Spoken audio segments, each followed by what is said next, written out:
And we're off. All right.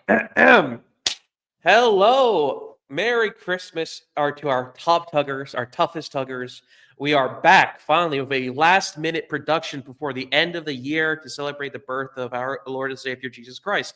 Before not only the end of the year and not only in the nativity, but before we leave our respective places of abode to mix again with the world and to go see our dear family members, some of whom we don't get to see half as often as we'd like. So See, about Schmidt is that the reason why we're doing the episode is all about bonds and creating people together. It's about that family nomos, nature's natural nomos of the family. You know, the reason why I have such shitty audio right now is because I have grandparents in my room right now. Instead of recording in my bedroom, I'm recording in this boardroom right now. That's sacrifice. I'm sacrificing your entertainment. Your grandparents are staying in your crusty ass fucking sheets. Mm-hmm. Your family does that to their elders. Yeah, I sleep in the couch. Yeah, I get longhoused. What? Grandpa's like, this smells like the trenches in Nam. No, listen, he's a very good. No, they have Bengay, for their joints and stuff, and Bengay smells horrible. The ointments, the little patches and stuff like that. Yeah. Their car, it's so overwhelming. It's like you feel like you're getting slightly drunk off the sheer alcohol content in the air. You're just huffing menthol patches. Pretty much. Pretty damn much. So all my smell, my well, now they're having to breathe in your aerosolized dried jizz particles from your undoubtedly combed out goon cave. So God be with both of them. I don't know what kind of like hantavirus or histoplasmosis you get from inhaling particulate Gabe nut, but I pray for them. It's like Sam Star. It's a cycle. My grandpa is a gooner himself. Actually, he gave me a story once about how he was warning me because in our area of Texas, there's a lot of like Chinese immigrants. So he's like he was warning you about the Chinese immigrants. Yes, like all Asian girls have like crabs. And he's like, there's crabs because in like a classic, not Gabe, real name. There's crabs in their pussy. They all have STDs. You never, ever stick your dick into the Asian woman. I'm afraid that I can't agree with your grandfather, and I now doubt his judgment. I want to be fair. Well, he's had encounters. Well, his brother had encounters with Asian women in the past and had bad reactions to it. So, the classical Slavic folk wisdom is you saw a deer fall off like a ridge one time, and therefore you create a mythology of the flying deer, and that's how Christmas was born. Much like the flag of Croatia was founded, by the way. But anyway, so we are here to celebrate in the era, and also since we're talking something vaguely Germanic, I would like to be serious for a moment and actually say this goes out to everyone due to the atrocious attack in Germany in the festival, the German festival, the area attack by atheists, by a literally fedora wearing atheist attack. So I don't think our hearts and minds. That's necessarily confirmed. No, he did. He did an episode for BBC about, I'm a secular atheist. I'm against radical Islam. Yeah, but then there's also a lot of there are people claiming with some credibility that he was practicing the concept of takia, which is basically hiding your religious devotion in order to carry out jihad more effectively. So, it is unclear, but what is clear is they have to go back. Auslander Rouse. Auslander Rouse, yes, that's gonna be our outro song to this. Actually, we're gonna put like Schmidt in like a techno, like put him in like a little techno dancing. Perfect. With like a little beautiful. The ball. What's it? A disco ball? Is it called a disco ball or the glass ball? In Saturday Night Fever, is this called a disco ball? You mean a disco ball is a sphere covered in small mirrors? Is that what you're thinking of, or are you thinking maybe of a snow globe? You're gonna trap him in some sort of crystal. Remember that meme, kids? Well, it's like a YouTube rewind. All the great It's memes. from a month and a half ago. Do you remember? It was kind of, let's be honest, it was kind of a forced meme. It was a little bit forced. All right. Well, you know what isn't forced? This intro to this live stream. Because today I'm experimenting. I'm experimenting right now. a live stream that's being recorded. That's being recorded. Only It's not a live stream.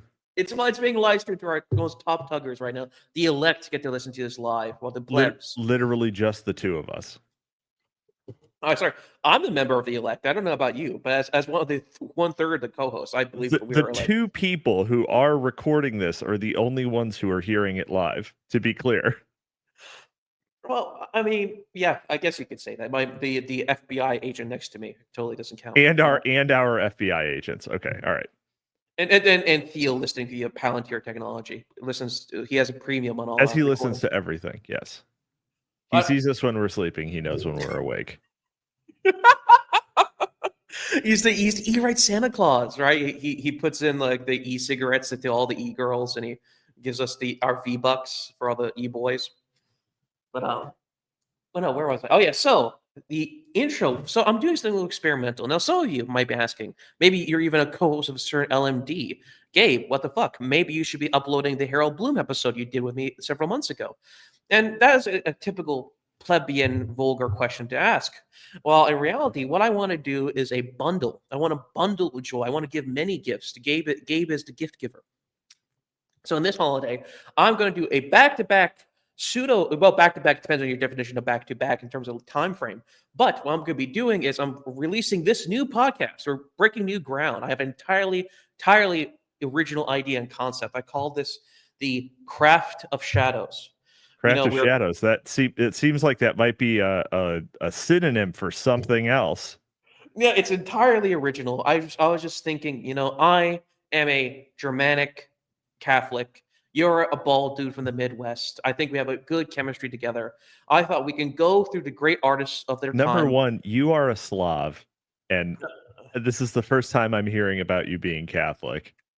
I'm a cradle Catholic. I am a Sicilian Catholic. Well, we're both cradle. I'm a cradle Catholic at the very least. I got the picture of me, my buck ass naked in the pool, in the water, everything. Right, as a baby, as it's properly done, not the weird adult shit, the adult LARPing. True shell, a baptism patriot, right? But so we have good chemistry. You're bald, I'm Germanic Catholic. We have this great chemistry together into Bitcoin. For some reason, I just think we have a good thing going on where I want to do it's kind of like the Craft of Shadows that I came up with this moniker because when you think about it, when you're a writer or an artist, don't worry, they're all safely dead. I feel like you might be taking this from Art of Darkness. Art of Darkness. Yeah. I feel like you might be sort of stealing a format callously. See, the format of talking about authors on a literary podcast.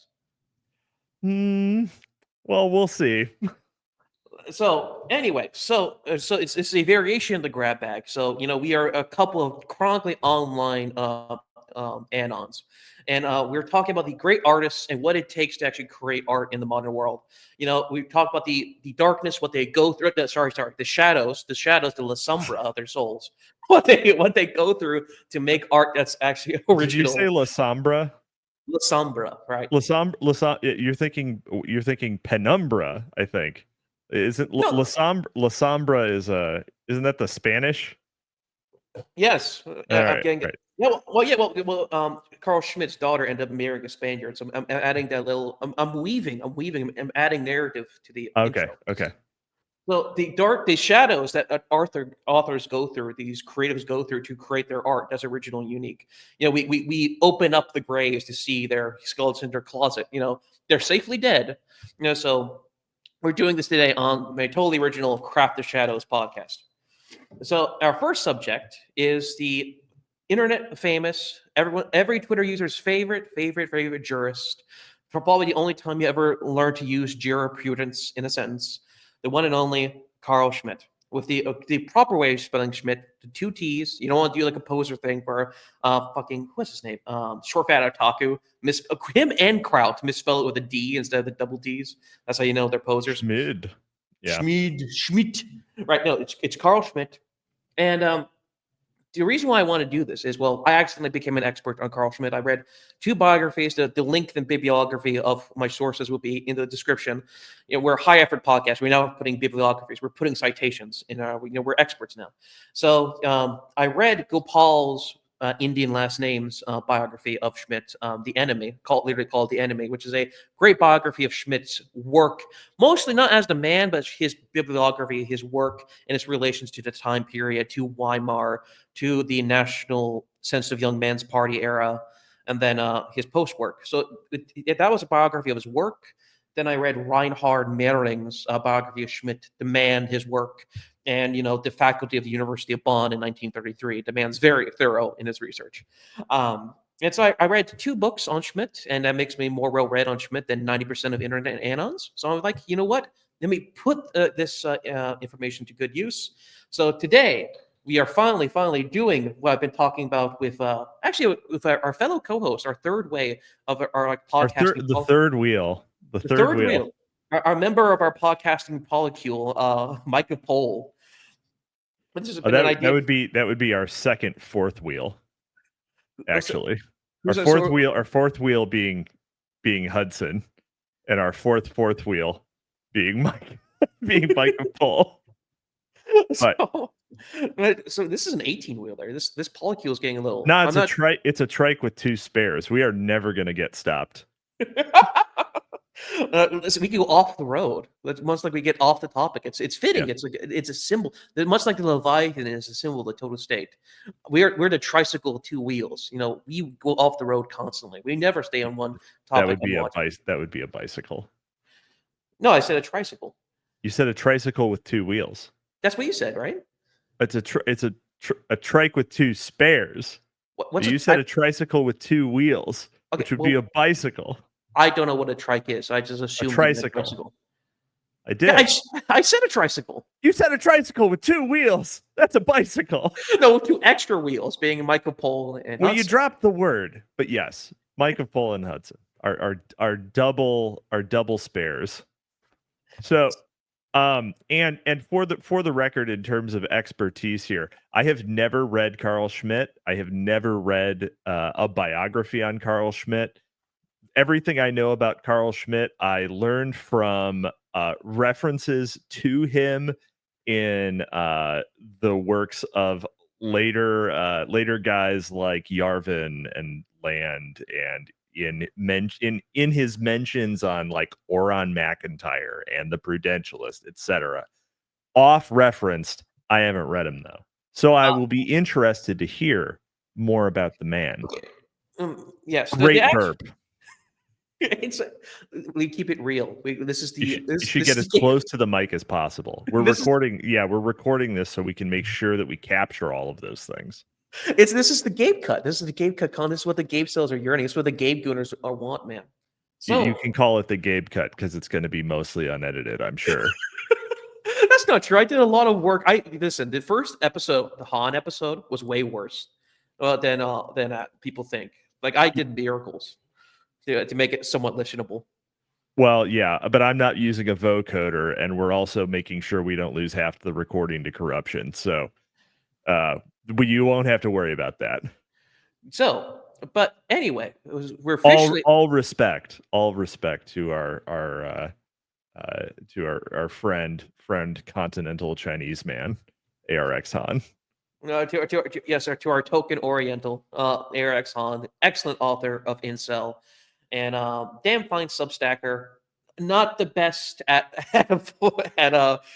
vocal anoning. Or well, to be fair, you got the top of the horrible audio vocos. It's like 0 HP. Great author, best author in our scene in a lot of ways. Great poster. My God, man, the voco thing sucks. But anyway, who didn't have a voco was Schmidt. That man was stone cold. That man went on the radio multiple times in the 1920s. Didn't have to face fag. Oh, no, he was not afraid to face fag. Completely and utterly unashamed of who he was. and well, a little bit of shame. So reason why I wanted to do this is like much like my friend here, my co-host Capitalismo. A lot of people know Schmidt from reputation. A lot of them know him from the classic threads of James Lindsay, famous anthropologist of the quote unquote woke right. Glad to say I don't know him through that, not having consumed any of James Lindsay's output. Well, as a coal hauler, as a lover of coal, I frequent A James Lindsay. connoisseur, As a you might say. connoisseur, as a connoisseur. You know, for me, Dave Green can never do enough leftist debates. I enjoy watching him every single time. So Schmidt lives. That is his cross to bear. That is his cross to bear. That is his. You know, the Catholics' old. He fights them over there, so we don't have to fight them over here. No, that's his penance. That is penance. You know, the classic tradcast where they whip themselves in Spain with the cool little. He's a flagellate. He's a flagellate, except his conversations with local distance. I prefer the whip. I'd take the whip. And so Schmidt is now more popular than ever. His theories, his image, his aura, his ghost. The ghost of his ideas haunt the political landscape and the political, dare I say, marketplace of ideas. You know, you have the classical quote unquote normie Christians, Joe Barry, Pavini, Neil Shanvi, whoever that weird Iranian is. Joe Barry, James Lindsay, Woke Distance, the quote-unquote classical liberals. We still have classical liberals in the year 2024. Project 2025, we're finally getting rid of it. We're going to send the classical liberals back to 2015 YouTube. They're going to be forced to do live streams with old Sargon Akkad talking about black sex. Please spare Ron Paul. He's gone through so much. No, Ron Paul gets to stay. Ron Paul gets to stay. He's grandfathered into 2025. Perfect. So what I want to do is unveil the mask of Carl Schmitt, and not only through his works. I want to actually focus on the man who was born in Plettenberg in 1888, the human being made of flesh and bone and vril, and I unveil the mask of who he actually was. I do plan eventually on doing maybe a series of X Spaces or a series of live streams going through his bibliography. You know, all his books. I'm talking Concept of Political Theology, Theory of the Partisan, which is the sequel to Concept of Political that no one ever reads because half the people barely read Concept of Political to begin with. All of his books are fantastic as well, but I want to focus first on the man himself, and then we'll get to the starter pack, the lit chart, but in a video podcast format. So that's what the Schmitt special is. We're giving a toast to the man, the knower of the Nomos himself, Schmitt. Now, to start this off, we will first start us off with the. Well, I was going to ask you. Capitalism. What do you know about Carl Schmitt? But you kind of already did that. I already did it. Yeah, you spoiled it. So, but listen, we're weaving. As I spoil everything. Yes, you know that's what you do. That's what you do. I mean, that's kind of our dynamic, right? You know, Dave is very much the organized type. You know, you're the comedic spoiler, and I'm the Zoomer representation. I give a nice little Zoomer slang to everything. Yes, yes. Your brain rot is legendary.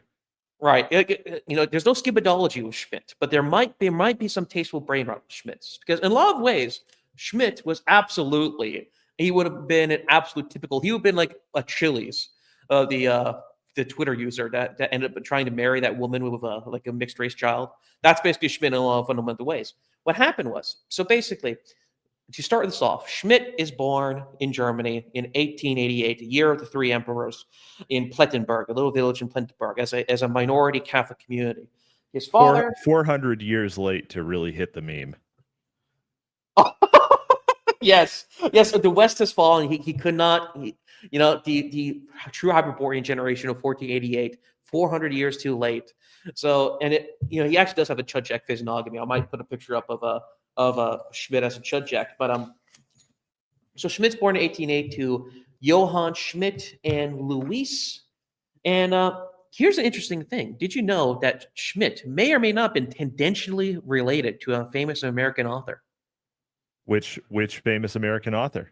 Well, Johann Schmidt, his father, comes from a long line of businessmen. His great-great-grandfather owned a beer hall, a tavern, and also was a prolific farmer. His father, how do you feel that you were born too late to ever go to a traditional Germanic beer hall? to eat pretzels and oysters and just throw back full liters of whatever, undoubtedly probably worse beer, honestly, than we get today, but just what they had. How do you feel about that? Well, that's what the beer hall putsch was all about, man. Why do you why do you think Hitler That's had true. the That's had true. the chud snap? It's like, we're gonna lose this. He's already losing. The tit sizes have gone too far. They've gone too. Okay, this is on YouTube. I can't say the Zionists have been deflating the breast size of the barmaids for too Yeah. long. Back in the day, actually, I bet back in 1488, the nips were peeking out the top. That was the fashion for a time period in the Renaissance and late medieval period. That they would actually go nips out.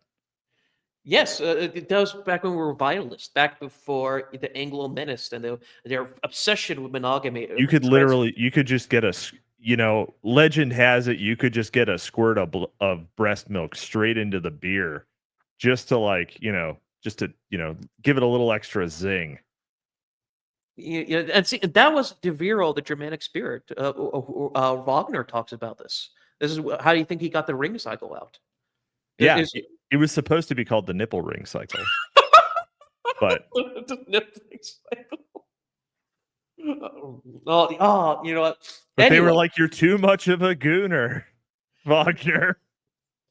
And that is saying something, actually. Because Wagner actually accused Nietzsche of being a gooner, because that's the conspiracy theory about him dying from syphilis comes from. Wagner spread that story about Nietzsche dying from syphilis, but everyone knows he died from a broken heart. But who didn't die from a broken heart was Schmidt's paternal family. So Johann Schmidt continues the tradition of ownership. He owned a tavern, was called a publican, which is a republican. A publican was a man who owned a pub. The listing of ownership grows and grows. Very much a hustler background. If in a lot of ways, the Schmidt family was a striving lower middle class family. They very much had that mindset to them. Very, very, dare I say, Eastern Bloc mentality of trying to go up into the social status.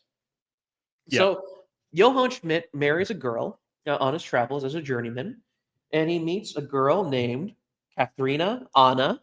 Wait for it, Franzen. That's right. Are you shitting me? Yes. Wow. Carl Schmitt, tangentially related to Jonathan Franzen. So he's like the great uncle of Jonathan Franzen? No, because Katharina Anna Franzen died before Schmidt was born. Schmidt was born to Johann Schmidt's second wife. Oh, okay. Louise. But his half brother is possibly Jonathan Franzen's he's plausibly great grand step uncle to Jonathan Franzen, which, to be clear, is not related at all. It's basically not related. They share a father. They share a Y chromosome. I mean, maybe. So if you ever are wondering about the political dynamics of that scene in the corrections, you can always attribute it to Jonathan Franzen's inherited understanding of the concept of the political. He's a great step uncle. So his real mother was a woman named Louise. I forget her last name. It doesn't matter. She married a man anyway. So Louise was actually a hoe-born because her mother would actually fucked a priest. And actually, it's insinuated that she had sex with a priest because she was an illegitimate born bastard. One day, poop, a child was born, no husband. So after the child was born, which is Schmidt's mother, her mother, his grandmother, married the priest's brother, who was like a clerk at the time, and only after marrying her brother and giving birth to Schmidt's uncle, I believe it was Andre. Back then, Andre wasn't a black name; it was a European name. Andre. Before Andre 3000. Yes. Yes. Blacks, culture vultures, man. Martin Luther, Andre, Charlemagne, culture vultures. Yep. But so she ends up being legitimized only after giving the priest's brother a son. So His mother is Ho-born, basically. So, but Schmidt, Johann Schmidt, loves her dearly. They have 3 or 4 kids. Schmidt, I believe, has 2 sisters, 1 brother. Well, real brothers, not the talk about the half sibling thing. All legitimate. All tastefully somewhat legitimate. 5 siblings, I think, in total, including Schmidt himself. Schmidt is the 3rd to 2nd son, and he grows up as a Catholic minority in Plettenberg.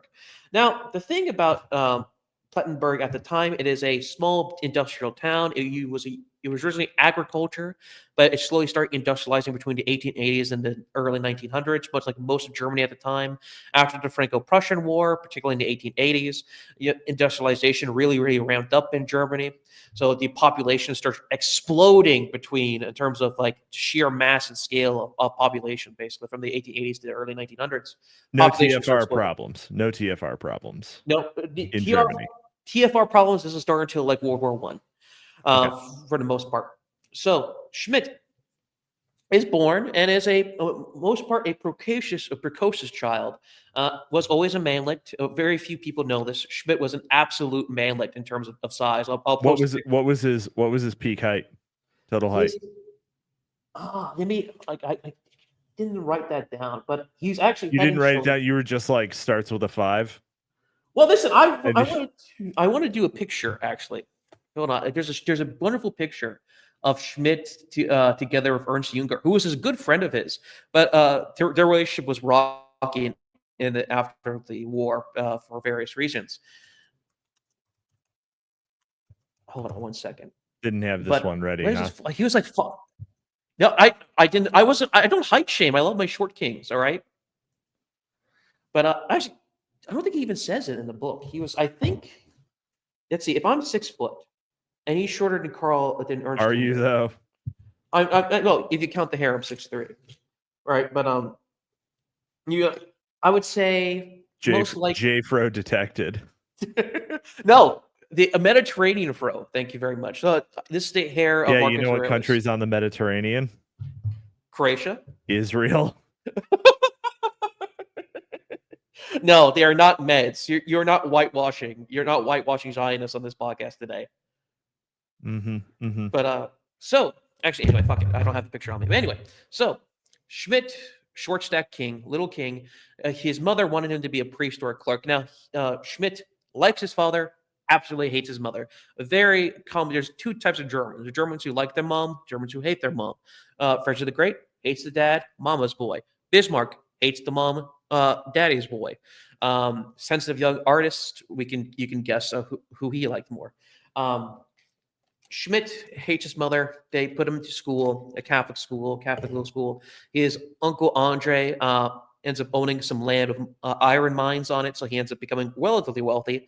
So he has you're a short stack family. They're a family that's slowly going through the cultural lines, slowly working their way up to the middle class.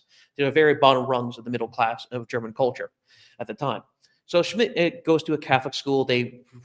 His entire family round up money to get them all educated. Originally, his mother wanted him to be a priest or a cleric of some kind.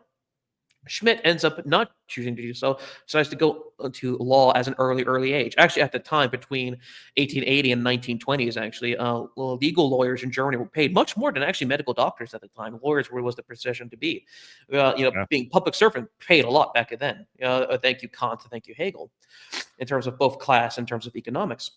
And so, and a lot of this actually comes to his choice of language, because in his Catholic school, he had to learn French, he had to learn Latin. This is a very, very high test, very, very high testosterone, high standard schools at the time, even basic schools for Catholics. So he had 2 choices of languages. He had to choose either English or he had to choose Hebrew, because even Catholics had to learn Hebrew, the language of the enemy, even at the time. So he chose to learn English, and because he learned English, he could not become a cleric. So that's why he chose to become a lawyer. So as he grew up, his early days, very wise at the time. He wouldn't have gone late otherwise. But what happened with Schmidt is that his early years, he was a very big diarist. For some reason, German autists in the early 1800s and 1900s, massive diarists. Everyone's carrying a diary. That time period was very fashionable to keep a diary. like very, very fashionable in Europe in general to have a diary. True. So yeah, I mean, fortunately, we do benefit from many many notables having kept a diary. Diaries, you don't see that anymore. You don't see You much. really, yeah, you don't. People just throw all of their thoughts onto social media. So They throw all their thoughts onto X.com. yeah, I mean, except the problem is that if and when these websites go down, then we're going to lose. Like, there's going to be no Diary of Samuel Pepys for our generation. We could easily just experience a dark age, or appear to experience a dark age, because we're not making any physical records of what we're doing. So yeah, sorry. Yeah, that's a huge tangent, but worrisome. So. Would Google delete large archives of our guys' YouTube videos? Would Google, whose tagline is "Don't be boy, evil," do would that? they? Yeah, boy, would they? Would they do that? Have they? Oh wait, they have done that. Okay, cool. Yeah. Hey, listen, Stephen Molyneux to this day is still uploading to Free Domain Radio. It's just somewhere in a place that isn't YouTube, so therefore is entirely forgotten. Mhm. But in the spirit of hold on, excuse me. So in the spirit of the age, Schmidt ends up having aspirations of climbing the ladder. He's very much Schmidt in the early age becomes a hustler. Now we don't know much about his early quote unquote high school era. He starts getting a diary right before, right after the quote unquote high school period, wherever the German equivalent of high school is. So during the early years, Schmidt Gymnasium. ad nauseum, yes. So Schmidt, Gymnasium.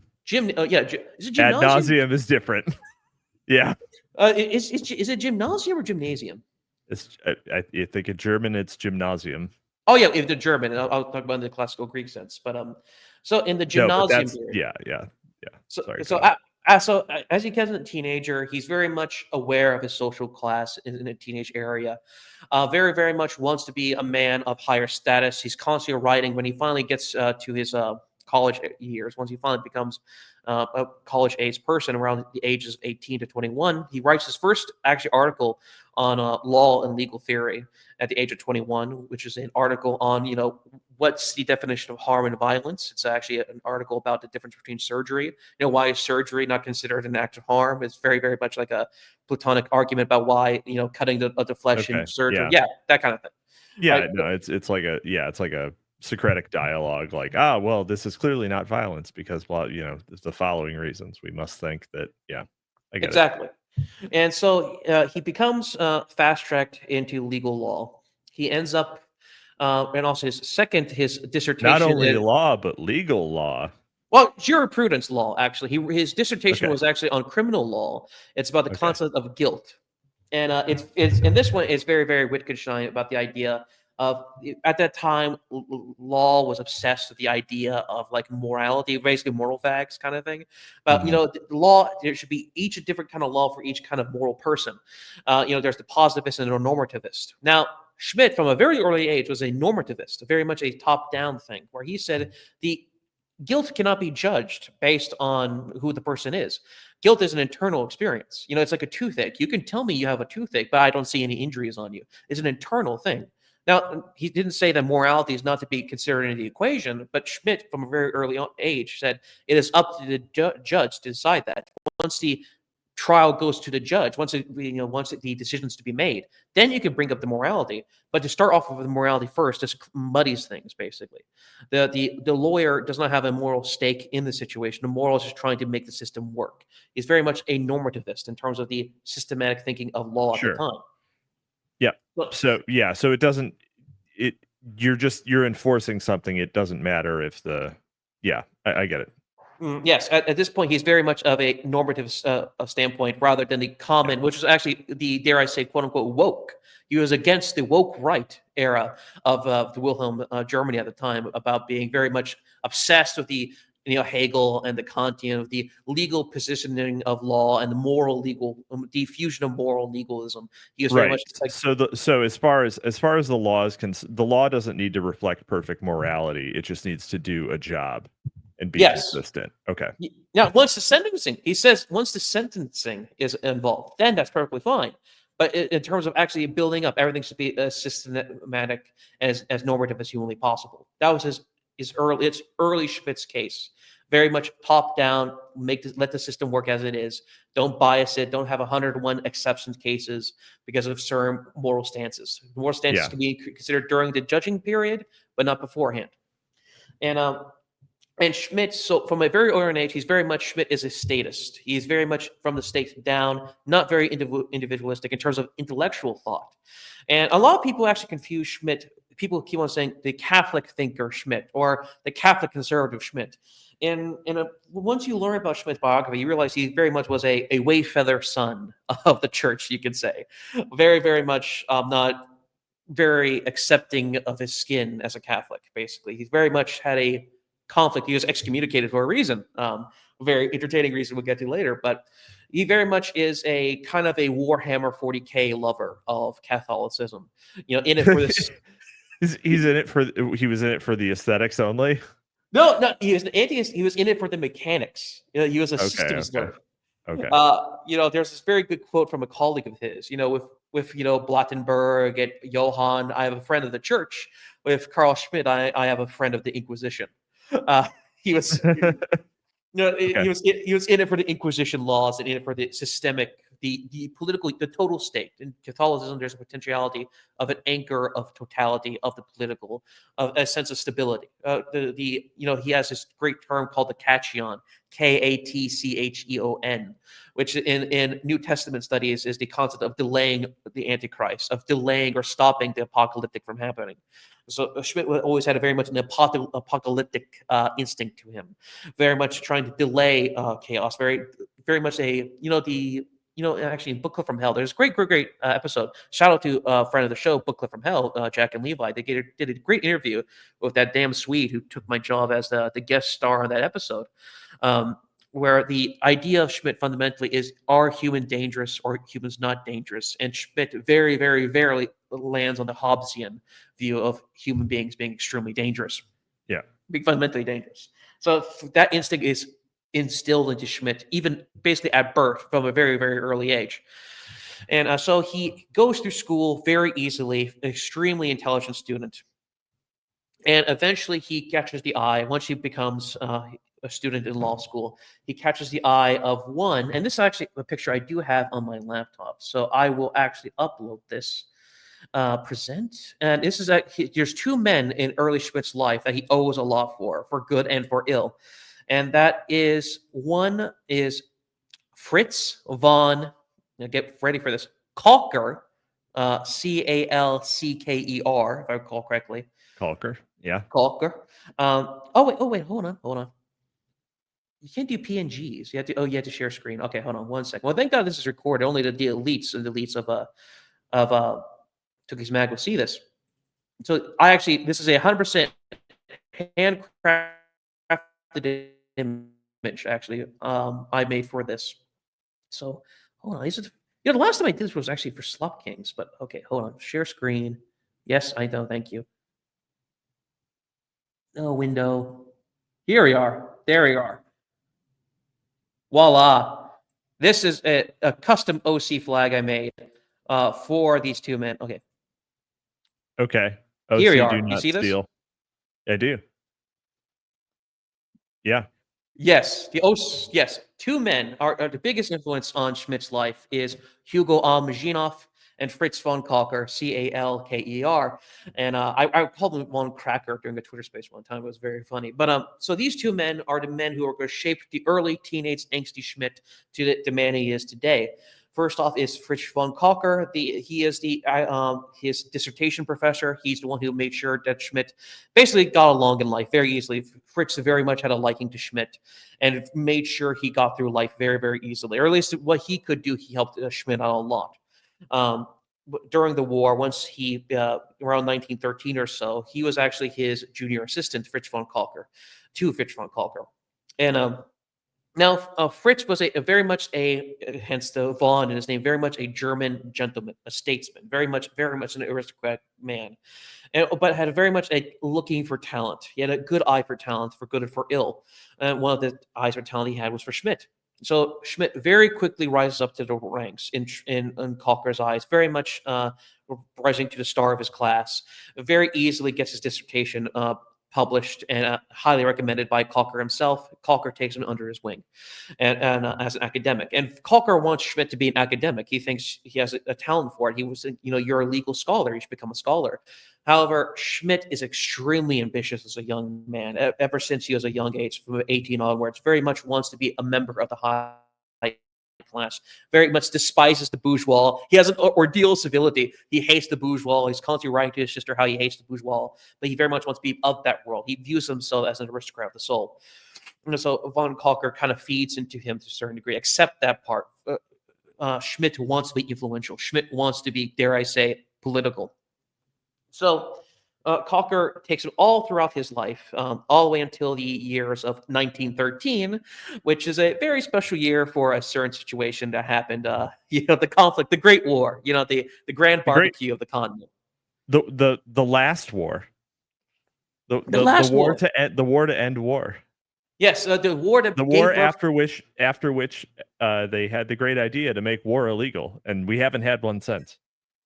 Yes, God bless the League of Nations. So may we don't need a United Nations. We don't need a European United. We just need the League. God bless the League, and God bless Woodrow Wilson for making sure the League exists to this day. But so in 1913, Schmitt is 25 years old. He has multiple friends, including very particularly a Jewish friend by the name of Fritz Eisler. Who he met during his protege years under von Kalker. Him and Fritz are been friends since they were 17 years old. Very, very much tight as brothers, basically. And of course, his biography, a lot of people accuse Schmitt of anti-Semitism, and that's kind of a very big sticking point. I would say, for the most part, for his early years, he kind of saw himself within immigrated Jews. Very much jealousy and also kind of resentment, but also kind of feeling like they're literally me, that kind of thing, trying to blend into German society. Him as a low-class Catholic versus the wealthy German Jew, but both of them not assimilating to Prussian Germanic culture at the time. Well, I mean, we were talking about beer halls, and that's not the Prussian culture either. That's the Bavarian culture. That is true. The Prussians colonized the beer hall. Very few know this. Yep. They don't have bagels in the beer hall. They got pretzels. Yeah. And they, they don't have angry relatives. A different boiled and then baked good. Similar production, different. Similar production, different dough. So. And also salted and leavened or leafed. Which is very and also anti-Catholic in the sense you don't have angry relatives yelling over to talk to the waiter.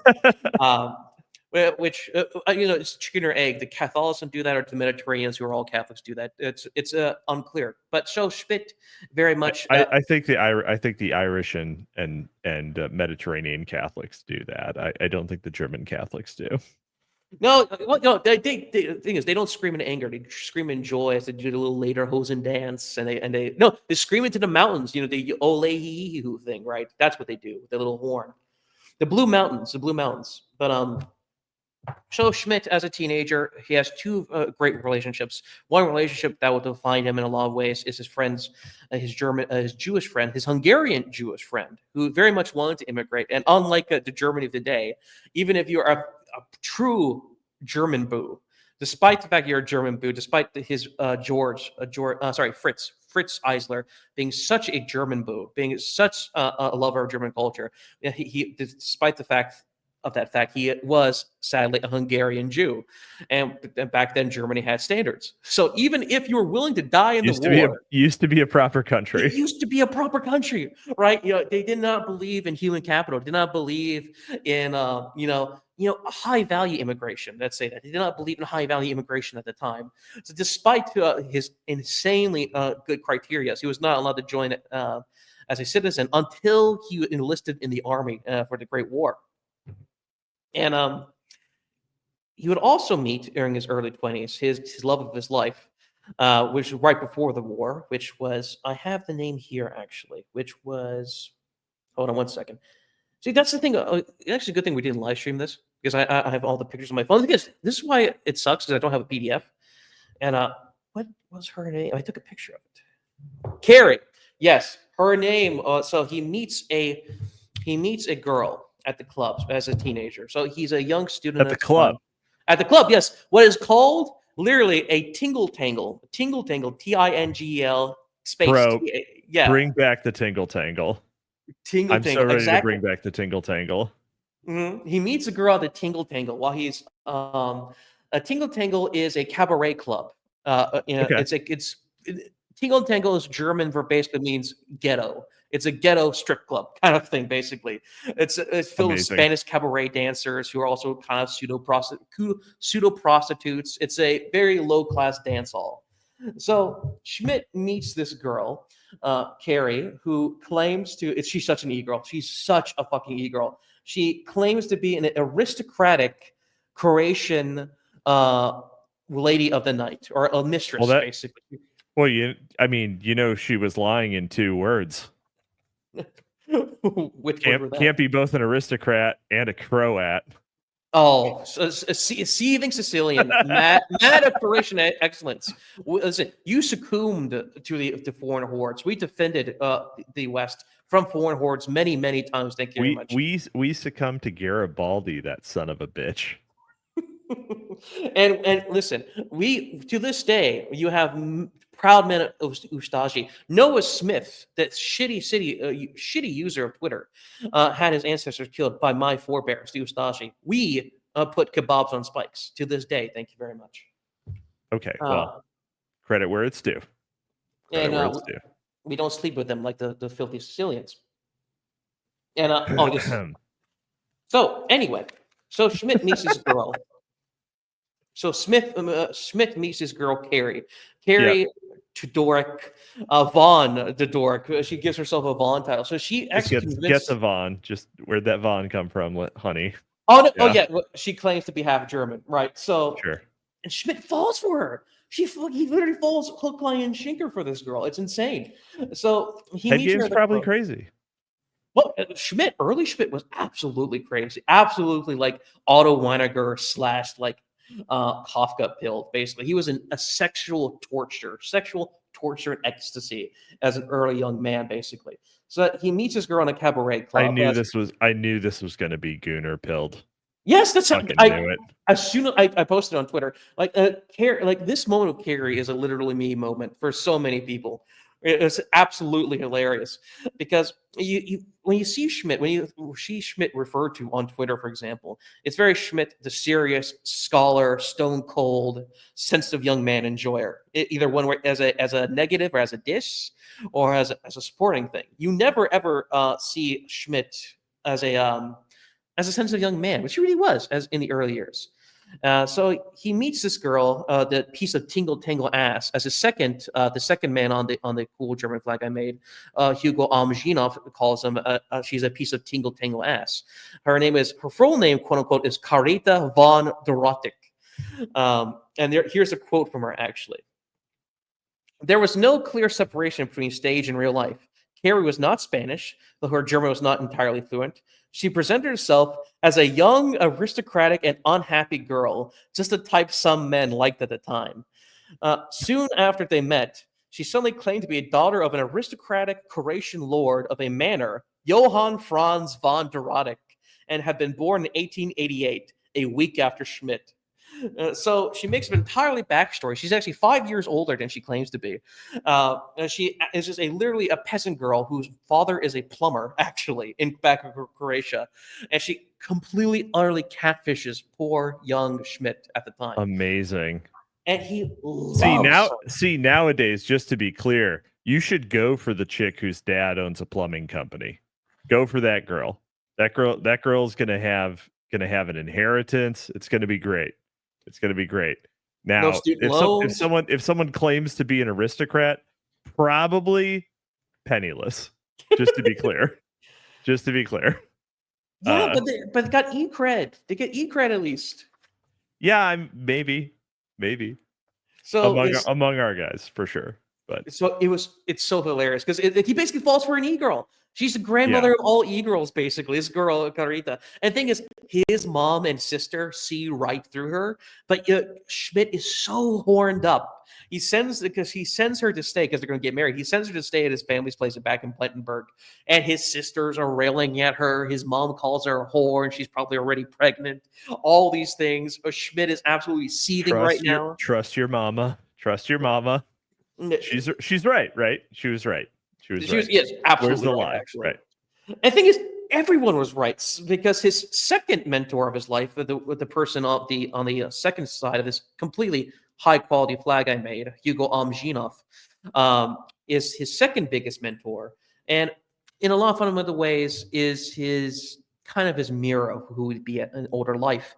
Hugo Amzinov was a proud Catholic minister, the master of inheritance law, and one of the biggest ministers of legal law in Prussia at the time. Very, very high-ranking minister in Prussia. Master of inheritance law, taught Schmidt inheritance law, and actually would take him when he would go, because the thing is, when you're a lawyer, minister of inheritance law, you'd actually go out to the Junker class. Junker class were like the landowners of Germany at the time. So they literally go out to these beautiful manors and these beautiful castles.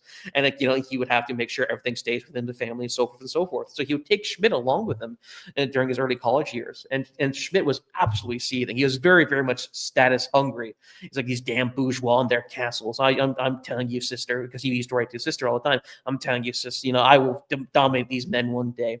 Right? Very, very ambitious from an early age. And the thing with Hugo Amzinov for Schmidt is that he's the opposite of von Kalker. Von Kalker is very clean cut, very, very aristocratic. Hugo is very much basically a German Falstaff, basically. He's constantly drinking with Schmidt. Brilliant.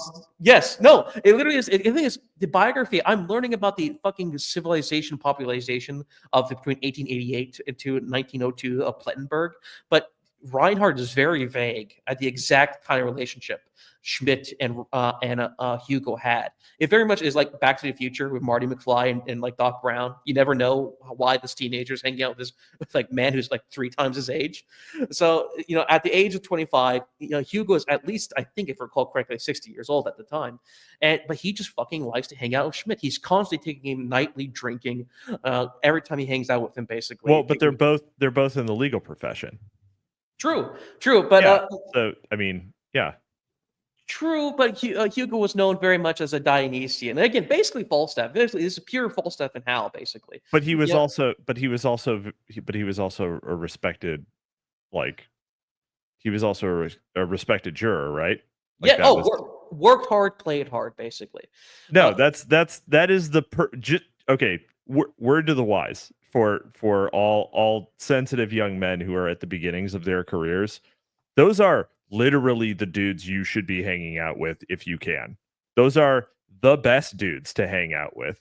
Like, if you can get a guy towards the end of his career, like a very a respected dude who can throw down like that, get that guy in your network. Yeah, go to lunch with him, go get drinks with him, go to the fucking beer hall with him.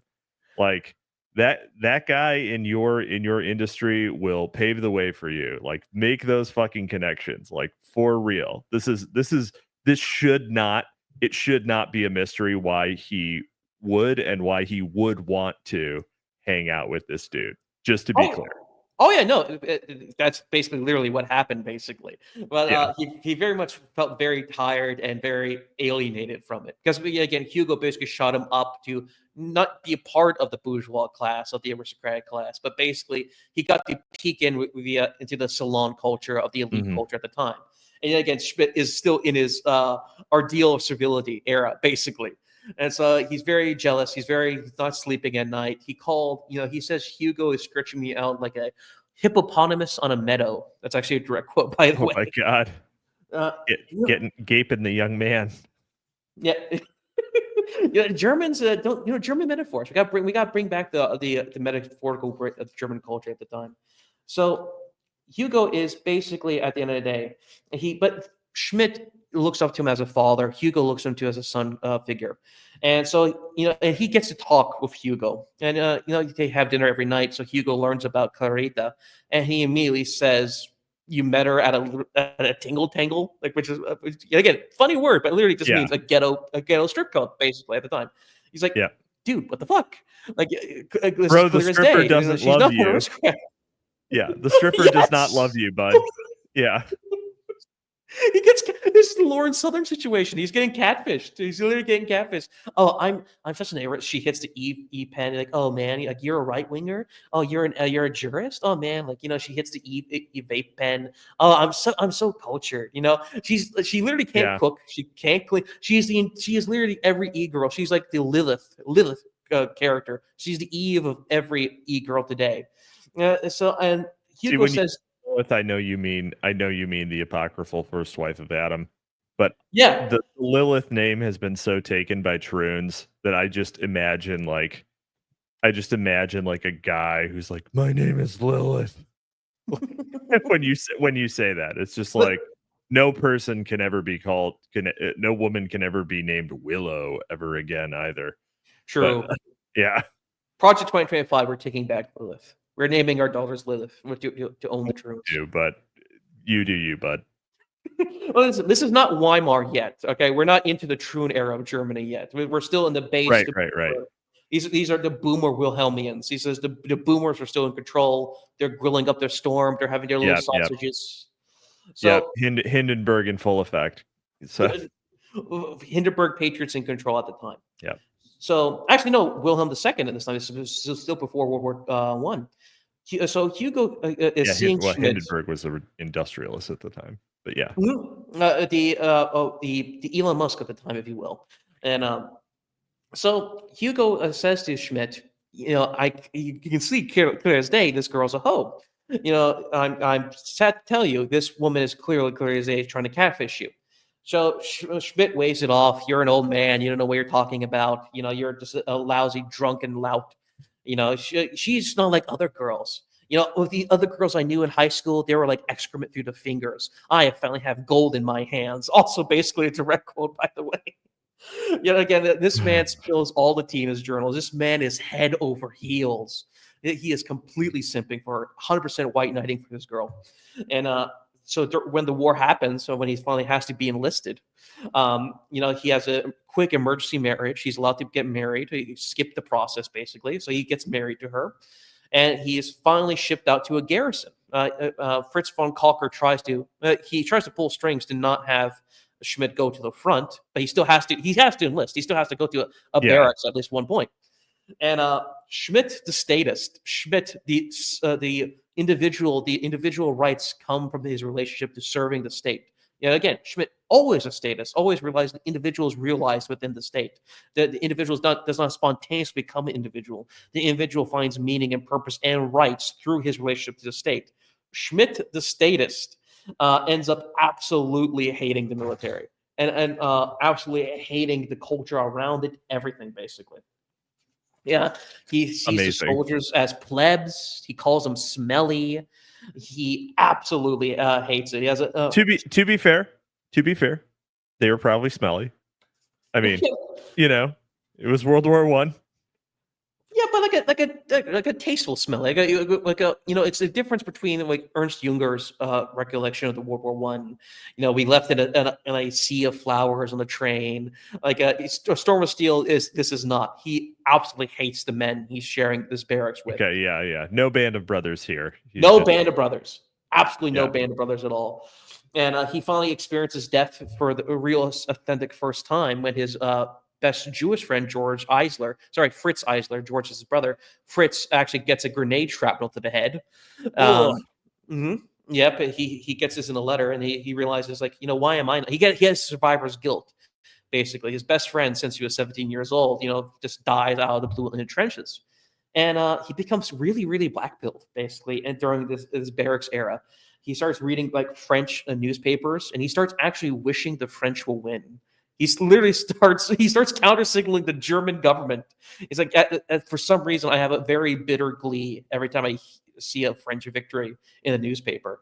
He just absolutely hates being a toy of the state. He literally says he's being raped by Germany. Actually, the raped is Carl Schmitt in this case. Yeah, cause of death, Right. Yeah. Raped by the state. So it's like it's that meme. Like there must be some mistake. The Redditor is like, there must be some mistake. I thought I'd get to buy Funko Pops in the Revolution. This is Schmidt. It's like, I must be some mistake. I thought I'd just be a. You go to the bauxite mine. Yeah. There must be some mistake, Mr. Kaiser. I thought I was just going to be a jurist for the state. Dig the fucking hole, Schmidt. Like that basically was Schmidt. You live in a foxhole, Schmidt. You live in a foxhole. Get into foxhole. It's a great foxhole. It's the best foxhole. The best. Yeah. And so Calker pulls some strings again and has him get an administrative job, basically a desk job, basically for all intents and purposes. Okay, and here's actually a direct quote. Actually, this is a paper where Schmidt learned the death of Eisler. On the 27th of September, my friend Eisler died in action. At midday, a splinter from a grenade hit him in the head. He died instantly, and his comrades buried him at the very same evening. For more than 6 years, we have been united in a friendship of a kind that can only be the result of many years of hours shared together and of common interests and aims. I have now lost my 2 friends in the course of a quarter of a year. Oh, his other high school friend died of cancer. And thus, nothing seems more natural to me. No, this is before mandatory. I know. It was before those. Yes. Well, actually, no. America was always woke on this. George Washington actually did forcibly inoculate his Patriot soldiers. Actually, so with Fauci. What? It was, they called it inoculation at the time. Just so I think it was for like the plague, or not the plague. It was for the flu. Yeah, I'm gonna be Jamie here, and I'm gonna pull that up. Pull that up. I'm not lying. This is true. Fauci patriots know that forced inoculation of the American citizens is as old as American pie. Inoculated against smallpox. Mm-hmm. Yep. The pox. Okay. Yep. Precursor to coof. Yep. Inoculated against smallpox. There we go. All right. America was always woke. I don't know what they were inoculated with, but we'll find. I think they have syringes. It's a tube. It's a metal tube. But I don't mean how did they get shit into people. I meant what were they treating them with? I don't know. I don't know what I'm not going to look into it. I accept that it was done and in some way. Listen, and I will worry about the exact mechanism later. Listen, during flu season, we will have a vaccine special. We will be reviewing Fauci's biography. Yeah, and, you should have David on for the vaccine special. Oh, we should. I forgot the open letter to vaccine skeptics. So go read. I took these mag now. But you should listen as you read to this episode of the Schmittsmas special. So Schmidt very much feels survivor's guilt. His best friend since his early high school era is dead. He is in bunkers. He is in his barracks, not bunkers, barracks. He's in the barracks. Things are not coming up. Things are not coming up very well. Instead of Schmittmas special, it's the Shitmas special for him at this point. So Calker pulls some strings yet again. All I want for Shitmas is Jew. That is the tagline of this episode. So Calker pulls some strings yet again and gets him a desk jockey job for the rest of the war, basically saving his ass in the process because his garrison actually did end up going to the war. And so Calker it remains for the rest of Schmidt's day as very much as a guru figure. Schmidt calls him the most nicest, sincerest man he's ever met. Saved my fucking life. Yeah. Pretty much. They were never. Calker lives all the way to 1945, if I recall correctly. So he sees everything crash down, but they never really get in touch. Schmidt after the war doesn't talk about Calker very much. Hugo, one of the few interviews Schmidt did on live television in the 60s and 70s. He talks more about Hugo, and Hugo says something about Schmidt's character. He says, I never knew a man whose writings were so clear, so consistent, and so organized, whose life was this disastrously messy. Obviously referring to certain love spats he had. But Schmidt's internal life was basically a constant state of exception. People talk about what no pussy does to a motherfucker. But I've seen what some pussy does, and it's so much worse. It's far worse. Far worse. It's far worse. And that's Schmidt's case with Carrie. So as the life is going on, he marries her. He buys a lavish. He finally gets some cash from his job with Hugo. Fritz gets the political connections to get Schmidt out the war. Hugo gives him the money. Basically, he sets him up with a nice little job. He turns him into his assistant. He makes sure he gets a good paycheck. So he get Hugo's money in his pocket. Yeah. And this is why you go drinking with that dude. This is why. So, just to be clear, you become the son simulator. Once the businessman hits the divorced dad era of his career, you want to be the son surrogate, basically. Yeah, go for it. So he becomes the son surrogate of Hugo. He buys a lavish apartment in Berlin, gets a bunch of furniture, starts a marriage life with Carrie, which goes instantly awry. She is accused of shoplifting. 2 pairs, if I recall correctly, For absolutely no reason, just decides to steal shit. Okay. Yes. Yeah. You can take the hoe out of the ghetto, or you can take the hoe out of the Tingel-Tangel, but you cannot take the Tingel-Tangel out of the hoe, right? So Schmidt, during his time as a lawyer, as a junior juror, as a journeyman, basically during his early apprentice years, basically, is dealing with the shit. Hugo has to help, pull some strings yet again to make sure this doesn't get a little too spicy in terms of legality or stuff like this, and has it mostly dropped. Hugo gives a statement of misdirecting evidence, basically, of this woman's origins, because she fakes her passport. She doesn't have a birth certificate. The marriage is delayed for a whole year because she doesn't have an authentic German passport or German birth certificate. It's total fraud, because it's forgery. Yeah. And the thing is, Carrie has some very expensive taste. She can't cook. She literally can't cook. She always wants to go hang out at parties and socialize constantly, while Schmidt's literally working desk jobs, like the classic horrible 10-hour work weeks, basically constantly grinding on paperwork, basically. 10-hour work week does sound pretty tough. Yeah, constantly basically grilling on the paperwork, basically. The thing is, he's a very hard worker. You mean 10-hour work days, right? 10-hour work days, yes. Okay. I'm an aristocratic NEET. I don't do labor. All right. I have no idea what a day is. I am a crypto count. All right. Lord Elon Musk pays my bills, and Lord Thiel, obviously. So Schmidt is coming home from these egregious work days as his early apprenticeship under Hugo. Comes in to Carrie. She wants to go dancing. She wants to go clubbing. She wants to go eat out because, yet again, she doesn't fucking cook. She literally has to eat hot chip girl and lie, except eating hot strudel and lie in 1923, basically. So the war ends. The lying really has been working out for her. So true. And Schmidt eventually. No reason to learn from a lesson you haven't been taught. Sometimes you got to put the dick in the stove to realize, the quality of your foreskin. And the integrity of Schmidt's foreskin was rather thin, basically. And basically what happened was, eventually he realizes that she's a skank, tries to get a divorce. And this is this is, I believe, the early 1920s. At this point, the war ends. He realizes that it's a legal revolution at this time. The Wilhelm era is over. A lot of the jurors, a lot of people still keep their jobs for the most part. Hugo, Cocker, a lot of these people still keep their jobs. They don't like the Constitution. They don't like it, but it's more business as usual. At least, the Constitution. They have a job. Yeah, it's a system you can function under. Right. Yeah. This is their libtard co-workers, basically, under the same company for all intents and purposes. So everything stays mostly relatively stable at this point.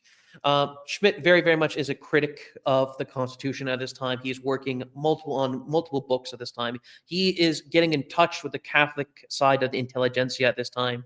He gets his little Catholic card, like, oh, look, I'm a Catholic, right? So he gets into business publishing Catholic criticism of the romanticism of democracy. His first big work was Political Romanticism. It was published as a critique of romantic liberalism and of democracy and the prophet of the self, as he calls it. The biggest three being Nietzsche, Baudelaire, and I think he's Martin Luther. I believe is the third one. Basically, he critiques the idea of being your own guru. What Zoomers would call main protagonist syndrome, basically. Main character syndrome. Yeah, main character syndrome. Basically, main character syndrome is at the heart of liberalism. Basically, at the end of the day, you become your own prophet, basically. And this idea of this very bourgeois, cosmopolitan, always having this discussion, this aestheticization of the talking about subject matters as if they're merely ideas rather than concrete facts. It's everything can be talked over a glass of wine, that kind of thing, basically. Yeah, again, Schmidt, despite leading a very cosmopolitan life, you can say, ends up being very, very much a status in terms of his worldview. Hence the Hugo Zhinoff line of him being organized in mind and absolutely chaotic in body. And so he published his work. It's celebrated by the Catholic press and by the Catholic intelligentsia. He becomes friends with multiple Catholic authors and thinkers at this time, and they're right after the post-war of World War I. And political romanticism makes a little splash at the time. He's still with KRAW at this time. And he's now known as a Catholic writer, as a Catholic thinker. Critiquing Germany from a Catholic POV. I remember in German context, Catholics are basically, in the right wing, they're right wing in the French sense. They're kind of cringe woke in the German sense, especially during the Bismarck era. But during the early Weimar era, they're kind of trad. They're considered trad. They're right wing ish. They're more right wing than the cosmopolitan liberals, but they're still kind of have a lot of socialism built within them. It's that Wojak meme, like, I hate Hitler. I prefer, Karl von Ribbensloff of Bavaria, who was a dictator from 1922 to 1923. He was far more based than Hitler. He supported the Latin Mass. It's that Wojak meme, basically. Right, yeah. A lot of the third way types, the Chesterton types, were very much of that era at the time. The Catholics in Germany just now started being considered pseudo quote-unquote right-wing in the context of Bolsheviks and communists having riots in the streets. But for a long time prior, we still had a lot of leftist priors or socialist priors in the German culture at the time. So Schmidt is a burgeoning intellectual of the Catholic thought, of the Catholic intelligentsia at the time. He's married to Carrie. And he's still working under Hugo Zhinoff, but he eventually starts to slowly break ties with him. He starts to get tired of him. Very much, Hugo in his eyes is very a Dionysian figure in him. He's just tired of it, basically. Very much, and also the "I told you so." Schmidt hates the multiple men in his life who hold this "I told you so" figure, and sadly, he had a lot of figures in his life who have the "I told you so" kind of thing. People kept telling him so because he could not. He was thinking with his dick. I get it. Yes, and he kept on stepping on rake multiple times throughout his entire life. Brilliant. So after he finally gets in the mid-20s, he finally gets his marriage annulled. Carl Schmitt would have loved crypto. He would absolutely get. He would have gotten wrecked with shit coins. To be honest with you, he would have gotten hawk to it. He would have gotten pulled. He would have gotten hawk to it. Yeah. See, now you have to release this episode immediately because otherwise no one will understand what you mean. All of our listeners are brain rotted and live online. They're chronically online. They will remember this. I can upload this in 2026. The two things that you've said are in conflict. Someone who is forever online will only vaguely remember the hawk toit in 2026. It will be an esoteric, right? Yeah, old heads from 1 year ago, right? Hey, listen, they're so young. We'll have them until 2026. I remember that one time Gabe Sinclair compared Carl Schmitt to the average Hawk Tuah simp who got scammed on the Hawk Tuah coin. But recall the time in years gone by when Gabe Sinclair. Anyways, yeah. I can't wait for us to grow old when we're doing this, when we're in our 40s. We're still doing the esoteric. We're still calling ourselves distant, right? That's me now. Literally now. Me literally now. Okay, me in my 40s, you in your 80s, right? Okay. All right, yeah, Baron III is on the throne of the Washington Palace. All libtards have been sent to the camps in Montana doing coal mining. They're mining the coal. They're little gem prisons. They're turning the coals into gems because Barron is still nostalgic about the crystal meme. We all know he's posting the crystal meme at NYU as we speak at this point. He has an Anon account. A few know this. Pretty he's sure absolutely on Twitter. Oh yeah, for sure. Yeah, yeah, but anyway, we're weaving back to Schmidt. Schmidt ends up getting his marriage annulled after realizing he got catfished, and she is not an aristocratic Croatian, Yeah. sexy e-girl. He realizes too late that Your Honor, I move that my marriage be annulled on the count that she's just some bitch. that was his argument, right? Because remember, this is Tradcath era. This is really a Holyfield Catholic era, right? So he gets he gets divorced secularly, but he cannot get his marriage annulled Catholically. The church, the church has very high standards for divorce, as Yeah. any member of English history will know. So Schmidt theory sells the shit out of how the fuck do I get this church, this marriage out of my record under Catholic Yeah. terms. And basically says, well, fundamental the relationship between man and woman of the marriage is fundamentally based on truth and honesty with each other. Well, you see, She she lied about lied. who the fuck she was. Yeah, I Yeah. thought I was getting an aristocrat. I thought I was getting, I was gonna be a honey child. I was gonna be not a honey child. What's the term for a guy? A sugar baby. I was gonna be a sugar baby. I was gonna be a Croat sugar baby. I want to be a sugar baby, right? I want to be her boy toy, her aristocrat little boy toy, right? I want to be the toilet seat to her precious princess ass cheeks, basically. He says this to the Catholic Yeah, Church. I'm pretty sure he mentioned the face sitting to the bishop. Well, I'm pretty sure that would have happened. okay, other than that part, that was implied. But he actually was a tasteful connoisseur of the brothels at this time. So Schmidt makes his argument that she lied about her. I married her because of her aristocratic status. I didn't care who she was. I don't care her as a personality. I married her as an aristocrat. And the church says, tough titty, basically. Wow, you're kind of a shallow piece of shit, Mr. Schmidt. That's not very wholesome Chungus You're a marriage. mean one, Mr. Schmidt. Yeah, all right.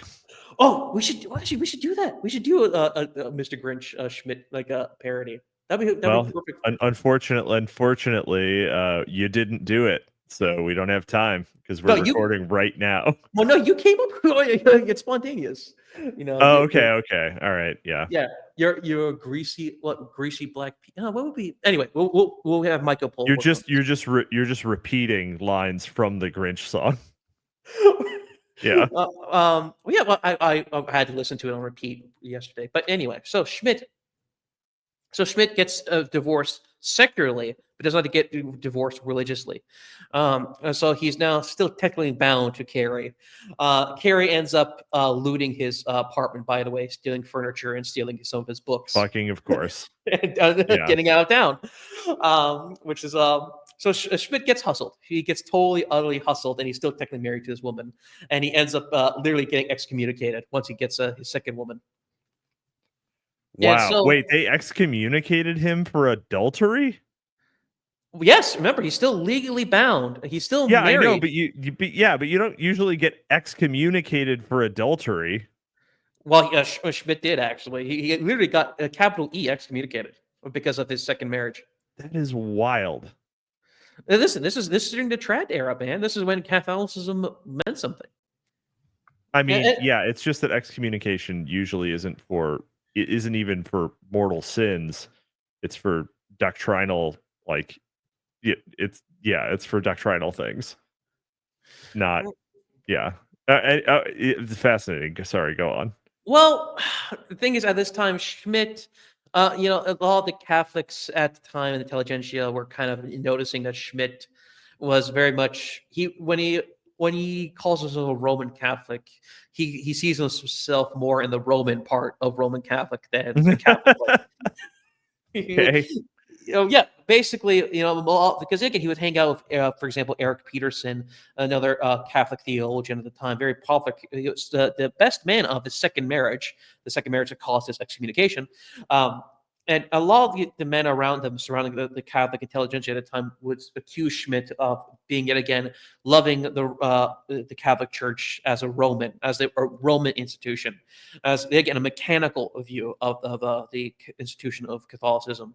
Because at this time he would write a book trying to justify. At this time, right around the mid 1920s, of course, the stock market crash happened. The Great Depression is in full swing. Schmitt criticizes the Constitution for being a libtarded document at this time, and that how liberalism cannot. It's the whole Popper the paradox of tolerance, or the tolerance of intolerance thing. Is that how can you if everyone gets a fair share? The whole point of mob rule is that 50% gets to dominate over 49%, but you're expecting 50% to not dominate over 49%. One, and two, you're expecting every person of any program, of any ideology to take power, including those who have anti-liberal priors, anti-liberal beliefs. So the system is just guaranteed to basically to eat itself. It's going to be destroyed particularly kind of correctly. He says it's inherently self-defeating, right?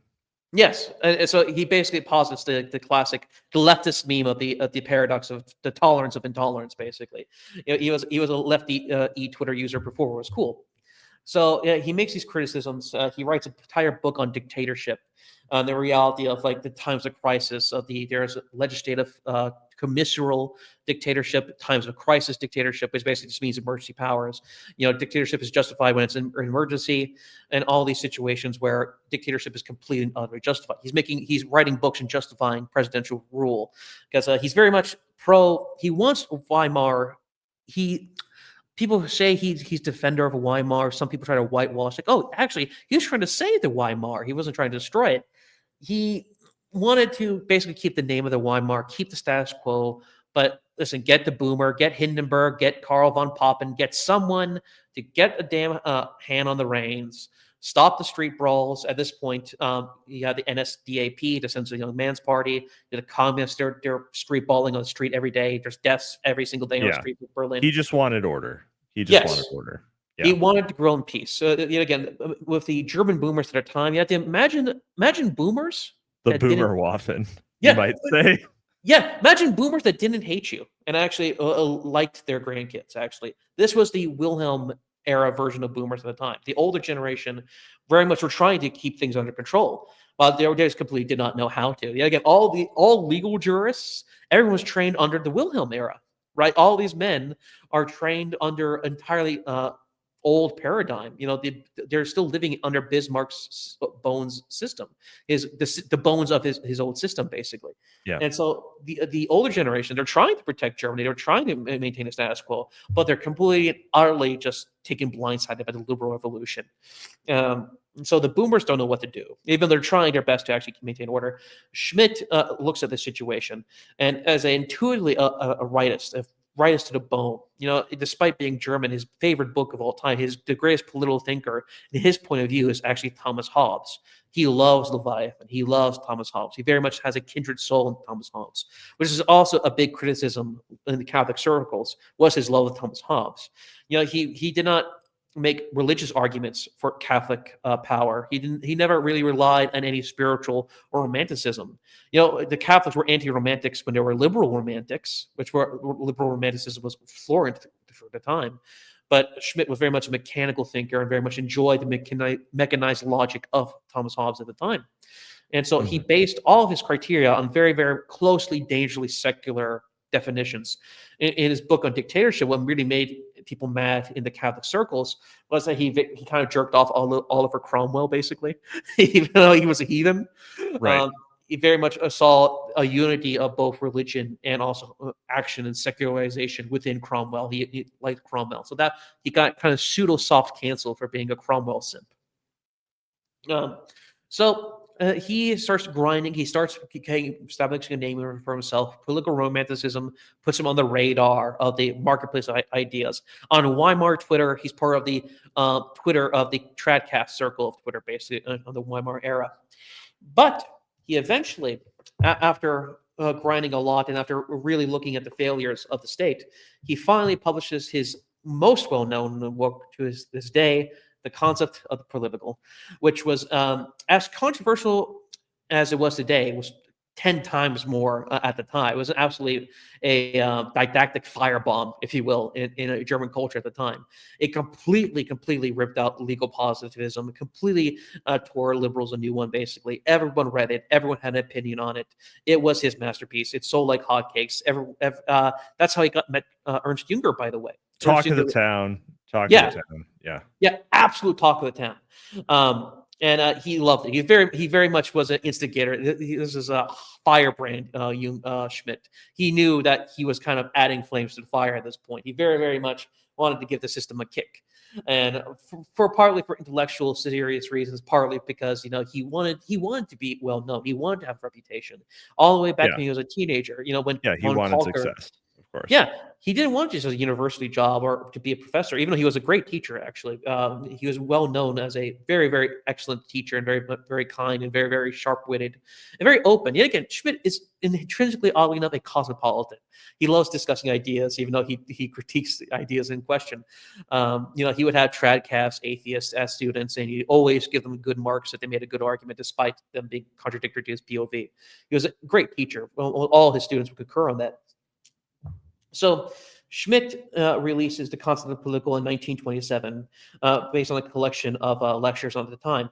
And he finally meets Junger through this publication, because book swapping was very much a thing. That was their version of a scene. You make a hit tweet and you get invited to the group chats. Basically, he finally releases the hit tweet, which is Constant Political. He finally gets invited to the based right-wing group chats, basically, which is Ernst Junger and the National Conservatives.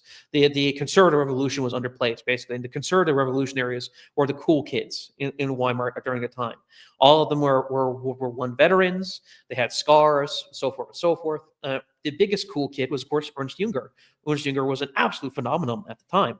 Giga Chad, Storm of Steel was the book for every anon of Weimar Germany had Storm of Steel. Basically, that was the book to romanticize the war. Basically, it was the opposite of All Quiet on the Western Front, which is all the French massacre, how horrible war is, all the way till World War II. That's why they fought so badly. Well, the Germans was the opposite. Man, we lost. That war was fucking awesome. That kind of thing. Storm of Steel was received in that light, and Junger, he kind of cooled down during. He cooled down a little bit, but not by much at this point in the time. So Junger absolutely loved Concept of Political. He loved the fact that it was basically absolutely inflammatory, throwing an intellectual grenade in the discussion of politics at the time.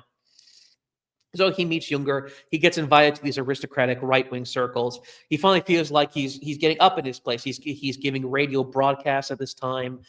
He's giving lectures. His lectures are very popular. He's a professor at the University of Bonn, Bonn at this point. He's made it in terms of career. He has a stable career. His romantic life is a mess. He would actually write fan fiction and satires of how he's married to the internal gypsy, that how women are internally evil and lying, and as all saints of old know, the honorable man who loves the woman to start by her being a lying hoe bitch, or will always be welcomed in the kingdom of heaven. He's really writing coping fantasy satire stories in his journal about how evil women are at this point. He's getting ready to Otto Weiniger of the notorious Sexton character fame. Yeah. So he's going through sheer just got divorced red pill Reddit era. Basically, he's going through just got divorced. Wife took me to the cleaners. His got excommunicated. Yeah, got excommunicated. Yeah. She took my soul to the cleaners, man. Yeah, that's how brutal it is. Literally took your eternal soul. Yeah, man. Divorce court, man, has been horrible for men for over 100 years now. Yeah, you get off lucky when she just takes the Subaru. But so Schmidt is going internally through his incel arc. He eventually finds a girl to finally lay down with, by a woman named Duška. Duška, who is a Serb. Duška? Duška, Duska. And she is a Serbian and another Balkan. If you notice with Schmidt ends up being attracted to Balkan women. What did he mean by this? Right? He falls in love. Horrible judgment, of course. Listen, the feisty Balkan spirit. It takes a real man to handle our feistiness. All right, we're part of the global Latina belt. All right, we're known for our feistiness. So he meets Duška, and who is half his age, and he likes her. He likes the fact that he knows so much. She's more dim-witted, more kind of like she's interested in him because he knows a lot, and she's interested. Oh man, Schmidt, you know so much. Please tell me about legal jurisprudence in the years 1873 to 1892, right? So she's very much. No. Yes, so he very much gets to role play the teacher both in the classroom and outside the classroom with her. He likes her to a certain degree, but he really falls in love with another one of his students, about a Anglo-Celtic woman, an Irish woman by the name of Kathleen Murray, um, who was born in 16th of January 1895, and was a citizen in Sydney to all of our Australian tuggers. And he falls head over heels for this woman, for Kathleen. He thinks she's the one he's gonna remarry. Well, this And seems like that seems like a better choice. But yeah, older, they very much have a great personality of each other. She's of unconscionable age. She's not gonna get canceled for the age discourse like Cormac McCarthy was. He really likes her to the point where he basically writes her tests and her essays for her, basically.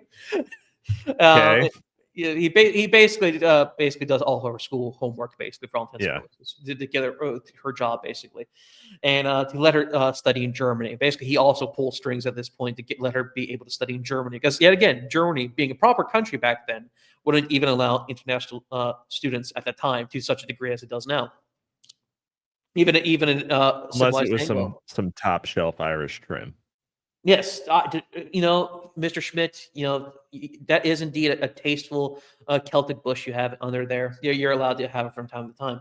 So he has a very strong relationship with her, despite everyone knowing for a fact, kind of in academia amongst his peers, knowing that he wrote her dissertations for her. Basically, you read it clearly as day. It's Schmidt's thinking. It's Schmidt's prose. But he gets her a job, and they want to get married. He initially wants to get married with her, and he's kind of stuck. Oh, also he has another affair. This is just pure sex with another woman by the last name of Sayer, Sauer. She's a Spanish nurse or a Spanish doctor at the time. He fucks her. She comes back later, but that's pure sex. So he's stuck between Kathleen. He's stuck with Dushka, and he has a love triangle going on. And he really wants to marry Murray, but she's planning on moving back to Sydney. He briefly considers. He actually sends a letter to the University of Sydney. He's like, "Hey, do you have any positions, for a legal jurist such as myself?" He actually briefly considers. Carl fucking Schmidt briefly considers moving to fucking Australia. We could have gotten an Australia arc at Carl Schmidt. We could have seen him with a picture of an emu during the emo wars, right? He could have died though. Could have died in the Emu Wars. He could die. He finally could have died in glory. The Germanic battle and death and glory. The Prussian burial. Imagine a Prussian burial in like fucking Australia, like with the torches and everything, and on the outback amongst the Bushmen. Is that are you thinking of a Viking funeral? No, the Prussian thing. I don't know what a Prussian burial is. What's a Prussian burial? The Prussian burial, the classic, where the Sensitive Young Men's Party that they carry the torches at night and they do the goose step. Yeah, I'll just take your word for it. Yeah, well, that's what they do. Well, actually, I don't know if that's actually for burials, but it's a cool military thing, and I would like to see. You just want it to be Australian. I want it to be real. That's Okay. my headcanon. That's my Okay. that's my Hearts of Iron 4 alternate reality mod. Is Carl Schmidt gets a Prussian burial in the outback of Australia. So he briefly considers an alt history. I actually I support. Yeah, we all support, of course, happily die. We want Schmidt to be happy when he dies. And yes. old man Schmidt, age of 67, when he gets back to Kathleen. Because after the war, by the way, she sends him a fucking letter. He gets in contact with the University of Bonn. He's like, "Hey, there used to be a university professor, Carl Schmidt. Do you still have his contacts?" After the fucking war, 40 years, 30 something years after they first met in the 1920s, she hits him up and says, "I love you. Would you still want to go out with me?"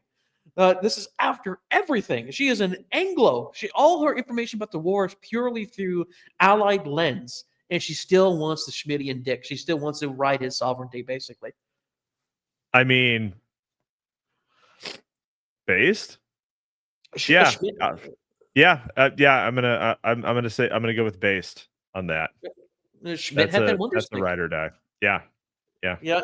And the thing is, she's actually not the only one, actually. The Sawyer girl, also in the 70s, after his I believe his 90th birthday, when all the newspapers have to make a comment on the German newspaper, make a comment on his birthday. She read one of the newspapers, and she's If like, you can "Hey, still get it up, can I still get on it? yeah, basically, she's like, hey, you probably don't remember me, but I was your side piece in Berlin in like 1927 to 1928. I just want to say, like, I really love that moment with you. It was one of the best moments of my life." And Amazing. with her, she was just sex. He was just horny. He never viewed her romantically. So it's a whole Titanic thing where, what's her name, Rose? Like, despite having 5 grandchildren and getting married, her only true love is still homeless Leonardo DiCaprio on the Titanic. Yeah, yeah. Is a homeless stowaway she plowed her a few times. Yeah. Yes, her one-itis after World War fucking II, all the way to the Cold War. Man, that one Chudjak dude in early Berlin, man, he really could get it. And the thing is, in his early 20s, he did look like a Chudjak. Like, I'll probably post pictures in post, but he really, really did look like a Chudjak. He had very puffy cheeks. His face gets more rounded as he gets a little older, but he had absolute Chudjak physiognomy as a younger man. It's hilarious how much he looks like a Chudjak Wojak. Yeah, in our background image here, this was provided by Grok. It does kind of look like him from some of his photos, but it got Mariah Carey down. Of course, it's current Mariah Carey, not like Yeah. Christmas album Mariah Carey, but yeah, it got her. It didn't really nail Carl. It's No, but it's historically accurate. Mariah Carey, at least they got the Mariah Carey part accurate. well, that's what I said. Yeah, like it got Mariah Carey, but it didn't really nail Carl's likeness so much. Maybe like he It has his little, it looks kind of like him if you the look at crow's feet. They have the crow's feet era because he yeah. was very much all eyes. Let's You see. imagine if he had grown up in the United States and not lived during the time he did, he'd probably have a little more meat on him, little more meat in the cheeks, like he does in the Grok generated image. So might be what's happening there too. Sure, the Chudjak picture has hit the stream. I just put it up right now. Here's the. You see it, right? I mean, yeah, that's a rough fucking look. That's a hard one. That's rough. The one in your profile picture is a lot more flattering. No, that's Although, when he was old man at that time. yeah, although, hey man, maybe ladies loved that look back in the day. They'd never seen a guy over a 4, so they didn't No, know. all the Chads died in the war. That's the sexual market value. Theirs hadn't been calibrated. No, So. the sexual marketplace. All the high status men died in the war, so you always leftover chuds on the streets of Berlin. Yep. We need World War III. We need World War III. We need for that one that was Chad deflation. With World War III, it's gonna be whole deflation. Well, yeah. It's going to be a reversion to the homine.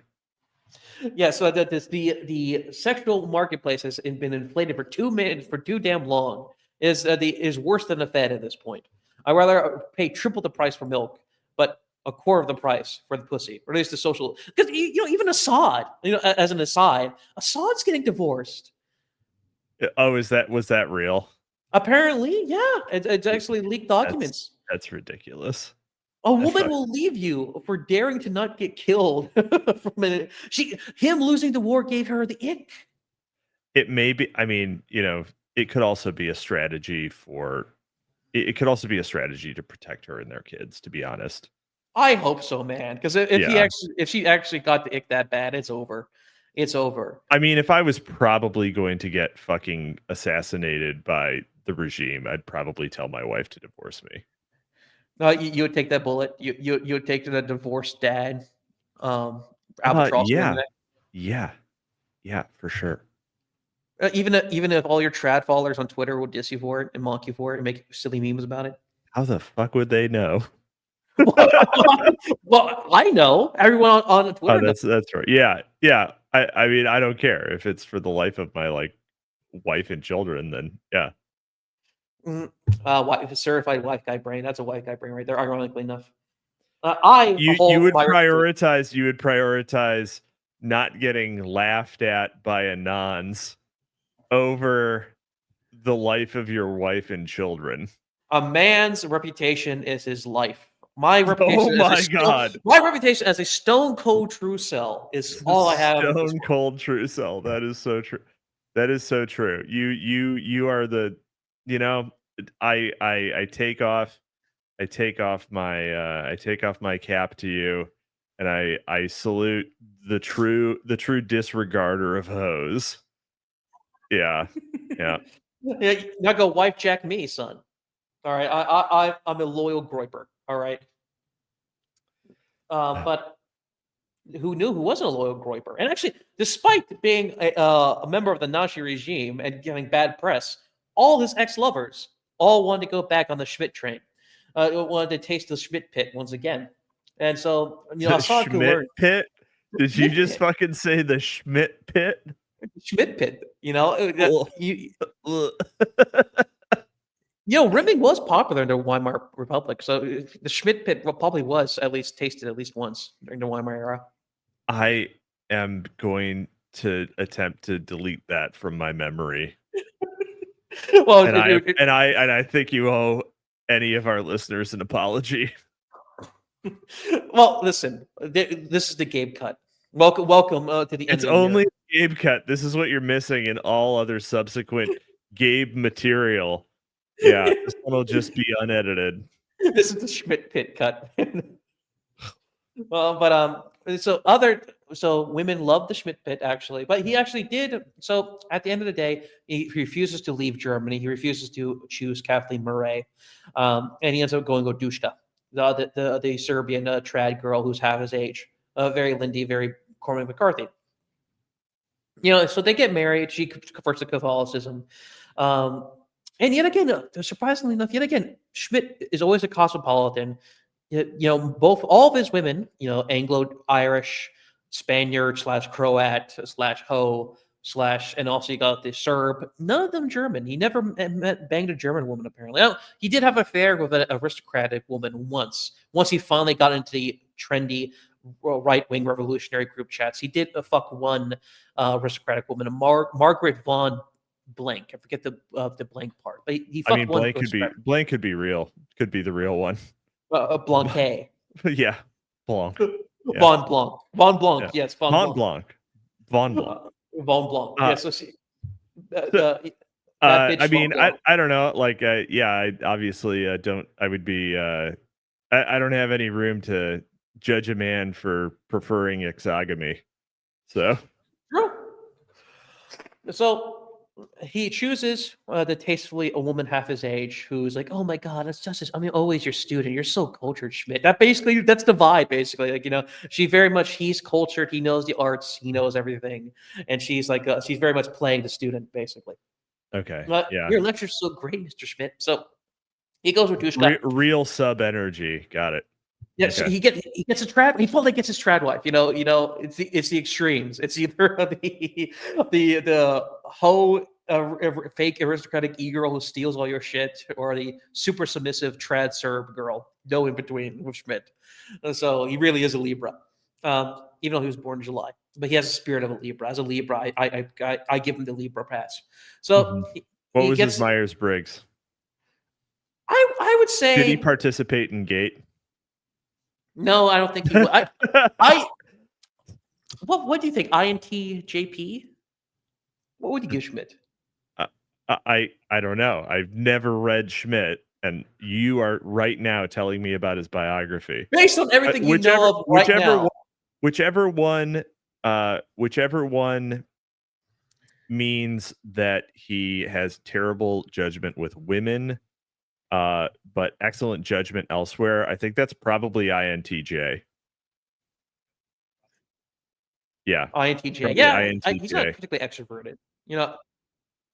I'm an ENTP, and I don't get E vibes from him. No, my you're. E Yeah, you might be. But I have but consistently really, tested ENTP, and I'm a Gemini. But oh my God, we're brothers. oh God, are you? Never mind. This is an increasingly terrifying line of inquiry. So Yeah, the Gemini of the two scales, right? The Libra and the Gemini. Dave is not an ENTP. He's not ENTP. He's what do you say Dave is? he's probably an INTJ, to be honest.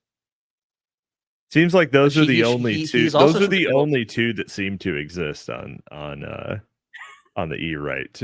Like way There's, overrepresented among both of those. So well, there's two genders and there's two Myers-Briggs scores that anyone can name. there's only two.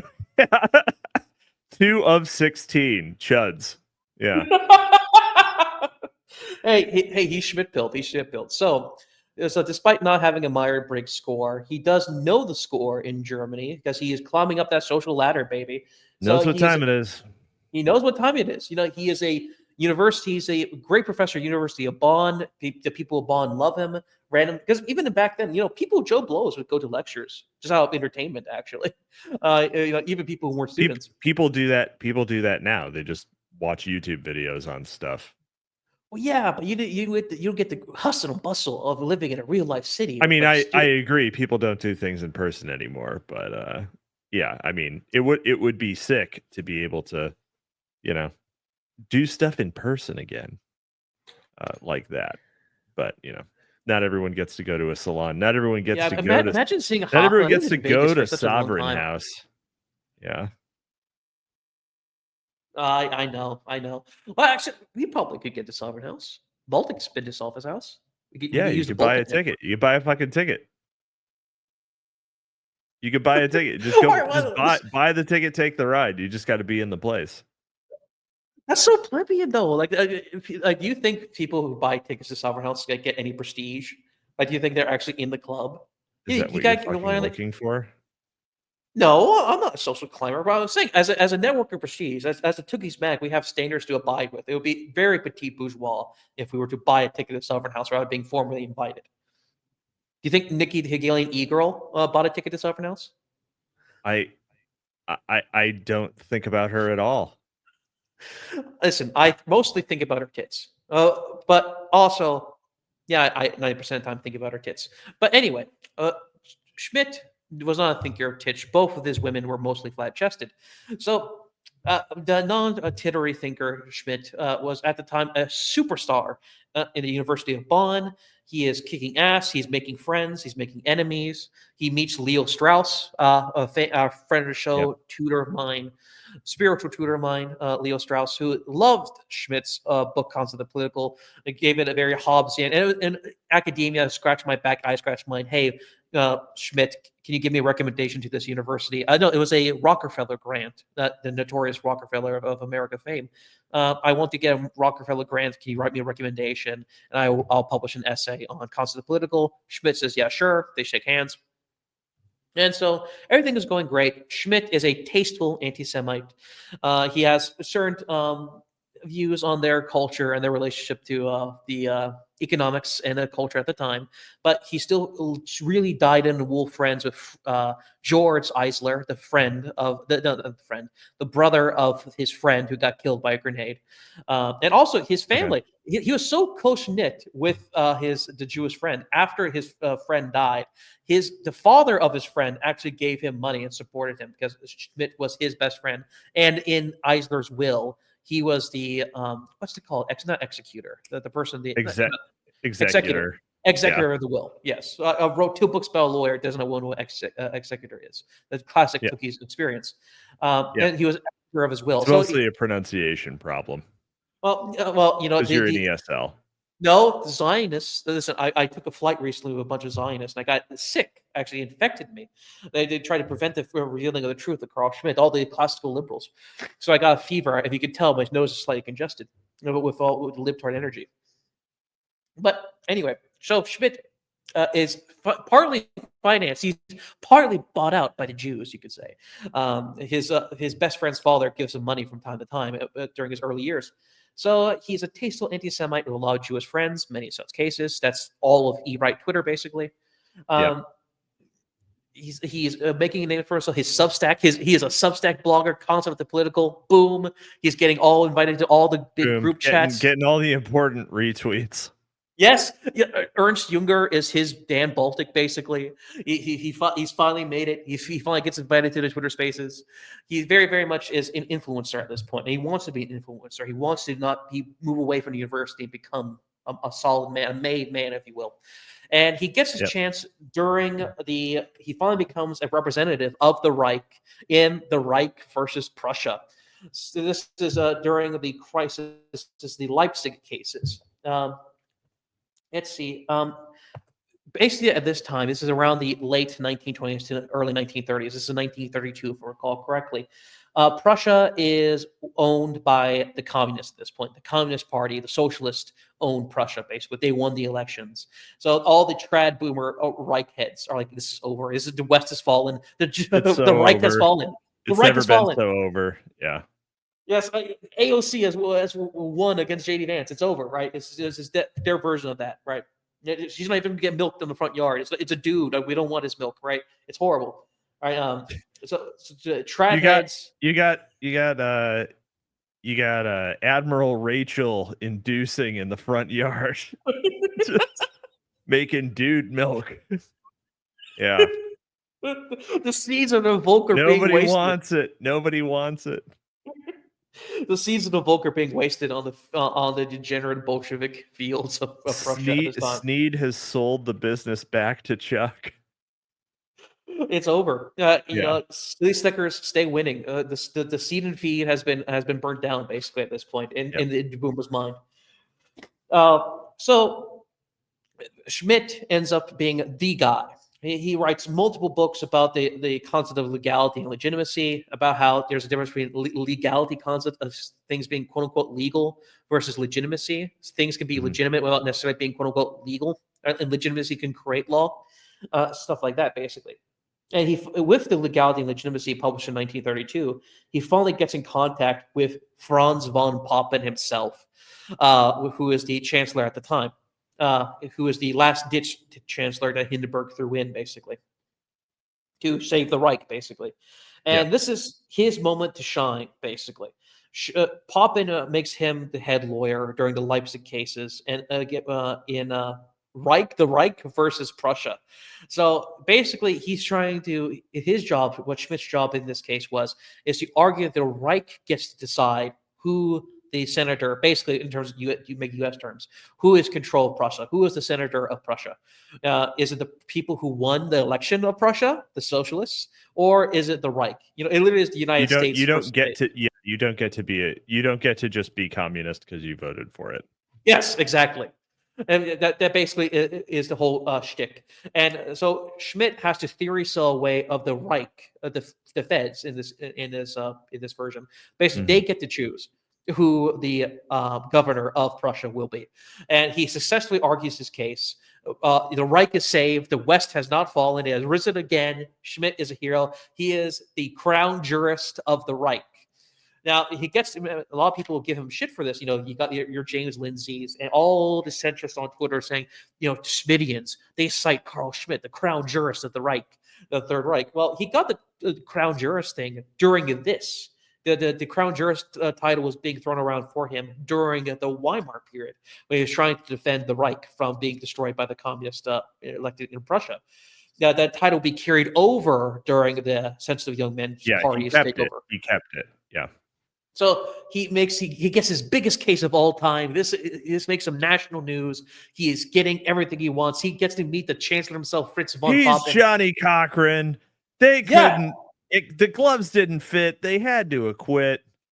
Who's Johnny Cochran? What? Is it that's a Louisiana lawyer in LMD? No, Johnny Cochran from the O.J. Simpson trial. Oh, Johnny Cochran, who is also a recurring character on Seinfeld. That's before my time. I only watched TikTok clips on Seinfeld. Well, there's a lot of Johnny Cochran ones. It wasn't the real Johnny Cochran on Seinfeld, but they used him as a character. He was a friend of Kramer's. He was a bombastic lawyer who got O.J. Simpson off for murder.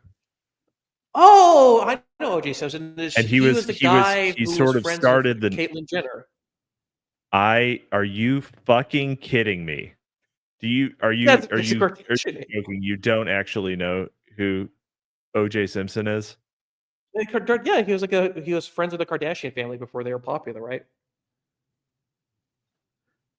Do you know why O.J. Simpson is notable in this particular instance? Like what the trial was about? Oh yeah, the Norm Macdonald bit. He killed someone, right? I Norm Macdonald appreciate got that you fired. know that. I appreciate that you only know that O.J. Simpson killed his wife and her boyfriend uh, because of Norm Macdonald jokes. I mean, that is the best only reason to know that. And It's I the think we should leave it at that. We should leave it at that. This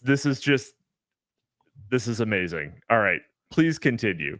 Please continue. So Carl Schmitt is the rock star hotshot attorney of his day.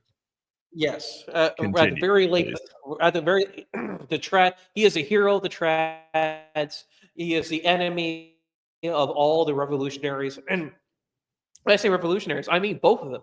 A lot of people don't know this. Fun fact: the Sense of Young Men's Party and the communists at the time were shaking hands, were breaking bread, and were literally going across the aisle in the parliament to go against the boomer centrists at the time, which was the Wilhelmian, the leftovers of the Reich, basically. So that's right; they were actually teaming up and voting as a bloc at this So period you're to saying go against the boomer centrists. And this time, both the the National National Socialists Socialists. and the communists. So you're saying the National Socialists and the communists. You're saying they were. You're saying the National Socialists were right wing or were left wingers. You're saying they were the real communists. I'm hearing this now for the first They're time. two sides of the same coin. You're saying they're two Yeah, they're sides of the two same. sides of the same coin. You're saying this is James Lindsay, actually right. it's some kind of horseshoe theory. Sorry, go on. The eternal horseshoe proven correct yet again. Yet again, James Lindsay Patriots in control. Everyone here is a member of the woke right. God bless FDR. You are the sword of the angel, Michael. Anyway, yeah. Oh yes, yeah. He believed Orrin McIntyre was like somewhere Christian sorcerer. So yeah. Anyway, modern gossip aside. So yes. So he cancels. Hero of liberalism. Carl Schmitt saves the Republic of Weimar for an extra day from members of the woke left and the woke right. He is a radical centrist at this point, and he very much wants to clear them out, as Jonathan Bowden would say. He is in charge of writing the new constitution. Von Papen wants Schmidt to write the new constitution for the Weimar Republic that gives more presidential powers, basically. I believe it was Article 48, which allows the president of the republic tremendous powers, a state of emergency powers, basically, which is Carl Schmitt's bread and butter. Sovereign is he who decides the day of exception, so on and so forth. His famous line. So Schmidt starts to get to work. He is very much excited for this. This is his big break. He is going to be in history books for this. And sadly, however, von Papen eventually gives out to Mr. Kurt von Schleicher. Von Schleicher is the head of the military. And Schleicher does not care for Schmidt. Basically, after von Papen was his backer, Schleicher decides to go a different route and basically is Schmidt to the curb. Schleicher tries to go for the silent majority approach and tries to cater to like everyone, that the unions, tries to give land reform. Von Papen, being a Von himself, did not care for the land reform deal. So they couldn't agree to anything. Schleicher or von Papen could not come head to heads. Carl Schmitt's in the background tearing his hair out because he was this close. He was this close to being the new writer of the Constitution and solving everything, basically, and getting the street gangs, which he considered, yet again, both the Sense of Young Men Party and the Communists as just basically street thugs at this point. At no point before 1933 do you have any writings of Schmitt supporting. He just didn't want troubled homeless Michael Jackson impersonators on the subway. Yes, that's what he wanted. He was a Reagan Republican, basically. He was a Reagan Republican, and to use modern day terms, he was not populist. He did not like populism in the slightest. He was very much. He would have voted for Nikki Haley in this sense. Or if von Schleicher in an alternate, von Schleicher basically, if he succeeded, if von Schleicher had the balls to go full military dictatorship, von Schleicher basically was German, like Franco, basically. And Franco himself basically purged all the righties, all the esoteric teenage, right-wing anons. He purged the Groypers, basically, of Spain when he took power. So imagine if in Schmidt's based world, if Schmidt succeeded and von Schleicher took power with von Papen's new constitution written by Schmidt. Basically, imagine like the Boomer Waffen, basically. I just want to grill. I love me Reich. I love me Germany. I love the Kaiser. I hate Wilhelm II. Most of the monarchists loved Kaiser, loved capital A Kaiserism, hated lowercase Wilhelm II, the actual Kaiser, who had a big libtard himself. Classical monarchy conundrum of the king is a retard kind of thing. So in Schmidt's based world, basically, you would have just had like mandatory military boomer centrism, basically, like literally state mandated centrism, which is the status quo, which is like I just want to grill and chill and drink my beer, lovingly look at my portrait of Bismarck and shoot any thugs that get in my way of my grilling, basically, which was basically what Franco was for Spain for all intents and purposes. The status quo normality, state mandated normality, basically. Yeah. But that ended up not going to plan. Hindenburg ended up just making a deal with Hitler, saying, "Listen, we don't want communists. You're the compromise candidate. Let's stop. You get your chancellorship. Listen, you're going to be tied to at least to von Papen. Von Papen. At the end of the day, you're just going to be a Manchurian candidate. You're just going to be a face, basically." That was the initial plan. Hitler was just supposed to be kind of like a throwing a bone to the population. He wasn't actually supposed to be in control of anything. So Hitler gets into power in late 1932, 1933 with the enabling act. They elected a Hitler? They elected Hitler. How progressive.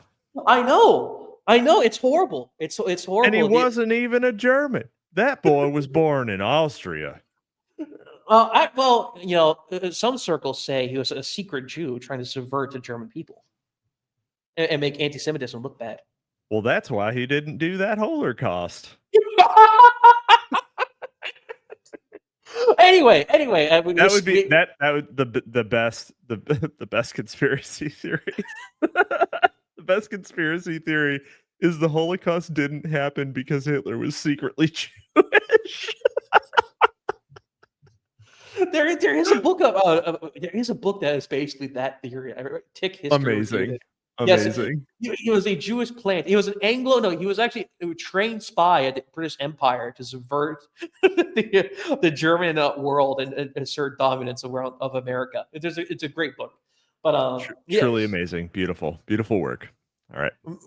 Anyway, where was I? Yeah, so Hitler gets power in 1933, and with the Enabling Act of March 24th, it becomes clear that the Sensitive Workers Party is actually going to be in power for realsies.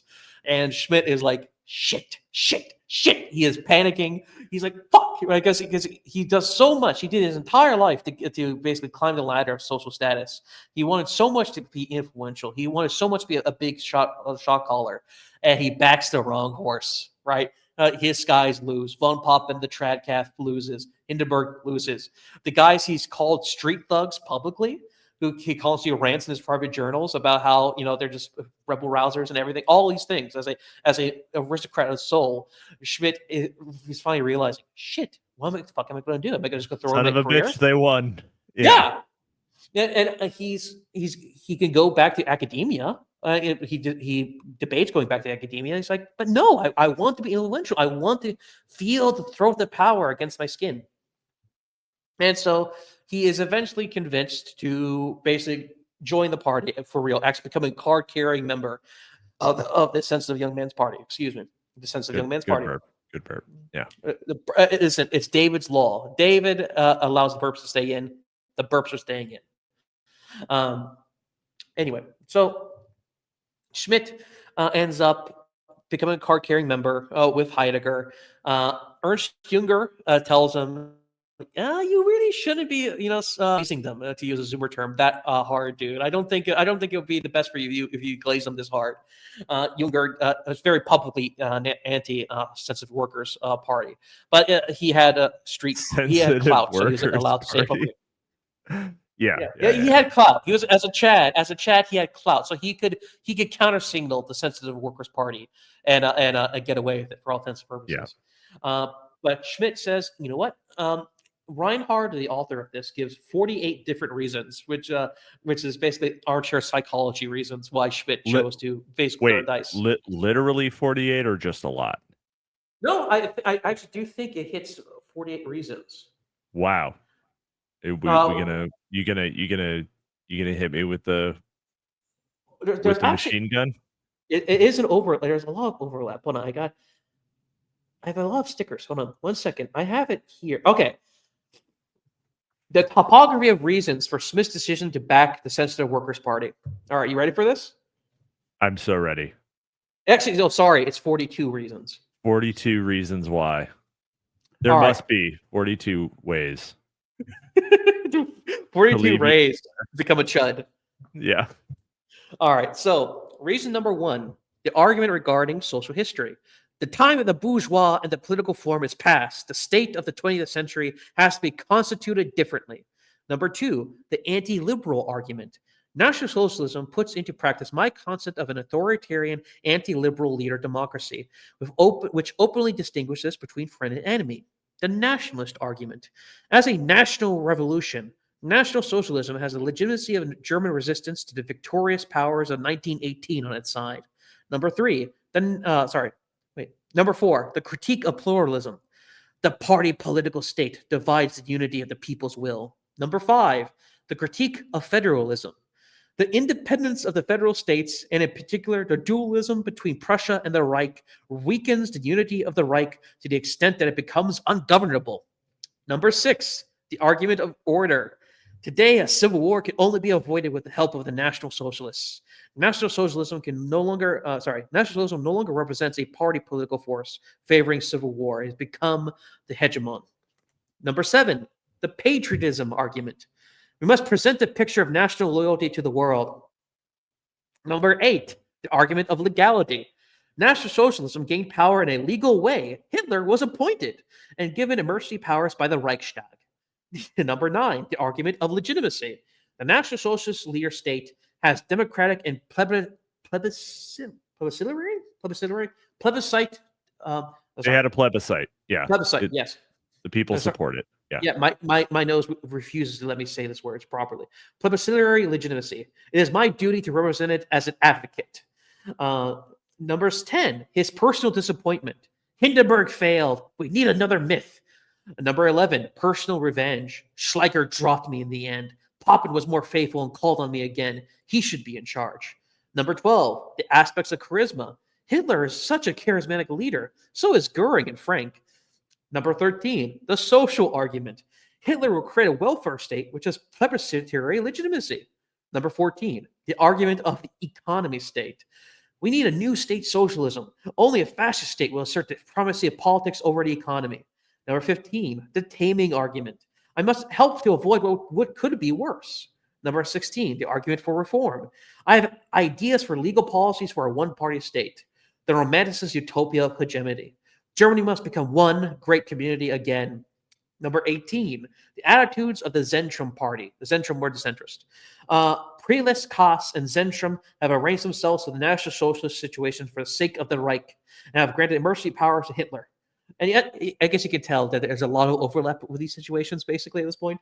The argument regarding church politics. The church must protect its institutions and find a modus vivendi. Not Verandize, the other vivendi. The argument of authority. As a functional elite jurist, I must support the state and be loyal to it. The opportunistic argument. It isn't all that bad. The others go along with it as well. The career argument. I want to climb higher. It's a law of 22 in my personal opinion. 23, the missing alternative. As a German jurist, I can only work in Germany. I cannot immigrate. The argument of curiosity. Curiosity is legitimate. I want to see firsthand what could happen. The argument of hubris. I am a great, irreplaceable German jurist. Only I will be able to sort things out. The kairos or fortuna argument. The situation is as it is, and now one must act upon it. The Picaro argument. I am an intellectual adventurer, an ironic player. The tedium of life is only endurable if one elevated to the status of a play. This is the that is shit the lord fucking meme lord argument. that is the fucking Spencer Grunhauer argument. I was gonna say, yeah, Yes! that is the Grunhauerian argument. Yeah, Listen, in Nutcracker 2, it's revealed that Spencer accidentally time traveled back in time and he can't put Hitler into power. He doesn't. No, remember, he doesn't speak German. He just sees Hitler doing his little hand waving thing. He likes the vibes. He's like, you know what? I like. He gets amnesia. Becomes reverse Forrest Gump. Yes. Yeah. Oh, Baltic. Come on, Nutcracker 2.5. Nice. You can make it the graphic novel. The graphic novel right of this would be great. So he makes again, this goes for another. We did 20, right? So this goes for another 22 different regions, which ends up overlapping. Again, the pan-German idea, number 34. Hitler stands for Austria as a part of the German nation, which is argument number 18, which says Germany should be united. Basically, Reinhardt just goes meticulously into Schmidt's brain. Be based armchair psychologist, basically. Because to be fair, Schmitt gave different reasons, and it was mostly tight-lipped. But this is all the reasons that Schmitt gave, though. Right. There's variations. Like, he actually did say these things. It's just that, and I'm not making that statement. I'm asking. Like, these are things that Schmitt, in fact, these are arguments that he had made at times. Reinhardt says that this is all what he detects when he reads Schmidt's reasoning. These are the 48 reasons built within. Because Schmitt would argue one day, I was trying to save the Republic, or I wanted Germany unified. Sometimes Schmitt would go back and forth for why he supported the party. Yeah, all of these were his reasons, and but with no note as to which would have been primary or, yeah. Right. Okay. So this is Reinhardt's reading. This is the nuggets within each of his justifications. Me personally, I think it's clear as day that Schmitt was a hustler. He wanted to stay in power. He wanted to higher social status, and he thought he could become a made guy, which is very, very related. But people criticized Schmitt at the time. Even a lot of his friends who immigrated to Germany would actually do basically live takedowns, literally Twitter clapbacks at him, and articles saying Schmitt versus Schmitt. They would post something from Schmitt in 1920 and post Schmitt something from 1934 and say, you're being a hypocritical. You're basically just brown nosing Hitler for the job, for status and prestige. You're basically going against every aspect of Schmitt that I knew before I left Germany, basically. And Schmidt's counter argument is yes, and basically yes. At this point, it's the foreign press. It's the foreign press, right? Because all of his public works, he cited his Jewish colleagues. Jewish arguments and so forth. In 1934, in the new publication, the third edition of Concept of Political, all those references are cut out basically, and he becomes a minstrel show of anti-Semitism. He becomes cartoonishly anti-Semitic, we'll get to that. So Schmitt realizes that he's in for a penny, in for a pound, becomes a card-carrying member, and starts to shill the shit out of National Socialist. He becomes an absolute shill. No standards at all, basically. He writes a book, the triadic orders of nation, state, and people, or nation, state, and party. He's saying he tries to justify the mechanics of National Socialism. What is the mechanics of National Socialism? He's like, it's a triadic force. The party unifies both the politics and the people, the state and the people. The party is the soil that which unifies both. In the classical Hegelian sense, the state was supposed to exist above the society, above petty concerns of society, the bourgeois society. With the National Socialists, it's from below. They are soil. He tries to theory shell his way into justifying the National Socialists, basically, and it would make it look like he's supporting for them, basically. And he writes multiple articles, and he tries to say, this is going to be all kosher. It's going to be good. It's not going to be a problem. And of course, he gets that famous newspaper of him, the Crown Jurist of the Third Reich. So he ends up during the transition period, he becomes basically the grease that lets the wheels from one regime lead to another. He tries to make it as smooth as possible, basically, from a legal standpoint, for them to get into the door, basically. He meets with Hermann Goering, my personal favorite of the the Hitler Brady Bunch. Very peaked in high school energy.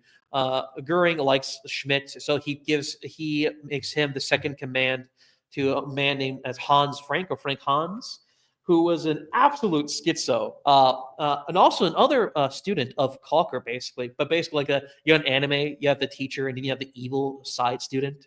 Yeah, who's like just like the shitty rival. Yes, who's just there to be a penis.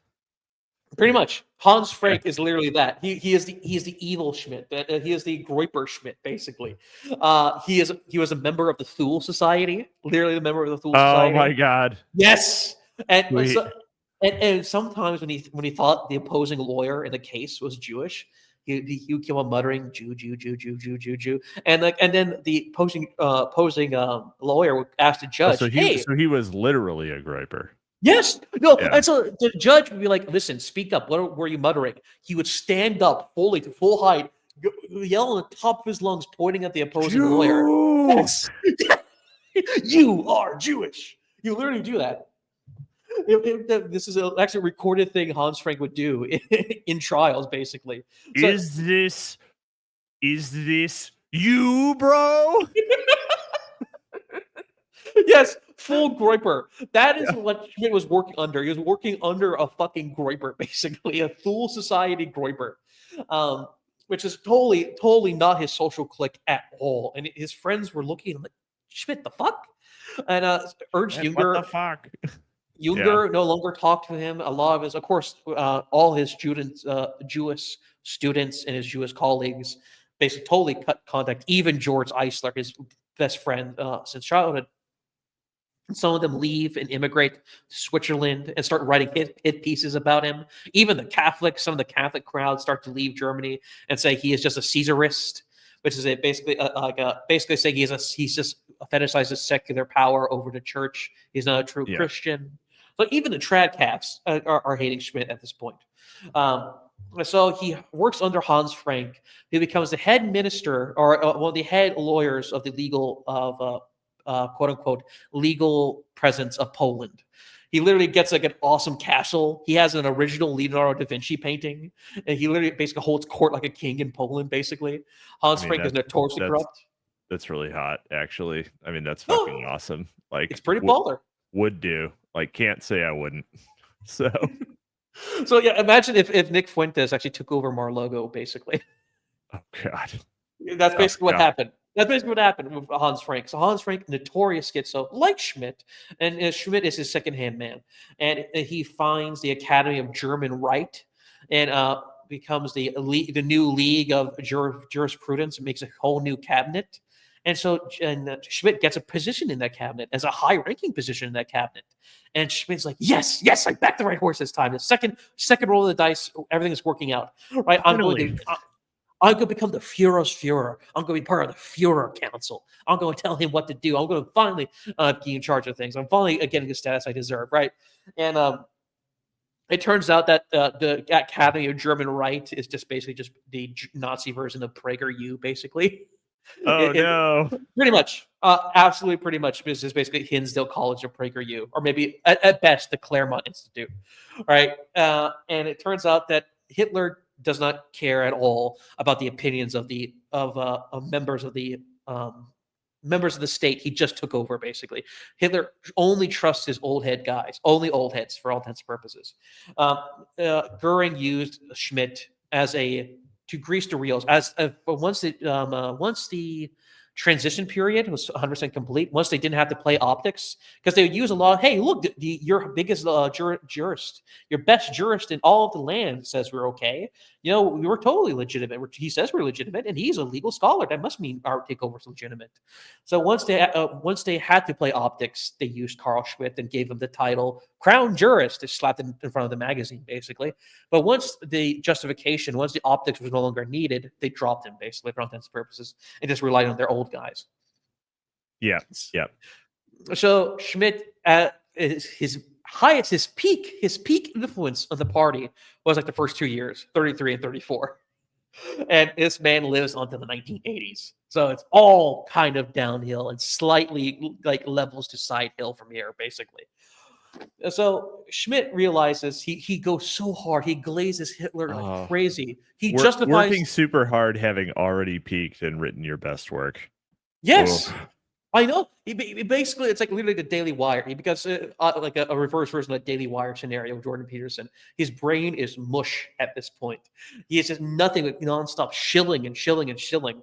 And he justifies the night of the long knives. It's like, it's easy to for Schmidt to do because the whole decisionism thing, And the day he goes from a normativist, from normatives, the idea of law as a set of social norms and a set of systems, into a decisionist angle, which is like, listen, at the end of the day, sovereign is he who decides on the exception. At the end of the day, it relies on a central command node network, and whoever has the central node network of command, at the end of the day, it relies on decisions and the immediate actions and within immediate states.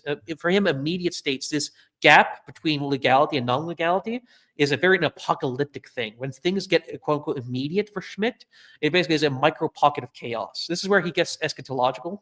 With Schmidt, the aspects of Catholicism that are very apparent is the obsession with an apocalypse. And like the whole point of law is to basically prevent the apocalypse, anarchy. Every moment of a gap is anarchy, basically. A gap in legality is anarchy. It is the small peak of the Antichrist. Again, this is why he uses the Catholic term Katcheon, which the Katcheon is this little legal tool, this little piece, this little something that allows you to prevent the coming of the Antichrist for just a little longer. And that's what the state is supposed to do, just prevent the coming of the Antichrist, the coming of the end, basically. So any and all legal gaps must be plugged in. And the thing is, normative things cannot plug it. A procedure cannot plug it. Only actual concrete commands from an actual node network, from an actual position of administration. And the executive power can actually plug it in these with actual judgment. Only judgment can plug in these holes, not norms and procedures. So he becomes to justify executive power that way. Because as he saw in the Weimar, the norms and procedure did not help Weimar in any way, shape, or form, basically. Yeah. I mean, norms. I mean, we can see that in our own country. Yes. So. Everything done to us today is legal, but it sure as hell is not legitimate. You could say in Schmittian terms. Yeah. And this part gets me in a lot of ways because I have an emotional investment in this because I actually, when you're reading this, even my normie side of me is like, come on, like this guy reminds me of my great grandpa. Because I remember when I got into politics and I realized, wait a minute, Joseph Tito was a dictator. Hitler was a dictator. And I asked my mom, like, dude, would great grandpa work with like Hitler because he worked with a dictator? And my mom, classic Eastern European justification, like very Eastern Bloc, is like, listen, he would shake hands with the devil himself if it meant safety and a paycheck. From an Eastern Bloc immigrant perspective, not getting killed, getting that paycheck, saying whatever. Right. Basically, it's well, objectively speaking, so would 99% of all people ever in history. Pretty much. So, like, people are, yes, like, obviously they would, because most people do not have strong political opinions. No, that they have arrived at through any level of deliberation, right? It's just, it is what it is. Pure utilitarianism, basically, which is actually practical. Only elites and dangerous counter elites have any business of formulating political formulas for disastrous effects, basically. Yeah. So when I first see James Lindsay saying, the modern woke right, cite crown jurist of the Third Reich, Carl Schmitt, and you see his attacks on this character, when you objectively look at it, this guy just got boned. Like, what do you want him to do? Like, this man worked so hard to get into where he was, basically from the gutter, from a low middle class to where he was. He was just expecting to throw away his career, basically. He did back the wrong horse, but he tried to save your precious liberal democracy. Yeah, it was authoritarian liberalism, but it was still better than what you think it was. So even when I talk with normies and I see normies, I mean, well, the alternative was literally Hitler, and yes, like, the one instance in which the alternative was literally Hitler, which is a bad thing according to according to this line, is like give poor Carl some credit, right? Yeah. Like, literally, even under your own norms, under your own ethics, Schmidt was actually trying to do what you would think you would do if you time travel in time. Basically, was to prevent a big old mean man, the sensitive young man of the era. Um, which partly inspired me to even make this. Basically, was that to defend his character, even from both our side of things and also the normie side of things. It's just clear as day. The man, listen, he wanted a paycheck, and also his bitch wife, Dushka. Yet again, he did not learn lessons in the Longhouse. He was considering just to go to like one of the provinces and become like a very well paid professor in one of the universities. Dushka decided to make him to stay because, like, who else is going to write the new constitution, right? So she was still playing into his ego, like she did. Not me, bitch. Not me. When he was do it. if Schmidt had any survival instinct, he would listen about the what pussy does to motherfucker. He would have taken the Assad route at this point. But he's did not learn, like many men before and after did not learn about listening to your bitch wife. Even Macbeth did not know this. So he listens to his version of Lady Macbeth's advice. He chooses to stay in Berlin, throws the dice to the National Socialists, and chills like a motherfucker, becomes a cartoonist anti-Semite. 1936, he thinks that we should make a collection of all books written by Jews and have a full-on lecture for jurisprudence about Judaism and laws written by Jews, and makes an entire Wikipedia. Imagine like the SPLC. He invents Wikipedia just to name the Jew. I know. I know this didn't happen, but yeah. No, not the Wikipedia. You're thinking of the wrong thing. The SPLC, the Southern Poverty Law Center, like ADL. Yeah, but for Jews. Yeah, he creates reverse ADL. Yeah, yeah, basically. Yeah. He wants to form the Southern Poverty Law Center, right? I mean, that's basically what he wanted to do. And the SS go to Schmidt and literally say to him, this is from the Enemy, which is the Gopal, Gopal's biography of Schmidt. In this version, the SS literally come to him. The SS never liked Schmidt. The SS wing with Himmler and I believe, Himmler wing did not like Schmidt. Goering, as a cosmopolitan, did like Schmidt and protected him multiple times in the party. So the SS go up to Schmidt and says, why are you holding this event? The Jewish question has already been settled. You're stirring up factionalism in the German state. And this is in 1936. The Jewish question has already been settled. You're stirring up drama for no reason. Which is a beautiful petty irony, I guess you could say, in retrospect. So yeah, at the end of the day, multiple bro, let it go. No, let it go. Yeah. The SS are literally just put the fries in the bag, basically, to use another Zoomerism. You're never going to get a seat in the ministry, which is where the actual seat of power lies. The cabinet has no power. It's pure PragerU, basically. Yeah. And so, and the thing is, there's still magazines. There's no Iron Curtain yet. So foreign magazines are still being read in Germany. So for instance, Thomas Mann is being an NPR liberal, bitching about Germany at this point. But the thing is, all of Schmidt's former pupils and colleagues, a lot of them who hate Schmidt at this point, are writing magazine hit pieces in Switzerland about him. And of course, remember, the SS magazine are now republishing these critiques. And a lot of people angle biting, basically. It becomes Mean Girls. It becomes like a Nazi version of high school, basically. It's ruled by gossip. For all intents and purposes, even from a purely ceremonial position like Schmidt. Yeah, the pay was good, but for the most part, it was just a ceremonial place of prestige. The prestige wasn't actually backed with any power. But multiple junior jurists were ankle biting at Schmidt to get to his position. So they were like quoting pieces of his old journalist pieces about being anti-street gangs, calling Hitler a street thug, basically. Like the SS they're secret police. They have access to everything this man has ever said, basically. Like just because you released the third version of Constant Political that doesn't bring up the Jew stuff doesn't mean the second and first volume don't exist, bro, right? So the SS pull up all his old writings, republish them in the newspaper, saying, Schmidt is a complete opportunist, basically. He's a fake cell. He's a glowy.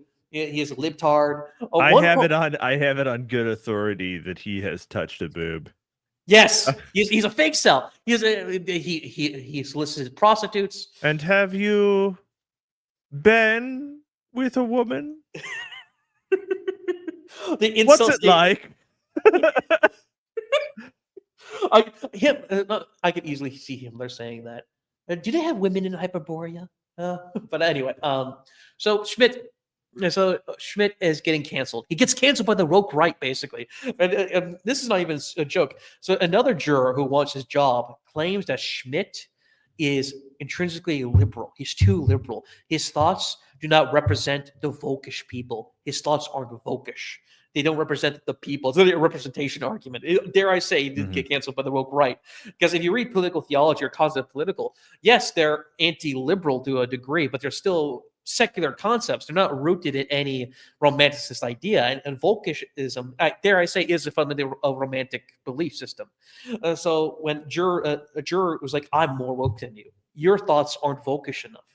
And clear as day, if you read political theology or concept political, there's nothing Volkish about these works, objectively speaking. These are all theorycel stuff, basically. Yeah. And that criticism actually stuck, basically. He got canceled for not being woke enough, basically. And then his scholar friends out in Switzerland were like, they literally wrote hate mail to him, basically. Like, this is what you get for portraying these amazing Jewish intellectuals. That's why he got fired, because he got stripped of all his titles, basically. All his major party titles got stripped except for being a university professor. He managed to keep that part, but everything else, after getting canceled by the magazines and the SS, he basically lost any and all close, quote unquote, contact with the Reich at this point, basically, after 36. And Wow. all his colleagues in Switzerland, they're taking W's. I mean, They're I mean, yeah. So he's, I mean, if he had succeeded and gotten closer to the Reich, it would have gone worse for him, because he was obviously going for a post high enough that it would have gotten him killed at the Nuremberg trials. But that's Reinhardt's argument, actually. What? Reinhardt says, well, basically it's a good thing, because the guy literally next up in the ladder, Hans Frank, he ended up being hung in the 16th of October, actually, converted to Catholicism 3 days prior. So if he even advanced one more step, if Hans Frank died in a car accident and Schmidt took his position, likely chance that he would have gone hung, actually. Yeah. So yeah, exactly. So he once again backed. I mean, he obviously backed the wrong horse, because we know how history played out. But he literally just could have gone to Switzerland. Like, that was on the table for him. Yeah, he has all the credentials. He is a respect, even as a right winger. A lot of Reagan Republicans in this case went also to Switzerland, because yet again they just thought they didn't like Hitler. A lot of the national conservatives did not like national socialists. So he could have done a good job, everything. But he wanted prestige. He wanted to be important. He wanted to matter. He wanted to be in the room. Yeah. He met Hitler. He gave a speech in front of the entire government. He had that one moment time in the sun, and then that crown became an albatross for all intents and purposes. It basically melted into his skull for all time. Basically, very Greek, very very tragedy. Basically, the one thing he wanted was a crown. It ended up being his collar. So from 1936 onward, he basically becomes an academic. He just comes right back around to being an academic and writing papers again. And he publishes multiple works. He publishes a criticism on the 300-year anniversary of Leviathan. He writes to the Thomas Hobbes Society, saying, Thomas Hobbes is the greatest political thinker of all time. He's a Hobbes cell through and through. He writes a book on the Leviathan. This is before the war. He finally, before the war, both before National Socialism and before they took power, Schmidt was very, very anti-League of Nations, anti-globalist to the core. He always saw it very much as a scam, basically, for all intents and purposes. The fundamental right of nations is the right to make war. Anyone who wages a war against war is just basically, it's imperialism for all intents and purposes. Any independent nation must be allowed to make war based on their own justifications, not based on a league. Because yet again, whoever's sovereign is he decides the exception. What is a just war, and then what is a not a just war? Well, it depends on the nations involved. Whatever the nation decides is just, right? So this whole concept of League of Nations things, he just saw as it's an Anglo scam for all intents and purposes, basically. Who's to say, like, like he says, it's in concept political. The person who wages war against war it's a dirty. He calls it something like a dirty trick or a rhetorical trick. Basically, it's what we would call, dare I say, virtual signaling back nowadays on Twitter. He fundamentally sees it fundamentally as both morally abhorrent, because you're just using it. It's a classic thing. It's not about politics; it's about morals. It's a weird like wiggle room. It's the same thing with the shooter, with the guy who killed that insurance guy. It's not politics; it's morals. This happened. It's morals that happen to have a large consequences to politics. You know what I mean? Right. My OC issue isn't political; it's just moral, that kind of thing. And so Schmitt was very It's anti-globalist outside. even Yeah, it's before outside of the the sense of political. Yeah, it's outside of politics. It's yeah. yeah, Like and he didn't believe that. So, like what? well, no, like like chemically castrating children is not a political. is not political. It's because they're It's heckin' healthcare. valid. It's They're healthcare. heckin' yeah, it's It's healthcare. Yeah, it's yeah, it's healthcare, Chud. Right? yeah, Which actually, ironic yeah. enough, was also what they were doing in Weimar. Executing the elderly is not a crime. It's healthcare in Canada. Oh well, And actually, milk, executing. and in Canada, milk comes in bags. So Ooh. Well, actually, no, executing the elderly can be sometimes based. But anyway, depends on the elderly, but just uh, categorically, yeah. is a total boomer death, except It's not a yeah. But again, yeah, just by you stating that something is non-political is claiming victory. yes, basically, yeah, exactly Schmidt's critique. And that's basically Schmidt's point even before, but this is expanded even further with the National Socialists when they got into power. But he just continues that train of thought, basically. And he justifies the invasion of Czechoslovakia. He justifies everything. Basically, he uses Greb suburb, basically means like a area of influence or basically hegemony. Basically, he turned to counter, because Roosevelt was basically winger faggering, winger, no, winger, no, Finger sorry. wagging. Yeah, sorry, I had a dyslexic moment there. Finger wagging at Hitler, like, don't invade nations. You don't have a right to unify the Germanic peoples. Well, Schmitt took the concept of the Monroe Doctrine. The Monroe Doctrine was actually a protectionist piece of document that says that British could not interfere with any part of America, even parts of America that weren't even under American control, like South America. Yeah. The Brits cannot interfere in Mexico's war or that kind of thing. That's a I agree. Get out of the Falklands. based afuera. Right. Well, we are proud Argentinian nationalists here. We love our Millet. We love our ANCAP in the state. Well, make all those damn sheep herders work at the Bitcoin mine.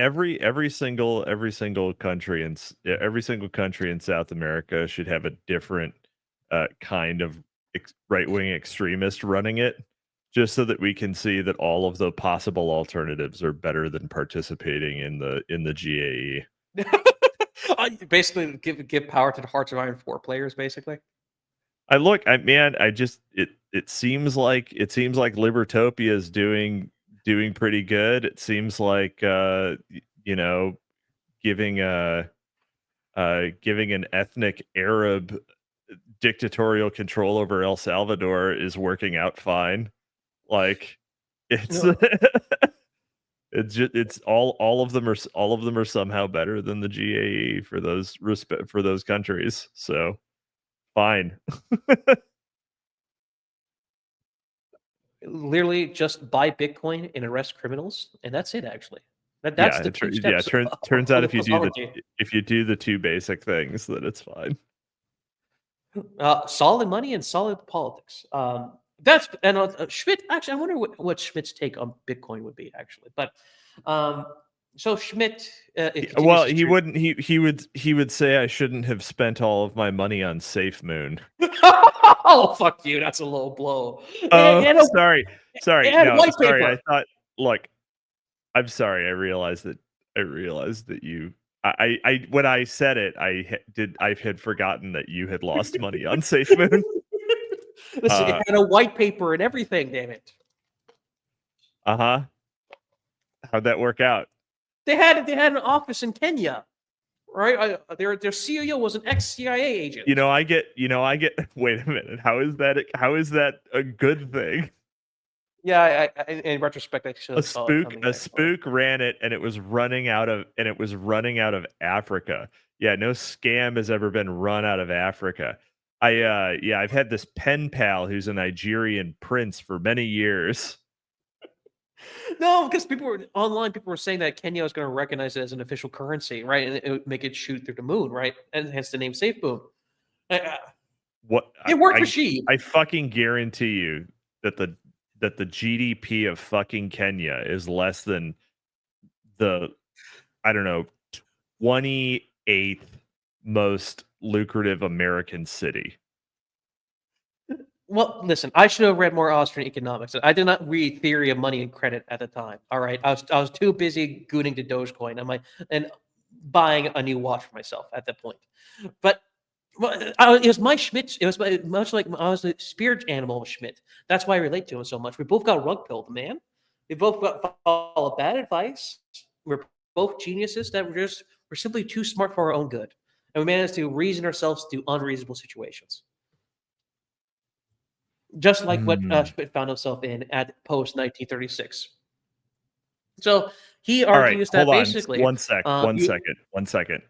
The GDP of Kenya is $107 billion. That's a lot of money. Okay, the GDP of, let's see, I'm going to find the closest one.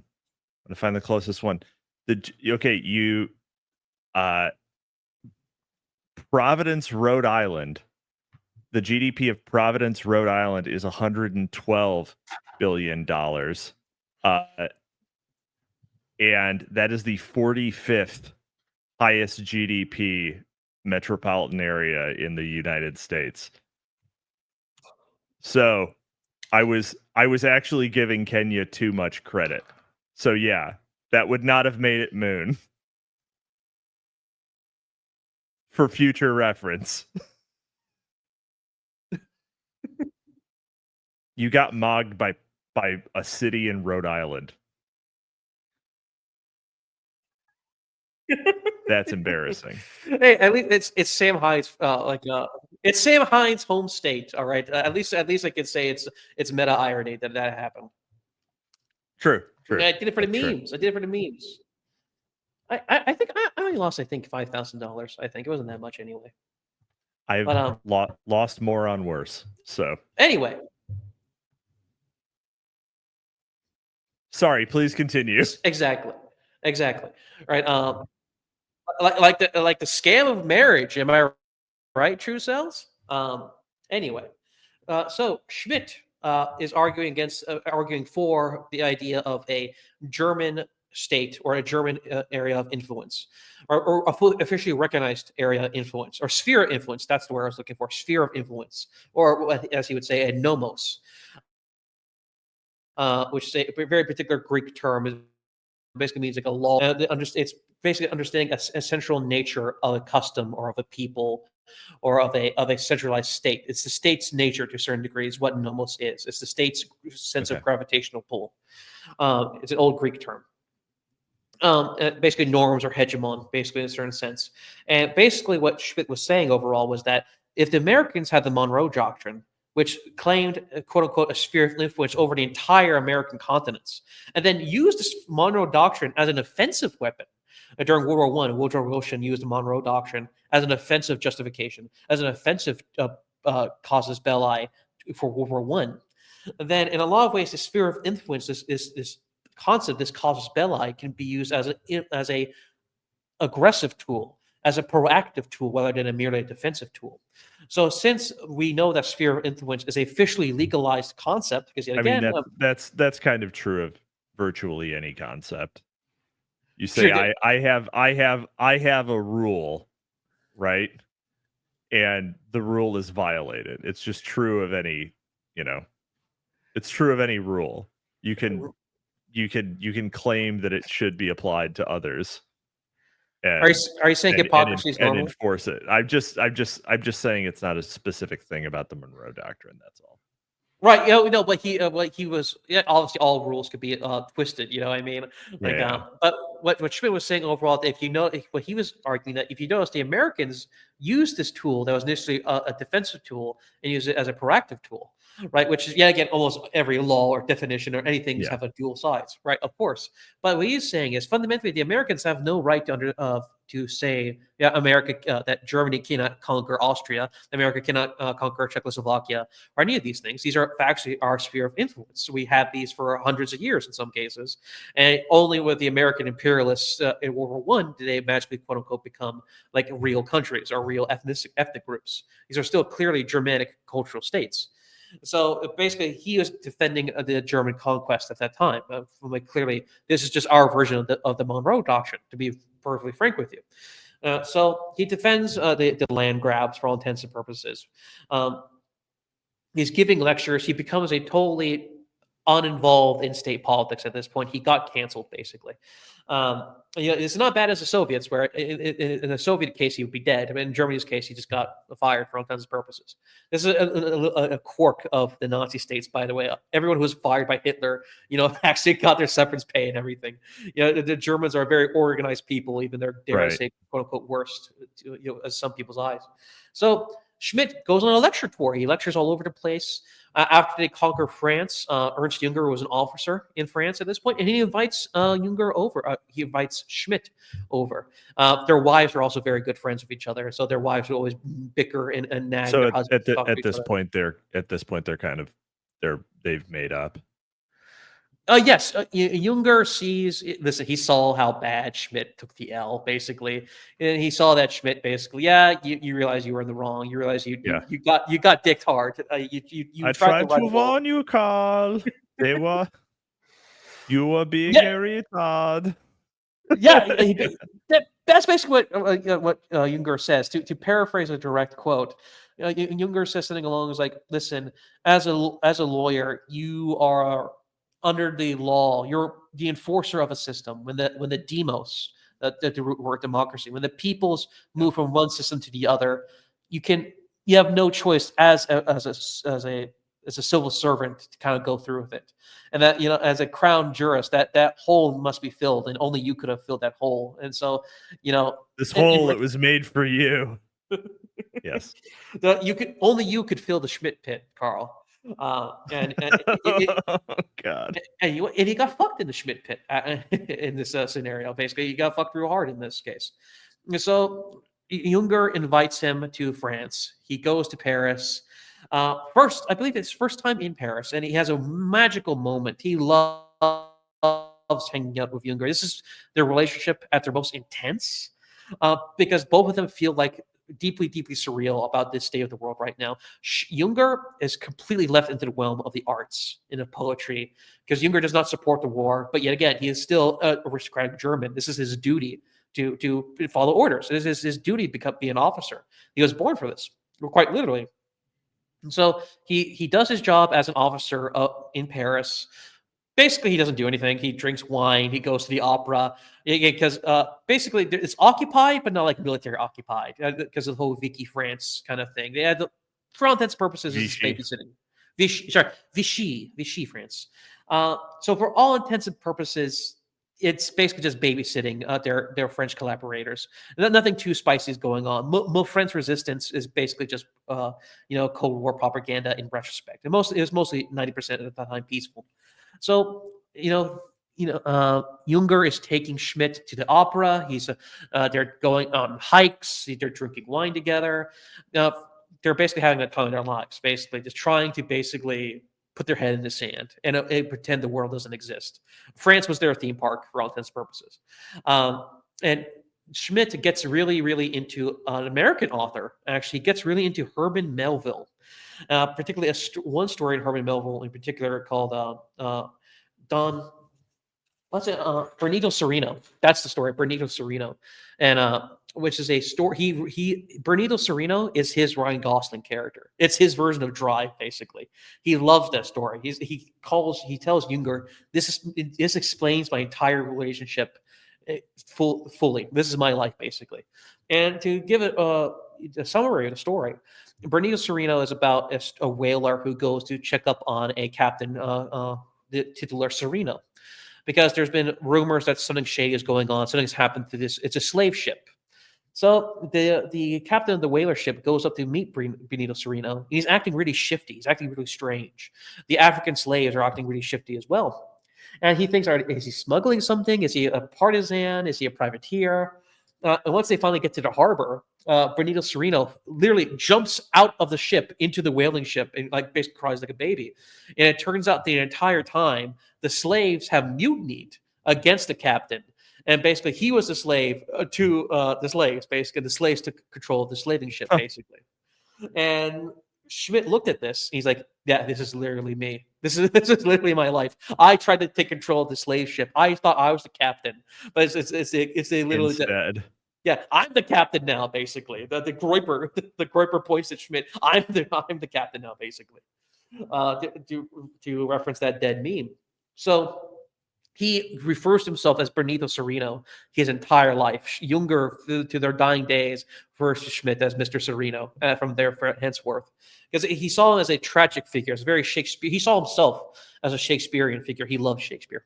So he viewed himself as a very tragic Shakespearean figure, as a Hamlet, as a Benito Sereno, as a man who the fates have kicked in the ass, basically, who's kicked him down at his time of glory and his time of trying to achieve something in his life.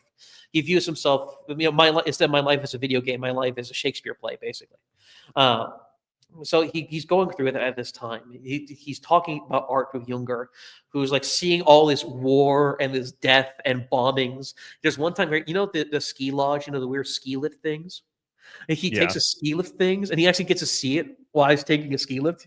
And Junger has this really surreal experience looking at these things. And he's like, he references a painting. He's like, this is the most surreal, godlike experience I've ever had. It's so strange. And again, it's not a political thing. With Junger, war is a purely aesthetic thing. He has internalized warfare as a purely an aesthetic and spiritual experience. He is completely a depoliticized. Politics is beneath him in a lot of fundamental ways. And Junger looks at Schmidt, and they're good friends, but they're very different people. Junger has a full head of hair when he's older. Schmidt goes bald. He gets killed by the Norwood Reaper. He's a manlet. His legacy is tarnished after the war. Schmidt gets to say, "I'm the good German." I never really liked that Hitler much, and he gets mean it, by the way, get away scot free for all intents and purposes. So his reputation is preserved, while Schmidt always has a chip on his shoulder after the war. So Junger is the Giga Chad. He is the warrior poet, while Schmidt was just a desk clerk, basically. So they have a very good friendship. But as the war progresses, especially after 1945, Schmidt very, very much has a chip on his shoulder when it comes to Junger, because he always has that "I told you so" in the back of his head, basically. Because Junger basically did literally tell him so. Yeah. So there was moments in his life that their relationship got off and on and off and on until they realized we're both about to die, so let's just be friends again. Until Schmidt's death. And there's this great picture. There's this wonderful picture. I wonder if I have it in my lap. I'll put it in post. Junger and Schmidt in Paris, and then Junger and Schmidt during Schmidt's 90th birthday, either 80th or 90th birthday party in 1977. It's really a sight to see. These two men lived through such a period of history, and both of them lived to see Back to the Future in 1984. Sorry. 1944 would have been a totally different Back to the Future film experience. It's very weird to see these two ancient beings get in contact with modernity like this. And that's amazing. Yeah. You realize Schmidt could have lived to see anime. He could have lived to see Neon Genesis. Yeah. He could have. I mean, I wonder what it's like to. Man, I bet I bet Junger fucking loved Star Wars. I'm just saying. I wonder would he? I don't know. Of course he would have. Oh, why would he not have? It had been out for like 20 years when he died. Yeah, but he's very much an aristocrat. He doesn't like crash commercial. You probably think it's too commercial. It's a bastardization of fairy tales. I respect Unger too much to think he would like Cape shit. 1970s Cape shit. I bet he fucking saw it. Bet he fucking saw it and he loved it. You know, what I think? The Deer Hunter. That's a Unger film. He probably liked Heaven's Gate. Sure. Yeah, he was that much of a contrarian. He probably would have liked Heaven's Gate, despite the fact that it destroyed the film industry. You know what? Easy writer. Unger was actually a proto pothead. Actually, he very much got into pseudo hippieism in his later years and got into LSD and all these things in his later life. So he was an aristocratic pothead. But anyway, so Schmidt goes to a touring era at this point. Romania, Greece, Spain, goes throughout the continental Europe. And him and Duska have a child, and her name is literally Anima, Anima, Anima. Only one child though. They had a miscarriage later on, so they only have one kid, a daughter. Sharp as a whip, very much a daddy's girl. They love each other very much. They have a good family. He only cheated during the first couple years after she was born with prostitutes. No, it was only prostitutes. Only prostitutes. Just prostitutes, no problem. Yeah, it was only stress relief, a classical cosmopolitan continental gentleman thing. Napoleon did it, and he stopped in 1932, I think. Either late 1920s or early 1930s. He only did stress relief, prostitute, sex for only a little bit. But he loved his wife very much, him and Dusha. So they loved each other very much. She was his rock. They supported each other. They traveled throughout Europe. His daughter ended up being around 10 years old, right during the late era of the war, you could say. And she would go to see the opera. And Hermann Goering, who was a friend of Schmidt, who actually really liked Schmidt, and Schmidt liked him. They both had a very much a similar background. All of them had, oddly enough, a very class chip on their shoulders. Schmidt being a younger, being a kind of a lower middle class, trying to hit the bourgeoisie thing. Goering being he was technically an aristocrat. Peaked during high school is his peak of his influence and his peak of his personal prestige with World War I, and he loses all that prestige as an aristocrat after the war. So both coming up from different ends, but meeting at the same middle in a sense. They both respect each other a lot.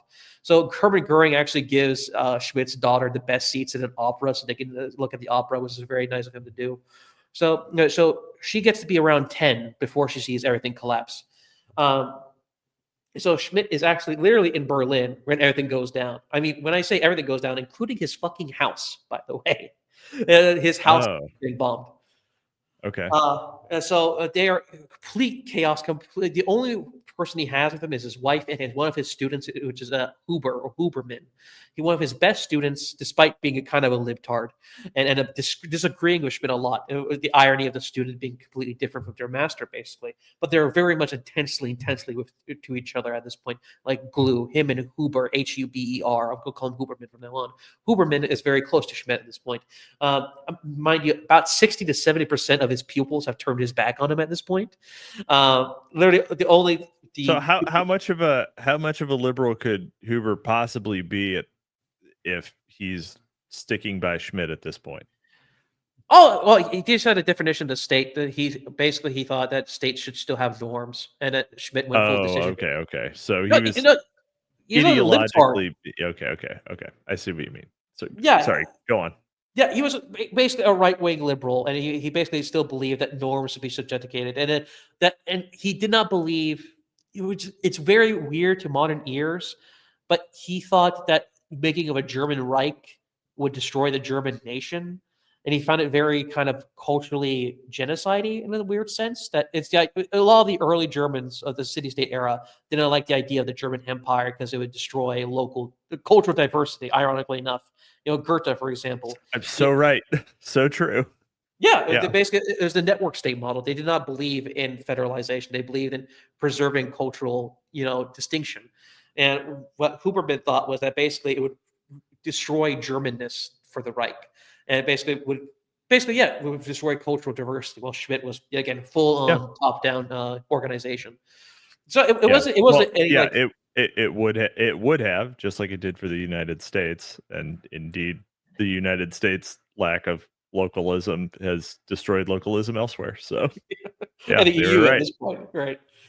Huberman was correct, and with Schmidt, it was at least if the system was strong enough and effective enough, at least a kind of Germans could survive at least. And again, Schmidt was always very top down, instinctively top down. So again, he was a cosmopolitan to a certain degree, but not to that degree of who Huberman was.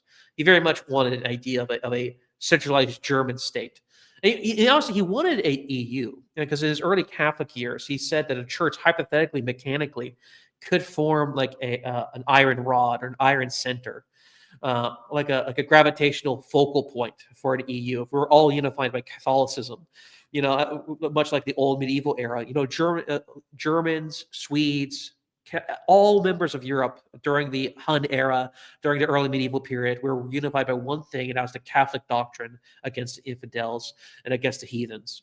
Right? That's the only time we had organically an EU or organically united against the outsider. Again, Catholics were our friends; everyone else was our enemy. Right? Due to a basic friend and enemy distinction thing. So Schmitt said, hypothetically, the world can be united around the Catholic Church in terms of a gravitational pull, vocal point, that kind of thing. Of course, after the church, of course, he suspiciously was not of this opinion after he could not get his divorce finalized. And so he kind of dropped that idea of one world Catholicism. But he was very much the idea of being unified under one unity. He wanted the term he used was a total state. And unlike people who use total state today, he uses total state as a positive. Again, he's very much a Hobbesian thing. And the problem with Hobbes and Reformation and liberalism was that the political and religious there was a fracture between the two. He did not believe in a fracture between religious and politics. These are one thing to him. Willing to die for something is in fact a religious act. He was very much a rules lawyer. He was a nerd about these things. He says these two things cannot be separated. These are not separate concepts. He wanted political unity. He thought that Hobbes' idea of Leviathan as a symbol was a good thing. It was a good thing to want a total state, to love everything under man is unified under the Leviathan. If you look at the cover of Leviathan, the king is literally made up of all his subjects. Yeah, he was just like, I want to be one of those little guys. I just want to be a little guy making up the body of the sovereign. It'll be great. I want to part of the Megazord. I want to be part of the Voltron. I can be the backside of the knee. We can call it the Schmidt pit. See, you're warming up to the Schmidt pit. I'm warming up the Schmidt pit. Yeah. Actually, it'd be a good barbecue place actually in the Midwest. The Schmidt pit. The Schmidt pit. Schmidt pit. Nothing but German style barbecues. Get some good sausage, more sausage, hamburgers, maybe some sausage. Yeah. Right. A foundational Midwest diet. Sausage, and sausage. Polka. No, polka's not German. I don't think polka's German. Is polka German? Germans definitely have polka. You're from the Midwest. It was polka. What? Germans definitely have polka, but Germans are not the only ones with polka. Well, as a Germanic myself, look, dude, polka. Even Mexicans have polka. Like, what do you think? What do you think Mexican? Like, what do you think that Mexican folk music is, dog? That's polka. That's fucking polka. That is true. Mariachi music is polka is so good. Not mariachi. Like the fucking Mexican polka music with the oompa and the goddamn accordion. Mariachi doesn't have an accordion. Anything with a Mexican instrument is just mariachi. Oh, okay. Yeah, it's everything. Yeah, okay. Yeah, it's like vodka. It's vodka if it's brewed in Russia. Same thing with champagne. It has to be from the land of Champagne to be considered champagne. Yeah, it has to be from Champagne. Urbana, Illinois. The sovereign, the global hegemon gets to have a exception. But anyway, so other than champagnes aside, so Schmitt, fuck you fucked me up the Schmitt pit. Yeah, so he has a power. You right up the Schmitt pit. You fucked up my Schmitt pit, man. I was going on a thing about Power Rangers, and Schmitt was like one of those kids, like the kids yearn for the mines of Minecraft. Kids yearn for the total state. That's why Power Ranger kids yearn for the total state. They want to be part of the Megazord. They want to be part of the Voltron, the big bad robot that comes together and comes apart and goes together again. Right. So Schmitt wanted the total state, but he thought the Leviathan was not a good, the mythical foundation. He says the Leviathan fundamentally failed because it was based on conflict and fear. Because if you read the book of Job, the Leviathan, God used the Leviathan. We were just scared the shit out of Job. And that's the reason why he's the boss man. For all intents and purposes, if you remember the book of Job, he says, I'm God because fuck you, here's a Leviathan. Shit your pants. Okay, you're loyal to me. Here's a new wife. Here's a new kid. You're one of the good ones, Mr. Job. Right? The book of Job in the Bible is literally a scared straight episode, the Bible edition, right? So Leviathan is literally a tool of fear. It's an implication of we will use force upon you, but even more force would be there if we weren't there to enforce it. That kind of thing. And so Schmitt says this symbol is not actually a foundation enough to create a total state. It's not organic. Hobbes fails because he's too mechanical of a thinker. He's fundamentally too mechanical. It's not enough of an organic justification for the total state.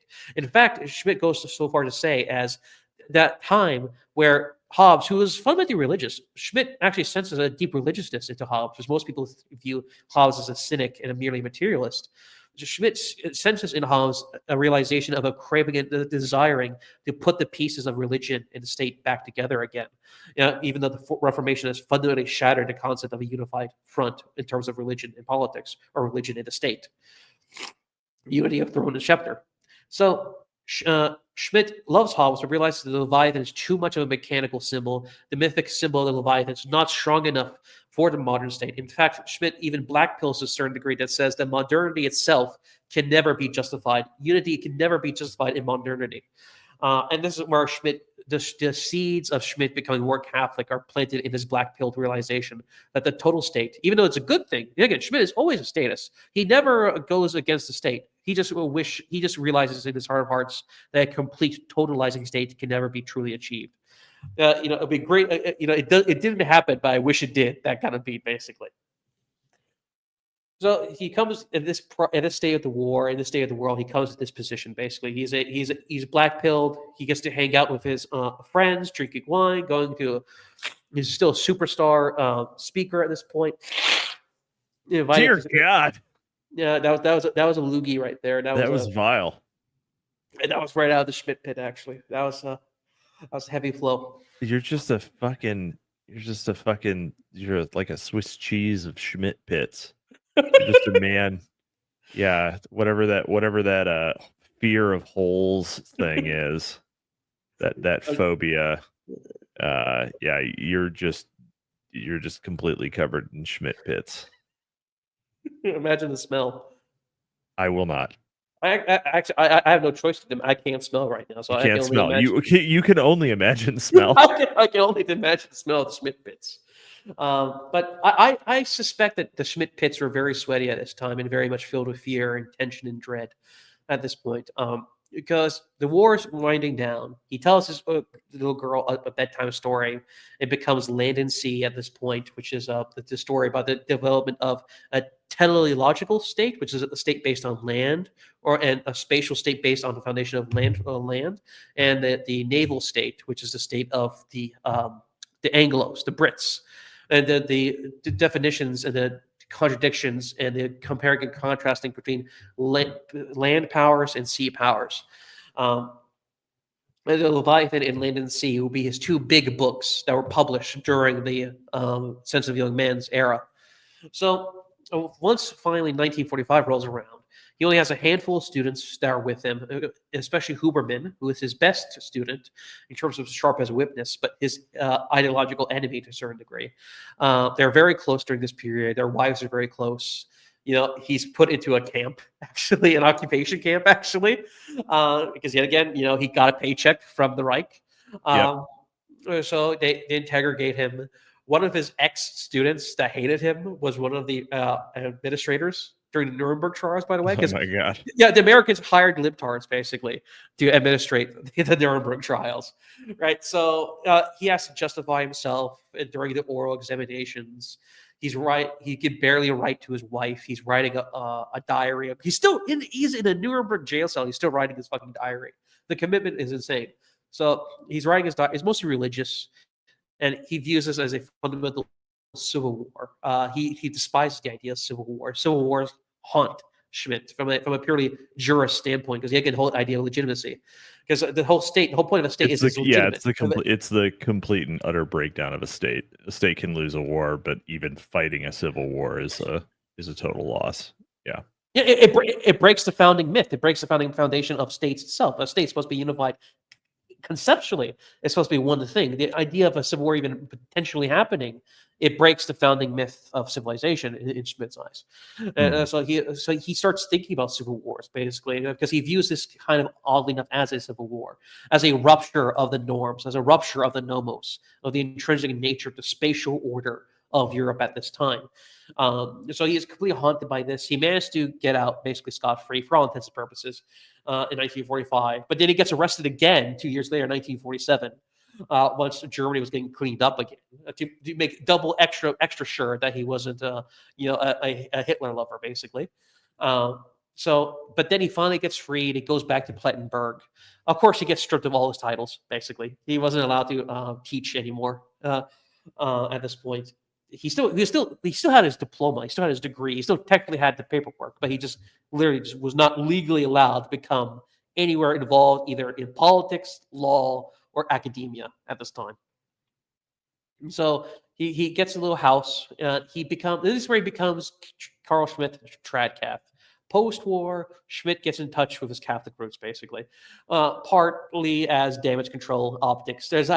For me myself, I think it started off as a little bit of an optics thing for him, as the true son of Catholicism returns. I'm just a Catholic German, and the Nazis hated Catholics, so I'm always me, that kind of thing to a certain degree. It was survival, a camouflage, and the other half I do think was sincerely turning back to his faith. He hang out in Catholic circles. He could only write articles about Catholicism and his relationship to the state. So all his he was a work hound. Even after the war, there's very few times in Schmidt's life where he wasn't writing, either in his diary, in his journal, or for articles in magazines, for example. The man was absolutely a work hound in terms of output. Workhorse? Yeah, or like a hound, like a very determined hound. I don't think that's a phrase, though. Yeah, I feel like it should be a German phrase. A work hound. Yeah, yes, you can see it. A hound, the hunting of the hound, the Prussian hounds, Frederick the Great's hounds. A horse is too French. Horses are French animals, right? Yeah. The chevalet, even the word knight is a French word, right? A hound, is Germanic. Mocked hound. Work will make you a dog. It makes farmers. work will make you a dog. Work will make you a dog. Dogs are loyal. They are a permanent state of bliss. They love life. They're the eternal bloomers. I was thinking about this. In an alternate reality, I can look up the German word for popcorn. I always thought it's probably poopcorn. No, it should be Kino Puffs. Right? Imagine if film culture stayed German. Instead of like cinema, we had Kino Puffs, and you would get your kids to Kino Puffs because they're poofy. It's popcorn, though. The German exactly. word for popcorn is popcorn.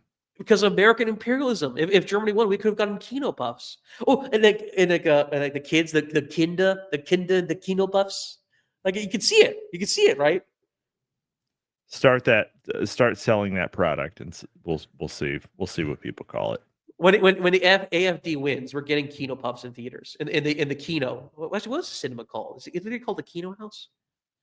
Well, we're going to get the Kinders in the Kino House eating Kino Puffs.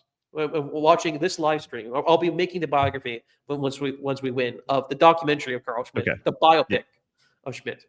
Actually, the biopic is going to be kind of interesting. Actually, probably an HBO miniseries on the Weimar period would be also very interesting. But anyway. This is the audio drama of Carl Schmitt. And the drama starts yet again in 1947. The war is over at this point. Schmitt the audio drama would be not if it was an HBO prestige drama, it would be 90% him visiting prostitutes. If that's don't make me secret. I have made another bad choice in my career. Now I have to go to eine Prostituten. Actually, to be fair, after 1929, he only starts drinking when he's depressed. He no longer visits prostitutes. He just becomes a raging alcoholic at nighttime. Okay. Okay. Well, that's a proud tradition for gentlemen of many stripes. So, no hate. Yeah, Hugo Zinoff would have been proud at that. And so Schmidt, fundamentally, he realizes he backed the wrong horse for like the 40th time in the row now. And he's permanently staying at this point, and no one will ever touch him in 1947. He can't get anything published. He's an old man now. Inverse Schmidt. Sorry, bud. Yeah. Inverse Schmidt. Yeah, just you got that's the rule. You got to inverse Schmidt. Just like what's his face on CNBC Money. Fuck, the stock guy who's always wrong. Kramer? Inverse Kramer. Yeah, you got to inverse Schmidt whenever you're determining specific political allegiances. Take career advice from anyone else. It's so fucking funny. Like that shows you Schmidt is a political genius, an absolute theorycel, but cannot predict political outcomes to save his fucking life.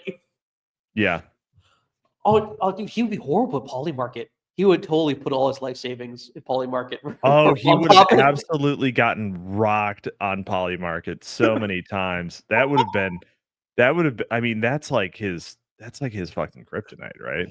Like that would have just fucking like if prediction markets had existed at that time, he would have like died of sepsis in an alley.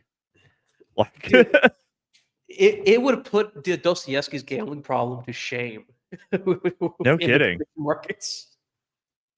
He would write like a 300-page doctrinaire on why putting all of our, like honey, Dushka, you gotta understand, right? Putting all my Von Papen's gonna win this. Von Papen's got this. All the money on Von Papen. Von Papen sweep, all right? Hitler gone, the communists gone, right? It's Von Papen for life, right? That literally, that would be, fuck it. We're gonna make that a meme in the background. Hitler's been to prison. He'll never have an impact on German politics. He's a criminal, sweetie. There's no way they're gonna let him win.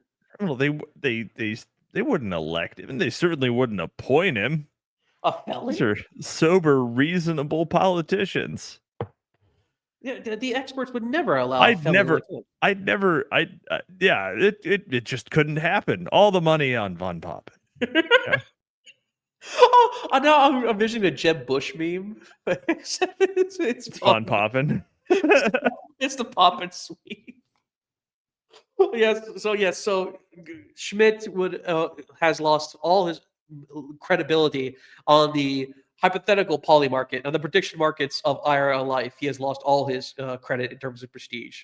He is bankrupt in prestige. So 1947 rolls around. Hooperman gets a nice job because he was a good little liberal the entire time for the most part. Never liked, never got, at least unlike Schmidt, didn't get a literal fucking card saying, hello, I'm a member of the Sensitive Young Man Party, right? That was at least a step up. Anything a step up from having a literal fucking card in your pocket saying you're a member. Anything was better than having that piece of plastic in your pocket. So Schmidt wasn't allowed to practice law. He was allowed to publish pseudo-social commentary in Catholic magazines. He was what's it called? The prodigal son has returned to Catholicism, partly in sincerity, partly for self-survival. So he gets in touch with his Catholic side, starts publishing a lot about Catholicism. His daughter starts moving into Spain and hanging out with Spain a lot. And, she starts hanging out with Spanish men. And Schmitt literally says, I hope to God she doesn't marry a Spaniard. She marries two Spaniards in a polyamorous Spaniard relationship. Pretty much, actually. Polyespania. And the thing is that the man she married doesn't even speak a lick of German. By the way, he was a lawyer. He was a Francoist lawyer. So they agreed in politics, but they could not understand a word of each other. By the way, so amazing. Yeah, so but so his daughter basically is fundamentally with him, ride or die. Same thing with his wife. Also to be real, similarly difficult. His daughter apparently has similarly difficult time choosing political factions. Yeah, Dad, the Francoists will survive this. Yep. Of course, sadly, Schmidt lives all the way until, well, his brain goes out. Spoiler alert.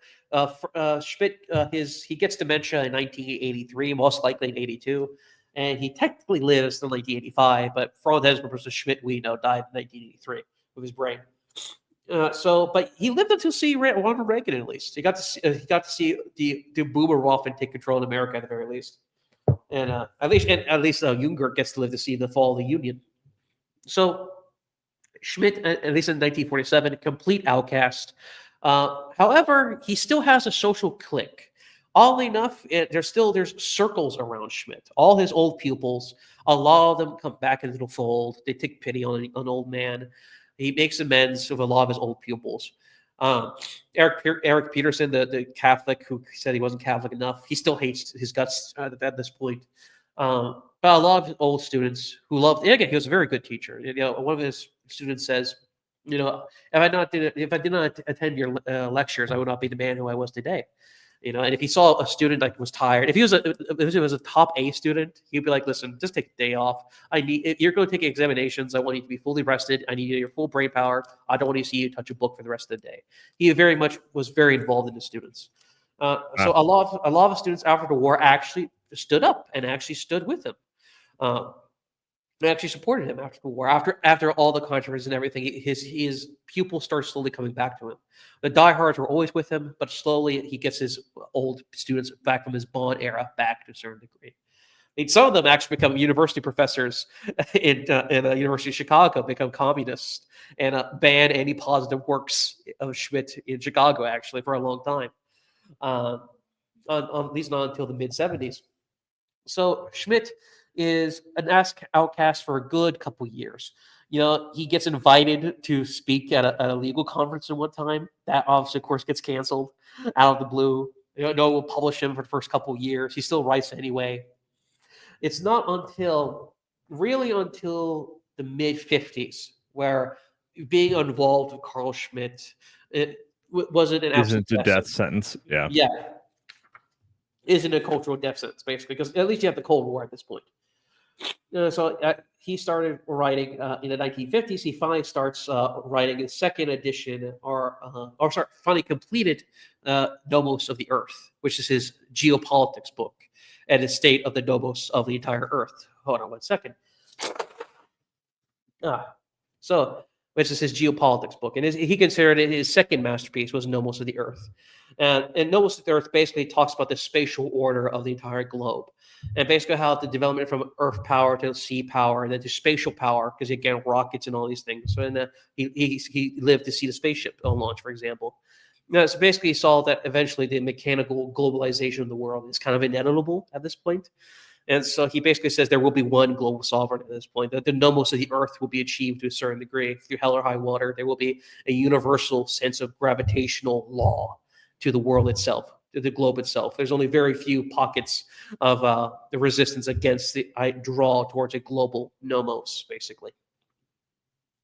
He considers his second masterpiece that's completed finally in 1950.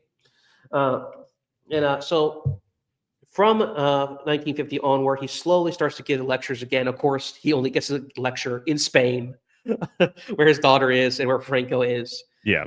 Yeah, he never. One of his friends says, "Well, Schmidt," because he in the mid-50s he also writes a book on Hamlet. He starts to become a Shakespeare scholar, and he's like, "Well, I don't understand why anyone doesn't like my books. Why don't I even get a review?"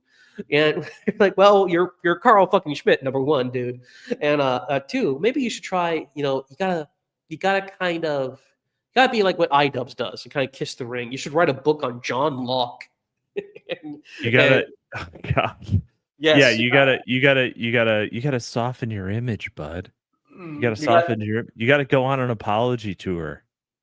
You gotta say Kamala's brat. You gotta pull Richard Spencer. You gotta say white men vote for Kamala. Donald Trump is not your friend. God. That was basically what people were saying to him. He's like, Yeah. fuck this. I'm still going to be a Catholic until they throw me out again. Basically, Got to get in good with. You got to get in good with. I don't know who's a.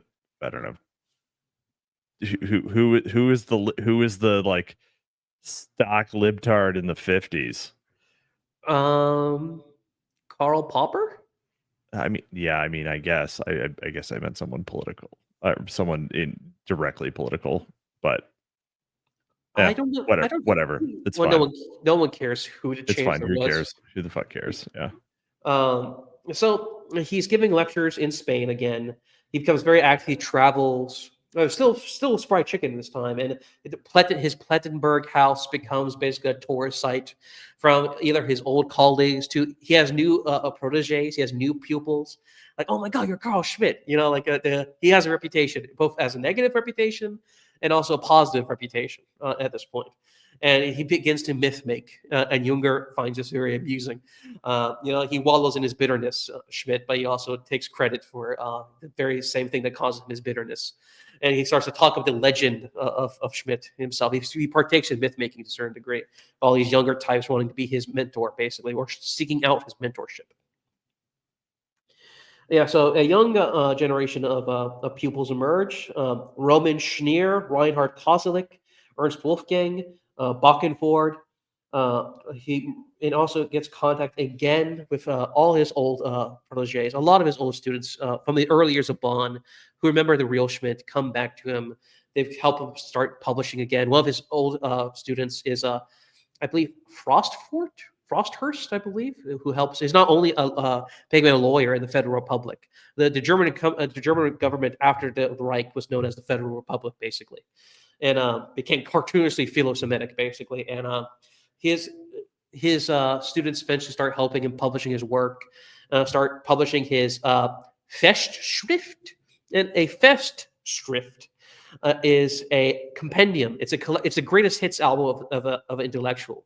When a intellectual hits a certain age, when they hit a certain anniversary, they will celebrate with a collection of all their works in one compendium. It's his collected works. Yeah, but there's a festive element to this as well. It's a cultural thing. It's a uniquely German thing, if you will.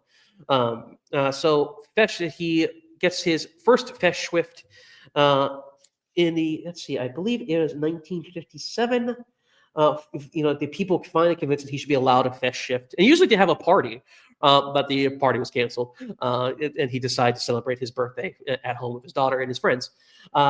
So he very much wants to be a public figure again. Schmidt, he's always a hound for the public eye. He's an attention whore. Well, Schmidt was always an attention whore to a certain degree. He always wanted to be in the limelight. He always wanted to be in a public discussion. So he took his outlaw, his case of being, he called himself an outlaw. He was literally the definition of an outlaw. He was an unperson to everyone. He was unpersoned, basically. So yeah, he eventually starts to publish again. Very controversially, people report Carl Schmitt publishes again. So, but eventually his old pupils start letting him publish again, slowly, privately. He writes anonymously, even to a certain degree, so he can give some opinions on the political state of things. From a purely theorycel perspective, he's very tight-lipped in terms of politics, in terms of actual real-world politics, basically. Only a handful of people he will let have his real opinions on, like the EU, for example, which, of course, he thought was a disaster. And, he says, despite the economic miracle of Germany being pumped up with American dollars, Germany is the worst it's ever been, basically. A sentiment he actually shares with Junger at this time, who got away scot-free, but he also felt like he was a stranger in his own homeland at this point. Well, Junger also, Junger got away scot-free. Yeah. But I mean, Junger also was like very public about his entire outlook, even during World War II, and was sort of tolerated by the Nazi Party because he was such a celebrated war hero. Yeah, he was popular. Yeah. It would be bad press, And they were like, just let Let him keep going. Right, so Junger gets off of both hooks, and Hitler himself was a World War I weeaboo, basically. So anyone who was a veteran of WW1 was okay in his book, basically. So it was partly Hitler's personal fanboyism of Junger himself that got him scot free. Of course, Schmidt did not have all his fanboys were like were our version of internet spurgs reading theory, basically. Very intense theory cells, basically. And even leftists, oddly enough.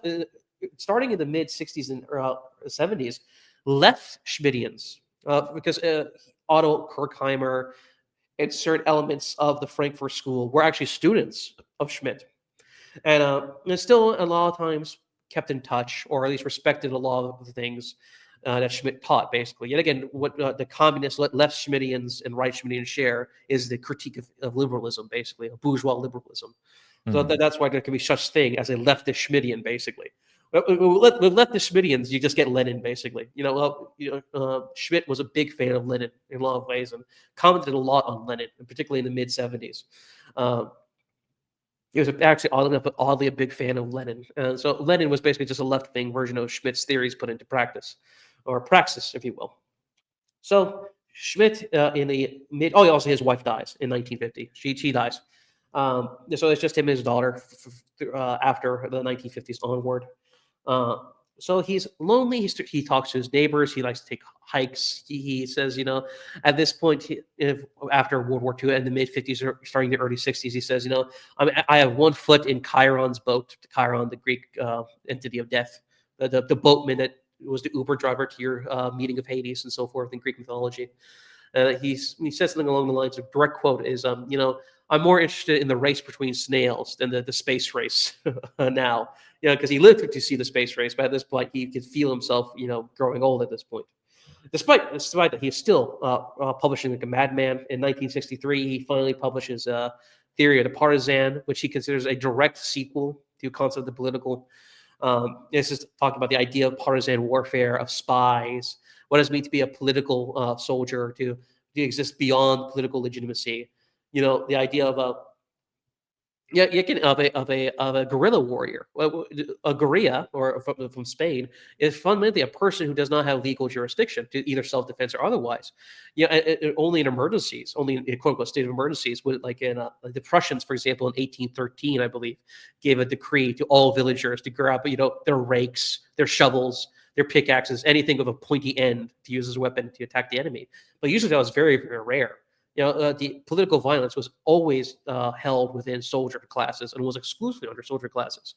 But of course, during the Cold War, it was totally inversed. The 80-20 rule was now, politics was 80% partisan warfare, or soldiers in non-uniformed, non-organized warfare, and completely decentralized warfare. And warfare backed by aid, by political influence, by the hegemons at that time. So this is Cold War Schmidt discussing Cold War politics. And a very, very interesting text in today's context, especially. This book in particular will definitely give you a certain outlook on, say, the Ukraine war, for example. Very much will explain certain things to you in that regard. So in the 1960s, Schmidt is slowly going back. He was giving seminars in Germany again in a small university in Ebrach, Ebrach. Due to it's Forsthof's, another one of the students that was very, very much indebted to Schmidt, who became a juror in the Federal Republic under his own right. So Forsthoff is slowly letting him become at least some seminars in Germany, some speeches in Germany, for example, but again, very, very small venues and very, very small universities. So in the mid 1970s, he eventually, after getting into slap fights again, he starts becoming cranky Schmidt, basically. He's like, okay, I'm rehabilitated now. I get to be an asshole now. So he starts shit flinging with his old colleagues who still would not let the past go, basically. He publishes his final book, which is Political Theology 2, which is it's a pseudo-Trathcath work. It's a reaction to a lot of Catholic theology in regards to politics. It's his last word in regards to religion and his relationship with the political, basically. It's Political Theology 2. Very, very Catholic theorycel work, basically. And it's his last big book, basically, or last quote-unquote big book. So But eventually he starts celebrating his birthday, and with Schmidt, he always celebrates his birthday with a book being published from him. So, and Nomos of the Earth was finally published. He celebrated his birthday with that. When his wife was dying and bedridden, Junger actually offered to pay for it, despite at the mid-50s was their lowest period between the men. They did not talk for almost 15 to really 20 years, Schmidt and Junger, during the mid-50s, because Schmidt just could not handle the "I told you so" aspect of their relationship. He said, Junger thought he thought I was an unperson. He doesn't care about me. I'm a non-entity to him. The perfect Junger, the Junger who could do no wrong. Schmidt was absolutely seething with jealousy in regards to Junger at this point, especially in the 50s. That was his lowest point. So, right, when Junger was still able to go on speaking tours and do, I mean, he was still celebrated. Yeah. Still a hero, still basically a hero, and Schmidt was basically either forgotten or derided. Both fates worse than death for a personality with a man like Carl Schmitt. So Schmidt, but when his wife started dying, Junger offered to pay to help with medication, stuff like this, and in a very egotistical move, I guess books are different then, but when he would visit his wife and he would leave her a copy of Nomos of the Earth, and like, hey, hon, look, I finally published my book, and he would leave her with the copy of Nomos of the Earth. And I think and Schmidt's not romantic; it's not a plot-based book; it's a theorycel book for some reason, but.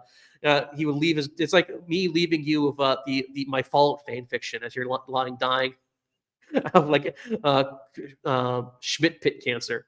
It's so, are you trying to kill me? yeah. Well, actually, no. Speaking of Fallout fan fiction, basically what I'm talking about is if Dave were to leave you a copy of Improvidence as you're laying dying and fucked off. But I've already read this. I gave it a blurb, you bastard. But so she dies in 1950s.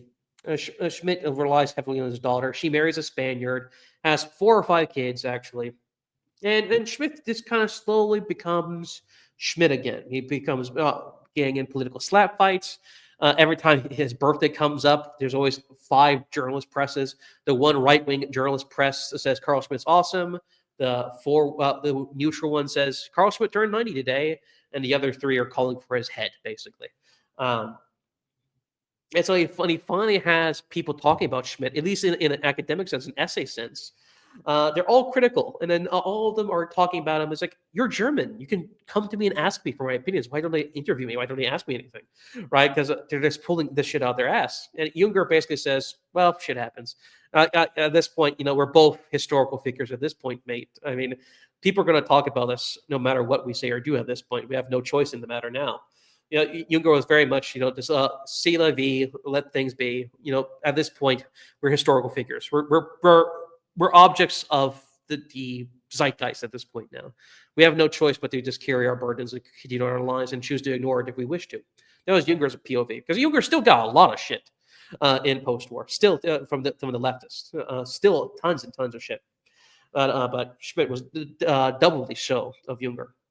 So he would still think this. He would still thank people. He'll still send letters of recommendation, still send letters of thank you for your critique, and send these people who are criticizing copies of his books at this point.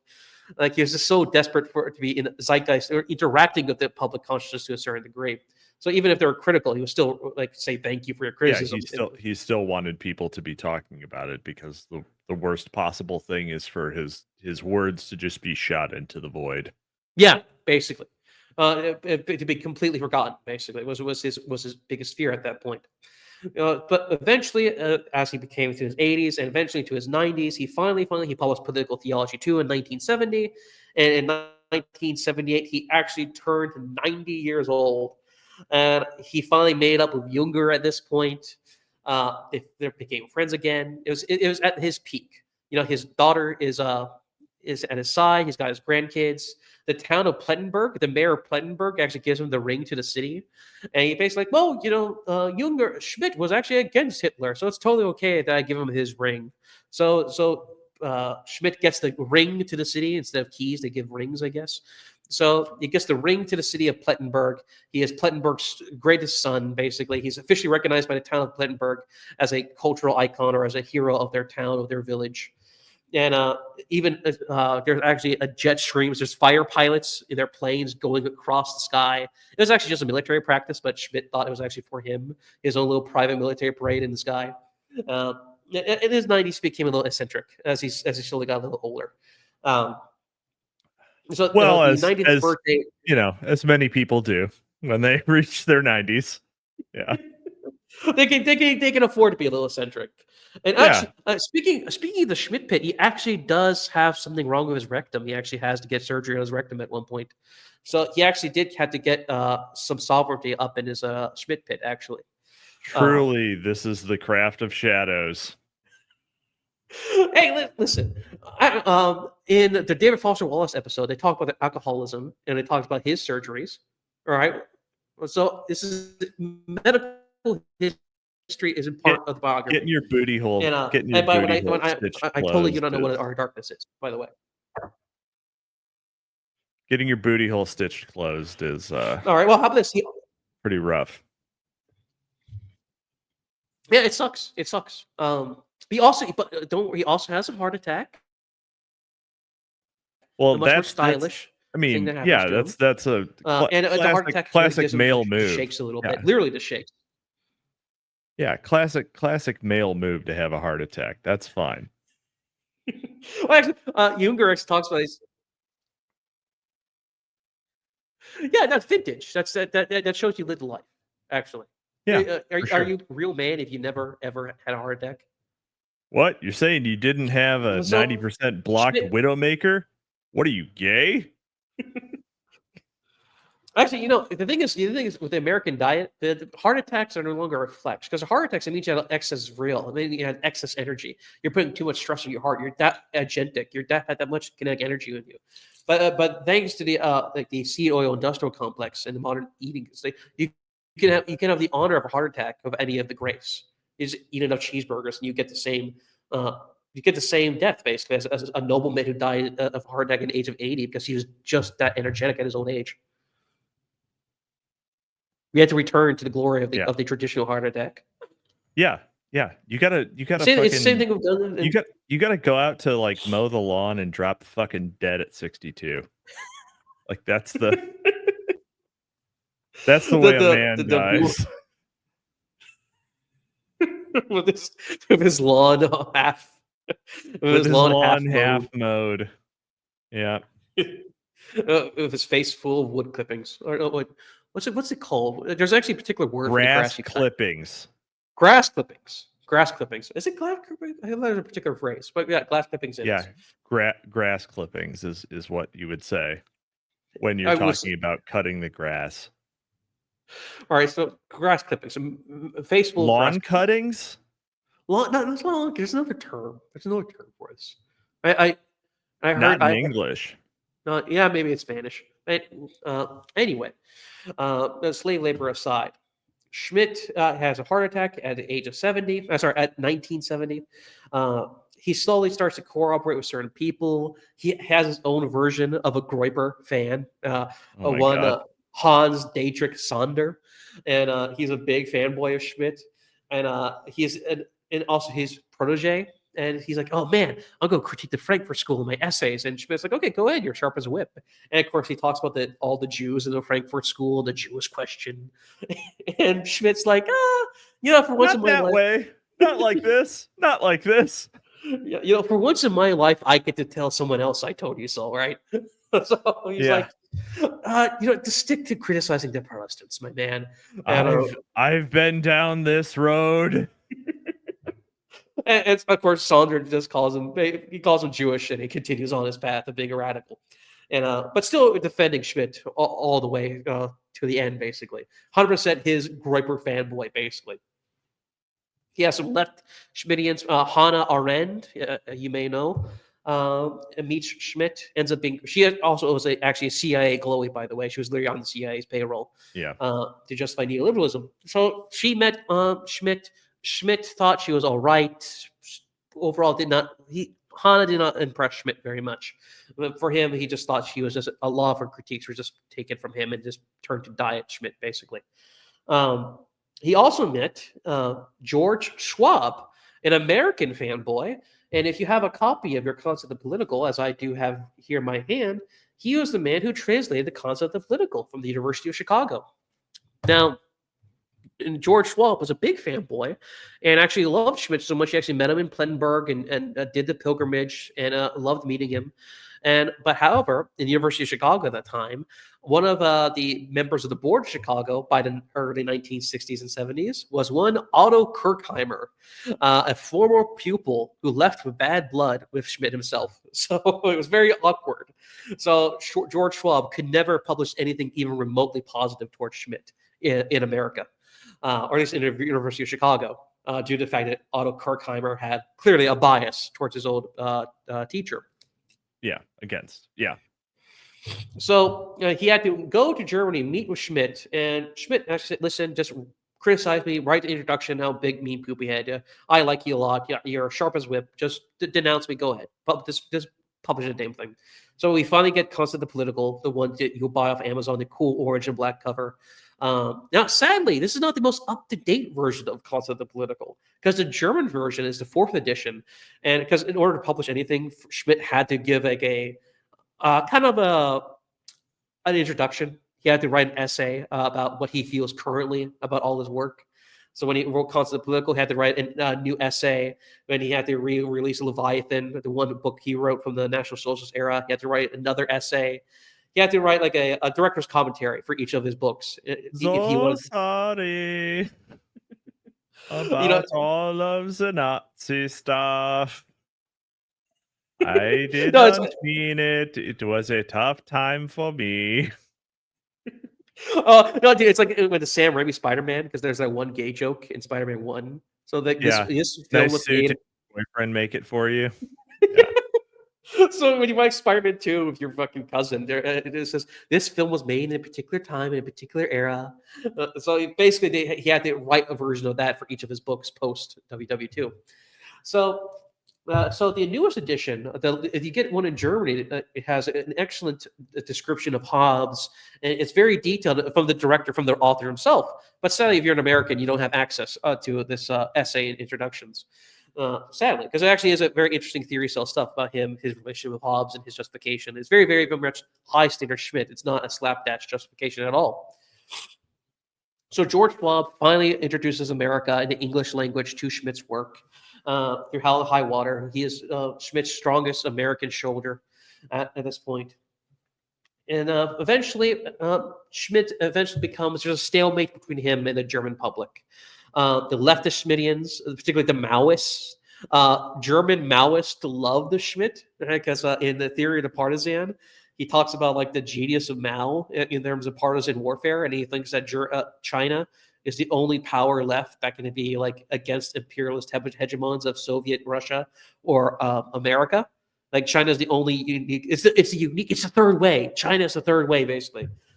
Schmitt says that China is the only potential third way. A potential third Nomos or an alternate Nomos of the world is hidden within China. So all the hipsters were Maoists. All Europe in France, all Maoists. Stalin was so blasé. Mao was where it's at, right? That was the hip thing to be. So Stalin was what your dad liked in terms of communism. Mao was where it's at. So you have a bunch of left Schmittians. He actually ended up on the radio on their version of the BBC. And there's clips of this on YouTube, but they're only very small clips. He had multiple television appearances, actually. And so if any German anons, any German top tuckers are listening to this, if you could scrounge it up, I'll gladly provide the AI English translation. So it's not only just the sense of a young man having his speeches translated all the time on x.com. So he'd be on television multiple times, and it's caused lots of controversy. Of course, it was about the first one was about the state of the world, the EU, and partisan warfare, which he did with a leftist, a Schmittian leftist. And the second one was about Hitler and how Hitler got to power, of course, because the ratings, because everyone watched to see Schmitt talk about Hitler, right?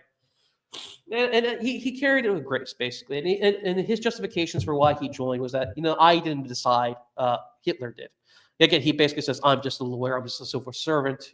Hitler made the decisions. I had no choice but to follow along with the wave and the current of those decisions, basically. But privately, he would basically say, the West has fallen. The EU sucks. He was publish his spicy stuff in Spanish or Italian, basically. So he would still publish his real opinions on like national globalism in the EU and the tyranny of values. Basically, is the idea of international standards or the international rule of law or the Western civilization or Western values. The tyranny of imposing a universal set of values. Basically, he said this is all horseshit, this is all bullshit. But he makes sure to publish it only in Spanish because A, that's where his most vocal audience is, and B, there's a pseudo Iron Curtain in Spain. No one gives a fuck what people are publishing in Spanish at this time. Franco is kind of a cultural black hole at that point. Yep. So he publishes his closest thing to actual truly spicy stuff in Spain, and eventually he becomes older. He starts talking about basically he says that there's shadow people out to get him. And I mean that kind of literally. There's like shadow entities trying to kill him at this point. This is around Hatman's standing at the foot of his bed every time he wakes up at 2 a.m. Yep. Yeah. Yep. No. He's got an Aztec DMT demon. And he gives it a name, by the way. He names him the KRAW. KRA. Are you fucking kidding me? Yeah. That goes hard as fuck. Yes, he names it the KRAW. His fucking demon is named the KRAW. Yeah. Absolutely. And this is my sleep paralysis demon, the KRAW. You can feel it. You fuck with it, right? He thought the KRAW was giving him radiation poisoning. Like when his car broke down, it was because the KRAW hoodwinked it, basically. The KRAW has cut mine brake lines again.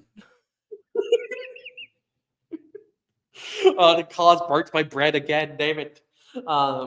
Cause misplaced my glasses. Basically at this point, he thought he was being secretly poisoned by shadow people with radiation poisoning. It's all because of the KRAW, the man in shadows. So he's tastefully losing it at this point. And of course, he starts to write his will. Still sharp as whip. He's still writing. His writing's entirely cogent, but his diary writing now is like full Dada. It's Dadaist. It's filled with weird symbols and esoteric like code phrases at this point. He's full. He's basically Sherwood. He's Sherwood Maxing basically in his later years in his diaries. He's full esoteric in his private journals and dialogues. Great. I love it. So to slowly draw us to close, I want to see the biopic that's nothing but Carl Schmitt versus the KRAW. I want to see that part of his life. You know who could play a good Schmidt? Actually, his name is Hugh, not Hugh Laurie. Well, maybe Hugh Laurie, but there's another Hugh Grant. Hugh Grant playing Carl Schmitt fighting the KRAW would be amazing. Except there's no way that Hugh Grant would be in a movie that like did not have to shoehorn in some gay bullshit about World War II. I don't know. He's a romantic. Isn't he known for romance films? He can. I'm just saying it wouldn't happen. I know. It would suck though. Like you have an old crippled man who everyone thinks he's losing his mind, but the KRAW is actually real. The shadows are out to get him. Yeah. Hans Frank from the Thule Society is like if there was it's like some like Hans Frank managed to actually summon a fucking demon, but he was still seething about Carl Schmitt. So after the demon finished off Frank, it was like, well, my technical job was to go finish off Schmitt. So in order to get back to, the fucking hell dimension, I need to fuck with Schmitt now, because that's what I was summoned for. I'm taking you with me. I went down. Yeah, you motherfucker. Exactly. So that's there you go. We got it. All we need is based A24 to make this. It'll be like the based Babadook. Passage TV, the Passage Press is starting a video outlet. Passage Press exclusive, the Schmidt Halloween special. Great, perfect. And guess what? He's actually fighting Nazis, right? So it's actually It's actually not right wing. It's actually centrist. It is. He atones for his sins. Yeah, by fighting a demon, which is objectively worse than, yeah. Demons have to be the worst ones, Well, right? Like, Sweetie, can we still agree with libtards on demons are the worst ones? I mean, actually, you I know don't what? think. Yeah, I think I might not be able to count those chickens before they're hatched. Actually, I think. I I don't think Lilith on X.com would agree with that. Sadly, Yeah. Lilith's probably been watching some Has Been Hotel. Really has a soft spot for the demons. The angels were the bad uh, ones, actually. man, Um, listen, talk about it. You're saying fucking Hawk Tuah was dated. Now that's a fucking dated reference. what? What is? Fucking Has Been Hotel. It like came out like a month ago, Hello? didn't it? No, it was longer than that. It was at least 3 months ago. Oh, well, whatever. Okay. So okay, So, go on. Go uh, on about Carl Schmidt. actually, so after Schmidt is he's fighting his sleep paralysis demon in the form of Hans Frank or Jones Frank, who's taking the name of KRAW. He is being irradiated with radiation apparently. He's gone back in touch with the Katcheon, which is the Catholic idea of holding back the Antichrist. And also his daughter dies of cancer, actually sadly. She's only 50 years old actually when she died of cancer. It's very tragic actually. So he has to, his only child too. So he has to put his estates to his top pupil, sadly. And so as soon as his kid dies, he basically just rapidly mentally deteriorates, basically, at this point.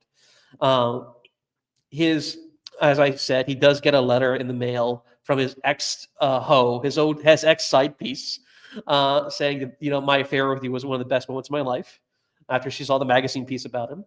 Uh, and he actually gets in touch. He has a wholesome Chungus anti-Semitism redemption arc. He actually finally has at least a phone call with George Eisler after basically 40 something years after the last time he talked to Eisler, uh, because of his political persuasion. So has a phone call with Eisler. He actually makes up with him before he dies. He says, I loved your brother, I loved you, and I'm sorry for everything turned out. Eisler accepts him, and Eisler actually wants to go visit him in Platenburg, but he's already an old man. Eisler outlives Schmidt. Also, in his later years, Schmidt kind of rubs in that no one, as an old man, the bad thing about being old is that you're no longer judged by your equals. All my enemies I have killed. So he rubs in the wound that I outlived some of you motherfuckers, basically. Schmidt was always always had a tasteful ego on him, you could say. He was a not very modest man, even at old age. So he always relished the idea of he at least outlived some of his enemies in his old age. And of I mean, course, considering he had so many fucking enemies, he probably outlived the vast majority of them. True. And to be fair, he did burn every social clique he's ever been a part of at least once. Of course, as all of his near his death, when he finally said, "I recognize the Federal Republic as a legitimate state of Germany," a lot of his Groiper fans, a lot of his new fans from the new right era, it's like you abandoned Hitler. You stayed silent on it for 20 years. You didn't have to go woke. You went woke, Mr. Schmidt. I'm no longer your pupil. So he actually does get he literally gets canceled from every He group of cucked. people. He He cuts. cucked. You He abandoned. cucked. You abandoned Hitler. He's going in the crystals. He counter signaled. You were his top guy. Was God. well, actually, if it was his top guy, he wouldn't Not even. even not even fucking close. So He was the third guy of his actual second guy who actually gave it to another guy. So he was like he was like 5 degrees away from any remote power at any given point. So he slowly starts to lose his mind. He does get a letter from one fanboy in particular, one Baron Julius Evola, who he met briefly in Italy. Uh, Evola is begging. He's like, "Hey, you must know me. I met you once in Italy. I am Baron Julius Evola, and you might know me as a super fascist." But in reality, he gives a lore dump on who he is, and the fact that there's like neo-fascist people in Italy who view him as like, I trust you. I am not involved in terrorism. Can you please give me a free copy of your book on Donosco Cortez?" Which was a Spanish reactionary that Schmidt was very much a fan of, and so was Evola. And Schmidt basically never talked to Evola ever in letters. And sadly, we never know what they actually talked about in real life. But we could definitely firmly say that Schmidt. Hello, I am. Hello, you're Carl Schmidt. Tis a wonderful thing to see. You may remember me. I'm Julius Evola. Don't worry. If anything, I'll be the one in the kitchen.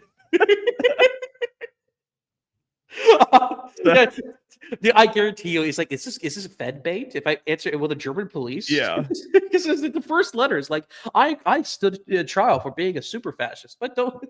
Why did he write asterisk tips fedora asterisk in his letter? Is that some sort of code? Oh God! It crawls up to his tree, being entrapped because he literally like the German glowy police. He's trying to be entrapped to be a radical super fascist. Like Evil literally opens up with a super fascism. So they talk about the Holy Grail and Evil counter signals Junger at one point, but they only exchange like 4 letters out the entirety of World War II. Sadly, so they did not get along. Sadly, the schizo Evola did not appeal to Stone Cold crawl hating Schmidt. But even though, fun fact about Schmidt is that even in the early 1920s, same thing with Spengler, is that he was very much pro Mussolini. He was very, very much in the early Weimar pyramid. You can say he wasn't a National Socialist in terms of heart of hearts, which is objectively true. He never was. His heart was never in National Socialism, but he very, very, very much was a capital F classical fascist in the Mussolini bent. Both him and Oswald Spengler were Mussolini men. They loved them some Mussolini. Schmidt actually met Mussolini at one point. Actually, they talked about Hegel. Actually, they were theorycels for a little bit. So Schmidt actually got to meet his real icon at the very least during all his troubles. At least he got to see Paris during World War II. Well, they were also both. I mean, they were also both attorneys. Yeah. So true. Seemed like they would have, and they were both actually concerned about about legal theory. So it seems like they would have, some things to. I mean, they would have some things to talk about, even if there wasn't a war on. So Mussolini would convince him to finally just accept the Norwood Weeper. Just cut it off. Don't hold on to those last strands. Just do what I did. Just go full statue. Go full Baroque ball. Be a man of what's the white stone? What's it called? Be a man of marble. No one should go as hard for statues as you do. Listen. I'm just a classical Mussolinian. All right. I value the work of marble. I'm a man of statues, marble. dog. No, I fuck statues. I don't fuck statues. You make out with them. I make out. I make you like touching your mucous membranes to statues. No, my nose didn't. Actually, I don't think my nose did because it was an angle of the cheek. I only kissed the cheek, by the way. Yeah. Okay. It's an Italian thing. You would know. See, you're a fake cell Mediterranean, all right? It's weird taboo of kissing other men. It's a common thing in Mediterranean culture. You use your tongue. How? It's a marble. There's no holes. Where am I going to put my tongue? You've never seen a statue carved so lifelike. You can even like see the stink lines coming off the Schmidt pit. Well, listen. You are not a true lover of art. Listen, I've seen many hold statues in my time, but sadly, this particular one, this Apollonian figure, was completely sealed. There was no chthonic depths to penetrate at this particular time. It was a moment in time. I felt very, very romantic. I was possessed by the spirit of beauty, and things happened. All right, things happened, and it was. I don't regret it. The balding advice of Mussolini, and took the wrong kind of advice in terms of being a Hegelian. It turns out James Lindsay is right. All of the bad politicians were all Hegelians all along. The woke right is a Hegelian psyop by Gnostic alchemists to take over reality to give to the demiurge or something like that. And Anyone who so, anyone who claims they've understood and incorporated Hegel is a damn liar, and they're just trying to use that to achieve their own sort of very secular aims. So that's yeah. I'll have you know, my e-girl crush of really great tits 100% understands Hegel. Yeah. Nope. Well, For next, two reasons. One, I believe you when you say she's hot. I don't even know what she looks like, but that means she doesn't understand Hegel. Two, you know, she's a human being. No one has ever understood Hegel. Hegel didn't understand Hegel. If you asked him 10 minutes after he wrote something what the fuck he meant, he would not be able to tell you. listen, Schopenhauerians standing up, standing proud. This is Schopenhauerian turf right here. This is a total Hegelian death. We're canceling the death to the dialectic. We are denying the negation of the negation for the positive. Actually, Schmitt also didn't like Schopenhauer. Schmitt also was countersigning to Nietzsche, by the way. He did not like Nietzsche. He did not like pessimists like Schopenhauer, actually. Schmitt was also a Hegelian himself. Did not have as good as tits as Nikki, the Hegelian e-girl, though. But what does have great tits is the wrapping up of this episode. So sadly, we'll have to wrap it up here. It does. It does. I can co-sign that because it's getting pretty late, bud. Yeah. Our two icons look at tits. Actually, no. Let me get to his death at least, which is just now. So 1982. Of course. 1982. He lives in. There's one picture of Schmidt in color. Actually, thank God. Balding man with glasses, basically. And so he gets to republish his last republishment before his death is the Leviathan, the State Theory of Thomas Hobbes, one of the only books in his lifetime from his Sensitive Young Man days to be republished in his lifetime. He loses his mind around 1983 with dementia.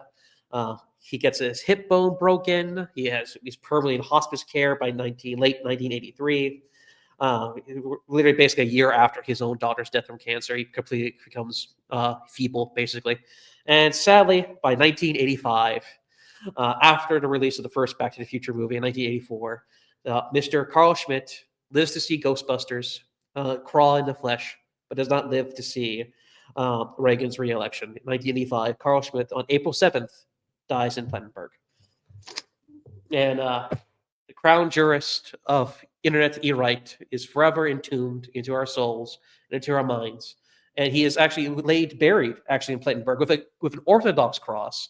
He wasn't allowed a Catholic cross, I believe, because he was actually still communicated to his actually still dying days. Excommunicated? Still to his dying days, excommunicated. Oh my God, poor guy. So on his tombstone, he has an Orthodox cross, and in Greek, he has a section from the Odyssey, which basically translates to "He who understood the nomos of the world," or "He understood the nomos of the people." Basically, Schmitt, for his last, coup de grace of himself, was the man who understands the nature of things, which he still prided himself upon because he did understand intuitively the nature of things. He just didn't know the nature of future things, I guess you could say. Understood the nature of things, just not the specific instantiation.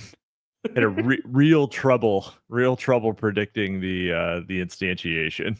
Yeah, he was a Cassandra. He actually called himself the Cassandra. The woman who could see the future but could do nothing to change it. Basically, that was his himself. Basically, I mean, maybe foresee his own fate and do nothing to change it, except for all of the things that he did. Yeah. No, he did change his fate. He continued to make it worse. He did. Each time he tried. Yeah. Repeated daring and incorrect moves, unfortunately for him. Yes, at least that was the case. But his final move of actually publishing his books again and actually continually dogmatically refusing to die out into the night, into the shadows, and refusing to be embraced by the shadows of KRAW. And as a last thing, by the way, for some reason, Franz Jones' son was invited to the funeral. He kept on thinking that Carl Schmitt looked like his dad, by the way. That's a weird macabre thing because his son was also a skittle, by the way. Because he actually never knew his father, so he thought Carl Schmitt was his father. It was a very big scandal at his funeral. Basically, no one knows why he was invited. Actually, Oh, wait, did he like speak at the funeral? Like Carl Schmitt was my father? no, Did he say, no, it's no, he opened the casket and said, "Oh man, he looks like my dad." Uh, oh, he literally just walked into the funeral apparently. wow, that's crazy. And so it turns out, yeah, it turns out the real KRAW was Schmidt all along. The real KRAW was the real KRAW was the friends we turned into enemies along the way. Our real enemy the real enemy was he herself actually. Yeah. That was actually Schmidt's also interpretation. At the end of the day, the friend and enemy is between every man's heart. The real enemy, of course, is a man's own brother. He went full Tradcap, but basically with his he still kept the concept of friend and enemy, but he internalized into basically original sin and basically the innate folly of man. Basically, instead of being friend and enemy good, it was friend and enemy is just the natural bastardization of the sin of man. Can I please come back to the church, Mr. Pope? No, you cannot. Please allow me to come back. God damn it. Yeah, that's what I guess he's in purgatory. He's just chilling in the loading screen in the waiting room of purgatory right now. The loading screen. I mean, no, if he was excommunicated. I mean, I don't know. Who knows? But I'm pretty sure you don't get purgatory. No, well, there's a nun that's recognized by the church that says she claimed to see the spirit of Mussolini, and that he's in purgatory, but he's going to heaven apparently. Well, if you are in purgatory, you are going to heaven. Yeah. So if Mussolini, was he excommunicated? I don't think he ever was excommunicated. I don't think Mussolini was excommunicated. Shit. Oh, come on. He gets to go to heaven, but Schmidt doesn't? He gets fucked in the afterlife. He didn't get excommunicated. He had a Jewish mistress. It's probably the second marriage, not the divorce, that got him excommunicated. I don't know. I feel like you're leaving something out. If he participated in a wedding, if he participated in a wedding overseen by a different religious authority, that was probably what did it. Not even the sleeping around. Oh yeah, no, it's just sleeping around was probably fine, but I believe it was the second marriage. It was the I mean, not fine. It's a state of mortal sin, but technically being. Yeah. Yeah, but it's a tasteful thing. It's like a man will have his vices. Yeah, I mean, yeah, sure. But his second marriage is considered invalid, leading to his excommunication. There we go. Okay, yeah, it's that if he had just not married her and lived in sin, it would have been a relatively lesser sin than participating in a wedding with a different religious authority. Is there someone you forgot to ask? Is there someone you forgot to ask? I can say the Bishop of Rome, the Holy See. I don't. The fucking Pope.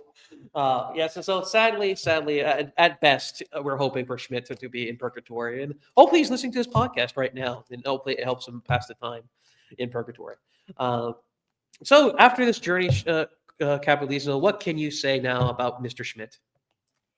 I have still not read him, but now, just like I was before, I'm planning on reading him anyway. I mean, I was already doing that, but now I have more of a reason, and certainly less of a reason, to read the biography, which I was not planning on reading anyway.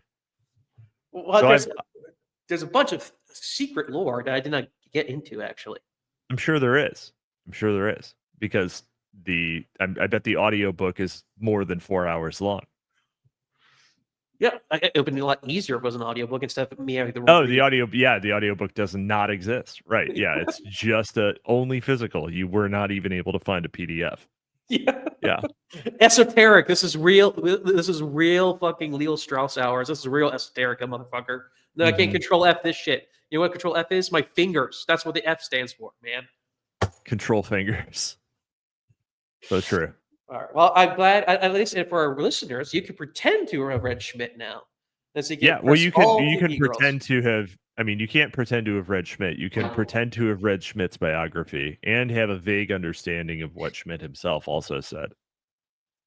Which is I mean, more even knowing about Schmidt him, knows. yeah, even knowing about him puts you on some kind of list, I'm sure. So, I guess we don't. I guess we don't have anything else. We don't have anything else. We don't have anything to shill really because, well, you're already here, friends.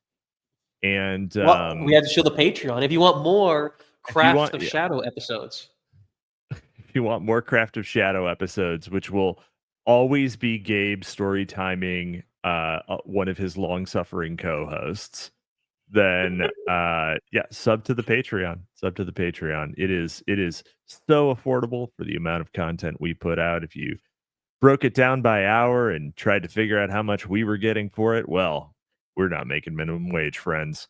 So that's extra value for you. You can be the boss who takes the excess value of our labor, and retains the excess value of your own enjoyment. you could be Peter Thiel's little homie. Until next time, Merry Christmas, Happy New Year, and Auslander Rouse.